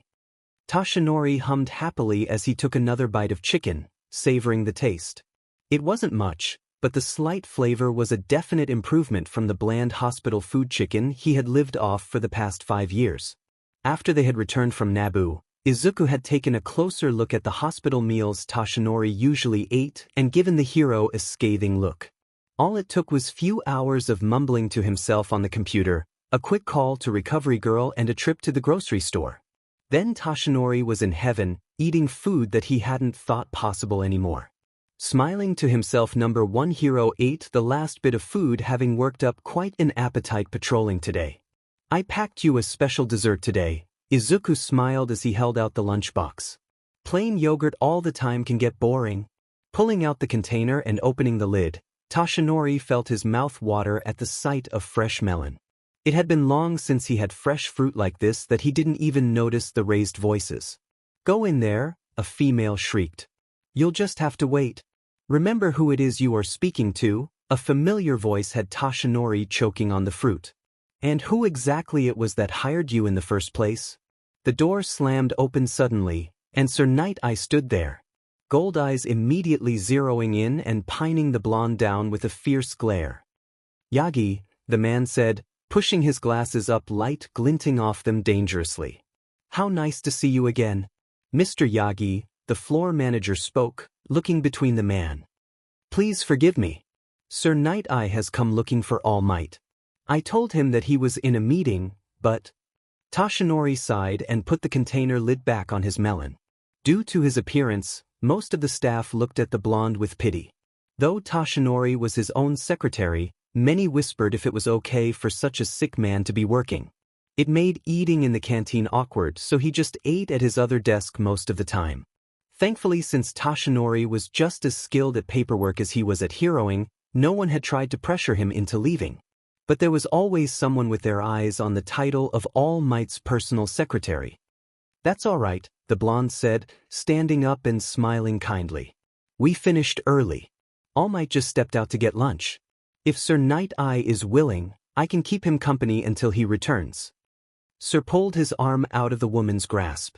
That will be fine. Leave us. The woman looked at Toshinori with concern, but he just gave her a thumbs up, and she sighed, closing the door behind her. Mirai, Toshinori began awkwardly gesturing to the couches. It's nice to see you again. The former sidekick nodded and sat down, putting his briefcase on the table. Don't get the wrong idea. I'm here on business. Toshinori sighed deeply. He should have expected that as he watched as the man pull files out. Some part of him always hoped that Mirai would call him first to talk about their breakup, as the media called it. Realistically, Toshinori knew he could have called first. Nothing was stopping him. It's just that talking to the Foresight user was super awkward, and he always brought up retirement and One for All. I received an interesting text yesterday from Mirio. Sir began reaching into his jacket and pulling out his phone. It gave me great concern, so I started digging. Toshinori gulped as Mirai leaned backwards against the couch, hands coming to rest on folded knees. This was the pose that made Sir Night-Eye famous amongst the police. It was exclusively used when he was interrogating someone. A few weeks ago, a boy was brought into Mustafu police station by All Might. He had nowhere to go and no family that could be found. Yet for some reason he was placed in protective custody. Not too long after that, it seems that All Might had visited Yuye. The student body gossiped about this for a while, since all the teachers apparently rushed to deal with a strange incident. Opening up one of the files, Toshinori saw a printout of himself shaking hands with citizens of Naboo. Just as Gran said, Toshinori had rushed out early on their last day and changed into his costume, making a public appearance. All Might visited the inn where they had stayed, the mayor's office and the train station, thanking everyone for being so kind. Ryukyu's new intern Hado is friends with Mirio. Lately, she's been hunting down someone rumored to be Nedzu's personal student. Now Mirai leaned forward, arms resting on knees as he stared at Toshinori from over his hands. Yesterday, she found this person and Mirio sent me a photo of them. Opening the phone, Toshinori nearly spat out BLD when he saw Izuku sitting between three others. I think I made some new friends today, the boy said, smiling for the first time since they returned from Naboo.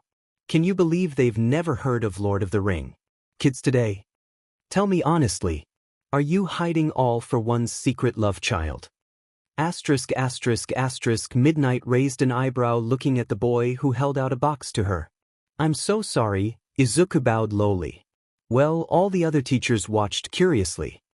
I was angry and it was wrong to lash out like I did. You could have been seriously hurt. Taking the box, Namuri opened it up carefully and was pleasantly surprised to see chocolate inside. Popping one of the treats into her mouth, she squealed in joy as the taste of dark chocolate and cherry hit her tongue. Examining the boy standing next to her, the woman liked her lips, wondering if he would be just as cute in a few years. Such a good boy, Midnight said, leaning forward and tipping Izuku's head up slightly so that he was looking at her. However, did you know my favorites? Normally, when people got this close to Namuri, there was blushing, stammering, even fainting. But not Izuku. He just gave a familiar deadpan expression to the heroine. Shoyuta told me. Everyone froze for a moment, eyes going to the couch where a yellow sleeping bag lay snoring. Namuri coughed and quickly regained her composure, smiling coyly. You should still allow me to thank you, she purred, batting her eyelashes. How about a kiss? Or perhaps you'll take a rain check, and I can pay you back when you're, liking her lips. Namuri leaned forward and whispered. A little older. The other teachers rolled their eyes and waited for the fountain of BLD to come from the green-haired boy. Instead, Izuku just looked confused. I'm confused. Are you trying to thank me or ask me on a date? Izuku said, placing his hand on his chin. I've never been on a date before. And you're an appealing lady, but I wouldn't want to get involved in cradle robbing. A heavy silence fell over the room as the temperature around midnight dropped a few degrees. Vlad King moved his seat closer to Snipe and waited for the explosion of anger. The last time someone had mentioned Midnight's age was 2 years ago. Some arrogant upcoming hero had come to take part in a demonstration for the classes. Even now, his screams of terror still woke up some of the teachers. Namuri gave a smile of pure ice. Are you saying I'm old? Izuku said, snapping back into reality and shaking his hands. Oh no, not at all. I'm just saying that a young lady like yourself shouldn't waste her time dating old men like me. A sudden strange sound sounded suspiciously like laughter as Aizawa unzipped his sleeping bag and got up. "All right, before midnight blows a gasket," the underground hero said, reaching into his personal mini-fridge and grabbing a jelly packet. "Have you given any thought to school next year?" "Ah well," Izuku said, looking nervous and glancing at Hound Dog for some reason. "Nedzu suggested I try applying for UA." Some of the teachers shivered, wondering what the principal was up to now. Present Mike, however, just looked excited, the radio host quickly adopting the boy as soon as Shoyuta had introduced them. "Yo, that's such a great idea," Mike smiled brightly. "So, what were you thinking, General? Support, business, or maybe the hero course?" Izuku looked down and started playing with the hem of his shirt. "I'm not sure yet, honestly. I think there's someone I need to talk to first before I make my decision." Aizawa hummed and nodded, understanding. Izuku had a powerful quirk that could be perceived as villainous even if he never used it entirely against another person. People were so obsessed with quirks now that someone like Izuku, who could take and destroy them, would no doubt be seen as a villain at best and a monster at worst. Not to mention that his eldest brother was the biggest villains around. All for One had destroyed entire criminal organizations with just a flick of his wrist when they threatened him. Destro and the Meta Liberation Army still the largest known ones to date. And if the media, or God forbid the HPSC, ever found out about Izuku's ties to All for One, not only was there a good chance the boy would never become a hero, but he could be locked away, never to see the light of day again under the guise of protecting the public. "Hey, I know," Hisashi's voice broke Shoyuta out of his dark thoughts. "Why don't we send you this year's syllabus for the first years? Power loader, you still got supports hidden away somewhere." "Shouldn't take too long to find," Maijima said. "Just give me your email and I can send it as soon as I find it." "Email?" Izuku said with a baffled look before his eyes widened as though he just realized something. "I have email." Diving at Midnight's computer, Izuku pulled up a browser and quickly logged her out before typing. "Broccoli Prince 3, the woman said, reading the name out loud, looking up at Izuku's hair. "How adorable." Holding his breath, Izuku clicked enter and waited for the screen to load. He shouldn't get his hopes up. Realistically, the account should have been deactivated centuries ago, but all the strength in Izuku's legs drained as he collapsed onto the floor in disbelief. Rushing over, Shoyuta looked at the screen, eyes widening when he saw the number of unread emails in the box. The latest one being dated as just a week ago from someone called Cauliflower King 1. Looking over at the teachers, Aizawa glared as he held the shell-shocked boy. "Someone needs to go get Nedzu." "Namuri, this thing is connected to the printer, right?" "Of course." Aizawa nodded. "Good, 'cause I have a feeling we have a lot of stuff to print off." Tashinori let out a deep sigh as he waited for Izuku. Explaining the boy's situation to Sir Night-Eye had not gone over as well as it could have. In fact, "He should be locked up," Night-Eye yelled, slamming his hand on the table. "And that's if this ridiculous story is even true. For all we know, this could have been one of his tricks." Now, Tashinori spoke, trying to calm the man down. "Tsukachi looked into his school and was able to find evidence. And Gran Torino and I have seen the graves personally. Izuku isn't lying." "But he's still All for One's brother," Night-Eye argued. "That makes him your enemy." Tashinori's heart thumped louder at that as One for All heated up a little under his skin. "I think you've forgotten who his other brother was," Tashinori said coldly. "And you weren't there like we were. You didn't hear about what happened to All for One's family." "It doesn't matter what happened to him," Night-Eye spoke coldly. "He was and has always been a monster." Silence descended over the pair as though all sound had suddenly disappeared from the world. Tashinori's eyes widened in horror as he stared at his once closet friend. "A monster?" Tashinori repeated, fists clenching on his knees. A moment later, his shoulders sagged as he looked at his reflection in the polished table. "You're right, Hisashi Shigaraki became a monster. I'm glad, but the number one hero stood up, activating One for All. Before he was that monster, he was a man. A man who lost everything he held dear trying to protect people. A man whose pain and grief shaped him into what we know. I will never forgive All for One, but now we have a real chance at stopping him. A chance at what? Sir asked. He's dead. Tashinori shook his head. He's alive, All Might said, hand coming to rest over his heart. Izuku says he can still feel his brother out there. I think I can, to thanks to One for All. And knowing that I'm sure that one day Hisashi Shigaraki will come for his family. So, the boy's bait? No, the hero shook his head. He's hope. Hope at finally stopping All for One. Mirai studied All Might for a while, processing the words before a sickening feeling rose inside him. You're not thinking of giving him One for All, are you? All Might look upwards, his blue eyes alive with fire. I haven't decided yet who I will give One for All to. But the decision will be mine to make. The pair held the intense gaze for a few moments before Sir Night-Eye was forced to look away. Fine, he spat, gathering up his stuff and putting it back in the briefcase. You don't want to listen to me. You want to get tricked by someone who shares All for One's BLD, go right ahead. The man stood up and walked towards the door. But I won't be there when this blows up in your face. Goodbye, All Might. The door slammed, and for the second time in his life, Sir Night-Eye walked out of Tashinori's life. Tashinori crossed his arms and thought about it. He wasn't naive, he understood Mirai's concerns. To Sir Night-Eye, Izuku had just appeared out of nowhere and somehow charmed his way into the #1 hero's life. Mirai didn't know Izuku like Tashinori did.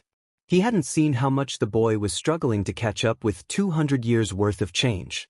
He didn't know about the sadness that Izuku carried around with him.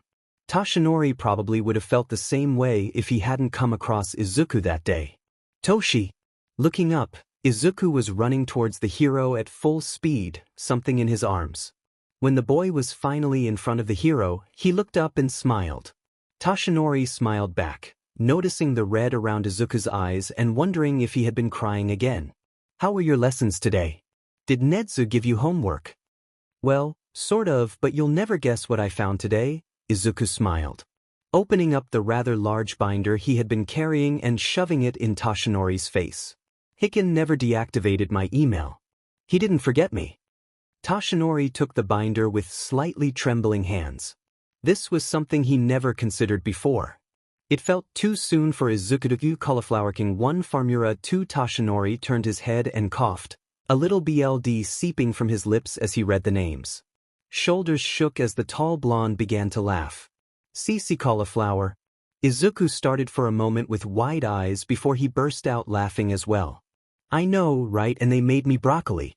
Tamura really lucked out as far as names. Since he loved growing things so much, he got to be the farmer. Tashinori held his side, laughing louder. Who would have ever thought that the most terrifying criminal to walk the face of the earth would use a vegetable as an email name? As the two walked together, talking about random topics until Izuku brought up the topic of attending UA, Nedzu said I should read the syllabuses for all the courses. Support sounds neat from what Mei showed me, but I think he wants me to try for the hero course, Izuku said, clenching the binder tighter. I just don't know if that's right for someone like me. Tashinori glanced at the boy from the corner of his eye. And what's wrong with you? There was a tense moment, and Izuku stopped walking. I couldn't save my family, Izuku confessed. He hadn't gotten too far reading the emails before he had to stop. The phantom voices of both Tamura and Hisashi's begging him to come back home became too overwhelming for Izuku. Izuku, Tashinori said, looking off in the distance, eyes widening when he realized where they were. Suddenly an idea came to the hero. Come with me for a second. The pair walked eventually, coming to what looked like a trash dump. Izuku frowned as he saw all the garbage and wondered why people hadn't cleaned it up yet. Sarah Winchester, Tashinori spoke, sitting down on the concrete barrier. She's the first person I failed to save. There was an accident, and she was pinned between a car and a wall. I know that there was nothing I could have done to save her. But for a long time, I wondered if I had been faster or stronger, would she still be alive? Blue eyes looked at green. The hardest lesson you can ever learn as a hero is that sometimes no matter how much you try, people die. Maybe we weren't fast or strong enough. Maybe we didn't pay close enough attention. Or maybe, just maybe, we use our quirks wrong or get too angry. Have you? Yes, Toshinori answered honestly. I know you said he isn't dead, but for a long time I did. And I thought it was my hands that killed him. Izuku stared at Toshinori, eyes wandering downwards to where his scar was. Did Hisashi have a scar just as bad? But to answer your question about being a hero. Yes, I think you can do it. What happened to your family was wrong. But no matter how scared you were back then, you still tried to save them. The blonde spoke firmly before standing up and looking at the trash-covered beach in front of them. You're a bit like this beach, Izuku. There's still a lot of pain and grief for you to process. I see, Izuku said, looking at the beach, a determined look coming to his. I'm the beach. Toshinori nodded. Then I think the beach needs a makeover, Izuku spoke, walking down the stairs to the closet piece of garbage and picking it. And I'm gonna give them one. Then. Izuku turned and looked at Toshinori, the sun shining brightly behind him. Then I'm going to become a hero and save Hisashi. Somewhere deep inside One for All, Tamura heard his brother's words and started crying. He might not have been strong enough to save his brother alone, but this time he had Izuku with him. And everyone else as backup. Asterisk. Even if it's a harder way, it's plain to see the reason why. Oh, that's all because of the mighty heart. Hisashi grit his teeth, ignoring the feeling of BLD as it dribbled from his nose. His determination to find the person singing overriding every other longing at the moment. That song. Hisashi hadn't heard it sung in over 200 years. Nobody should even know about it. The rare times he hummed it to Tamura, All for One never spoke the words aloud.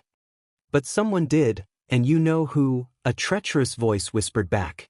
Inko's lullaby, the only thing she really remembered about her parents. She taught it to all of us. Shut up, Hisashi growled to the voice, pushing the technology quirk he was using to its full extent. Trying to hack his way into UA was much easier years ago when Hisashi's injuries weren't weighing him down. Even with his secret backdoor, he had to be careful not to fall into Nedza's traps. The air changed as Kurogiri opened a portal into All for One's lair, and Tamura rushed out. Sensei? Crimson eyes widened as Tamura saw the BLD seeping from the man's nose and ears. If All for One still had use of his eyes, Tamura would bet that they would be bleeding also. Knowing better than to touch his sensei when he was using a quirk, Tamura kneeled down next to him. Sensei, please stop. Your injuries. You know we apt to sacrifice ourselves, whatever they may say. Turning his head to the source of the sound, Tamura saw someone in an oversized black hoodie on one of the monitors. The camera couldn't make out their face since the hood blocked most of it, but Tamura just knew this person was the source of Sensei's pain. Eyes narrowed at the person, Tamura couldn't help but hate them more than anything else in the world right now. Even All Might. Hisashi had almost broken through when a sudden firewall appeared in front of him, severing the connection. The man swore, falling against his chair in exhaustion. Stupid effing rat. Tamura placed his hands on All for One's sleeve. Sensei, you've got mail. Oh, what now? All for One growled, pulling up the email absent-mindedly. Kurogiri, would you please? Of course, Sensei, the bartender bowed, walking forward and looking at the email. Golden eyes widened as Kurogiri looked at Sensei for a moment before back at the email. Well, Kurogiri coughed and took a deep breath. Are you still my Hikken? All for One tensed up, unseeing eyes turning towards Kurogiri. What? Like the song, only one person had ever referred to Hisashi as Hikken. The same person who had disappeared without a trace. The same person he had sent a letter to just weeks ago, musing how he thought he had felt them out there in the world somewhere. The same person who should all accounts be dead. Izuku, are you still my Hikken? The bartender repeated. The email lists someone called Brock. Enough, the man roared, startling Tamura enough that he fell backwards. The pair watched the man frozen in terror as All for One took many deep breaths to try and calm himself down. Tamura, the symbol of evil, spoke, looking towards his son in all but BLD and reaching out. When Tamura flinched, All for One froze and pulled back. I'm sorry, Tamura. I'm just in a bad mood today. You've done nothing wrong. Tamura lowered his head, an old feeling of fear welling up inside him. Is there anything I can do to help? No, my boy, this is something I have to do myself. All for One smiled bitterly. You just continue making plans for your debut. I hear you have something quite bold and ambitious in mind. Whyus? Tamura smiled nervously. Then when the time comes, I wish you the best of luck. All for One reached out again, patting Tamura's head. But I doubt you'll need it. You've exceeded my expectations time and time again. I know you'll become a symbol in your own right. Sensei, if I succeed with my plan, Tamura said, licking his dry lips nervously. I mean when I succeed. Will you let me help you? All for One smiled again, this time a little more genuinely. As soon as he found Izuku and made sure it was his brother, Hisashi would introduce the two. Izuku loved Mikumo. No doubt he would love Tamura just as much. Of course, Tamura. Whatever you want. All for One hoped this wasn't a cruel trick. But the paranoia that came the position as king of the underworld wouldn't leave him alone. As much as All for One wanted to hope his brother had come back, he also had to protect Tamura. Hope was a cruel thing. It made you greedy for the impossible and could destroy even the strongest of people. No, Hisashi couldn't hope just yet. The villain had to think about this rationally. Someone out there knew about Izuku and were using his identity to contact All for One. This meant that this person may know where Izuku, or rather what was left of his baby brother was. All for One needed that closure if he was ever going to succeed in the future. He needed to find out what happened to Izuku so that when he finally secured one for all he could apologize to his brother. And if this meant ripping through this fake and whoever else he had to find out, then Hisashi would do so. MDM president of the Hero Public Safety Commission kicked a rock away as she looked down disdainfully at the device in front of her. 4 weeks something had been trying to connect with the HPSC's network. At first, they had thought it a hacker or a virus, but it never attempted to do anything other than sending data. When nothing else had worked, the president had given the order to all the connections to go through. Only a simple pair of coordinates lay inside along with the symbol for the HPSC. Whoever had set the alert had worked for the organization when it was still called the Department of Quirk Affairs. MDM President, one of the techs said, holding a tablet out to the woman. My deepest apologies. This technology is just too old, we weren't able to salvage as much as we originally hoped. The woman took the tablet. Do we know what this place was used for? The man nodded and gestured to the giant machine. Of the 3 in the room, the only one still left intact save for the broken glass. From what we can hypothesize, this place was meant to be an experimental prison, he explained. Only 1 unit was ever put to use. ID.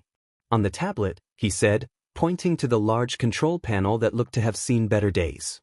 It's amazing the man never got a chance to finish his thought. The president already pulled a gun out, delivering a headshot before the man realized what was happening. The 3 other techs screamed at the murder before they were each ruthlessly executed by the woman. Take what you can and scrub this place, the president ordered her secretary. I want no traces left behind. Yes, MDM president. Everyone remaining spoke at once. Once the woman was safely hidden within her car, she pulled the tablet out and opened one of the documents. The data was heavily corrupted due to age, but the person's name and quirk were still readable. Alias. All or nothing. MDM President in a sharp breath at the name. It couldn't be just a coincidence that the name was so close to All for One. Pushing the link to the only video file, an old man appeared on the screen. What I am about to tell you is meant only for the highest level of authority in the Department of Quirk Affairs. If you are that person, BZZT to listen to me and heed my warning. What we kept locked away is the BZZT brother of the most dangerous monster out there. He goes by the name Crackle, but many have started calling him All for One. All for One's brother. The president straightened slightly, now looking more interested. Though his ability to crackle those of their meta abilities is useful, he proves BZZT to cooperate with us. I suspect that finding out BZBZZ in his sister-in-law and nephew's deaths. So, All for One once had a family, and the Duque probably had them killed and covered up their involvement.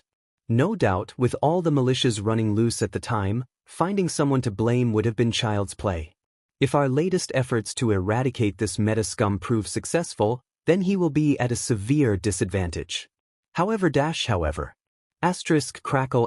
Crackle is smarter than his brother and infinitely more dangerous. The boy is a serious threat to humanity. If meta freaks are still around in the future, it will take him no time at all to amass an army under him. Heed my warning, and do not underestimate BZB. The screen went black as MDM president leaned back and thought about what she had just learned. The man's attitude, the horrible, was not a surprise. From the unredacted files she had read, people with quirks were treated horribly 200 years ago. The creature rejection clan looked like some schoolyard bullies compared to what she had learned the militias did. But she was curious about meeting the boy. This man claims to be more dangerous than the symbol of evil, all for one. Perhaps if she found him before anyone else, she could turn him towards the HPSC's way of thinking. What she and her scientists could do with a quirk like his, the possibilities were endless. Or maybe Hawks was a good soldier, but he lacked ambition. With just the right amount of pressure, she could make him number one. All Might wouldn't be around forever, and Endeavor had too many secrets that she could make use of. Perhaps it was time to start looking at the next generation.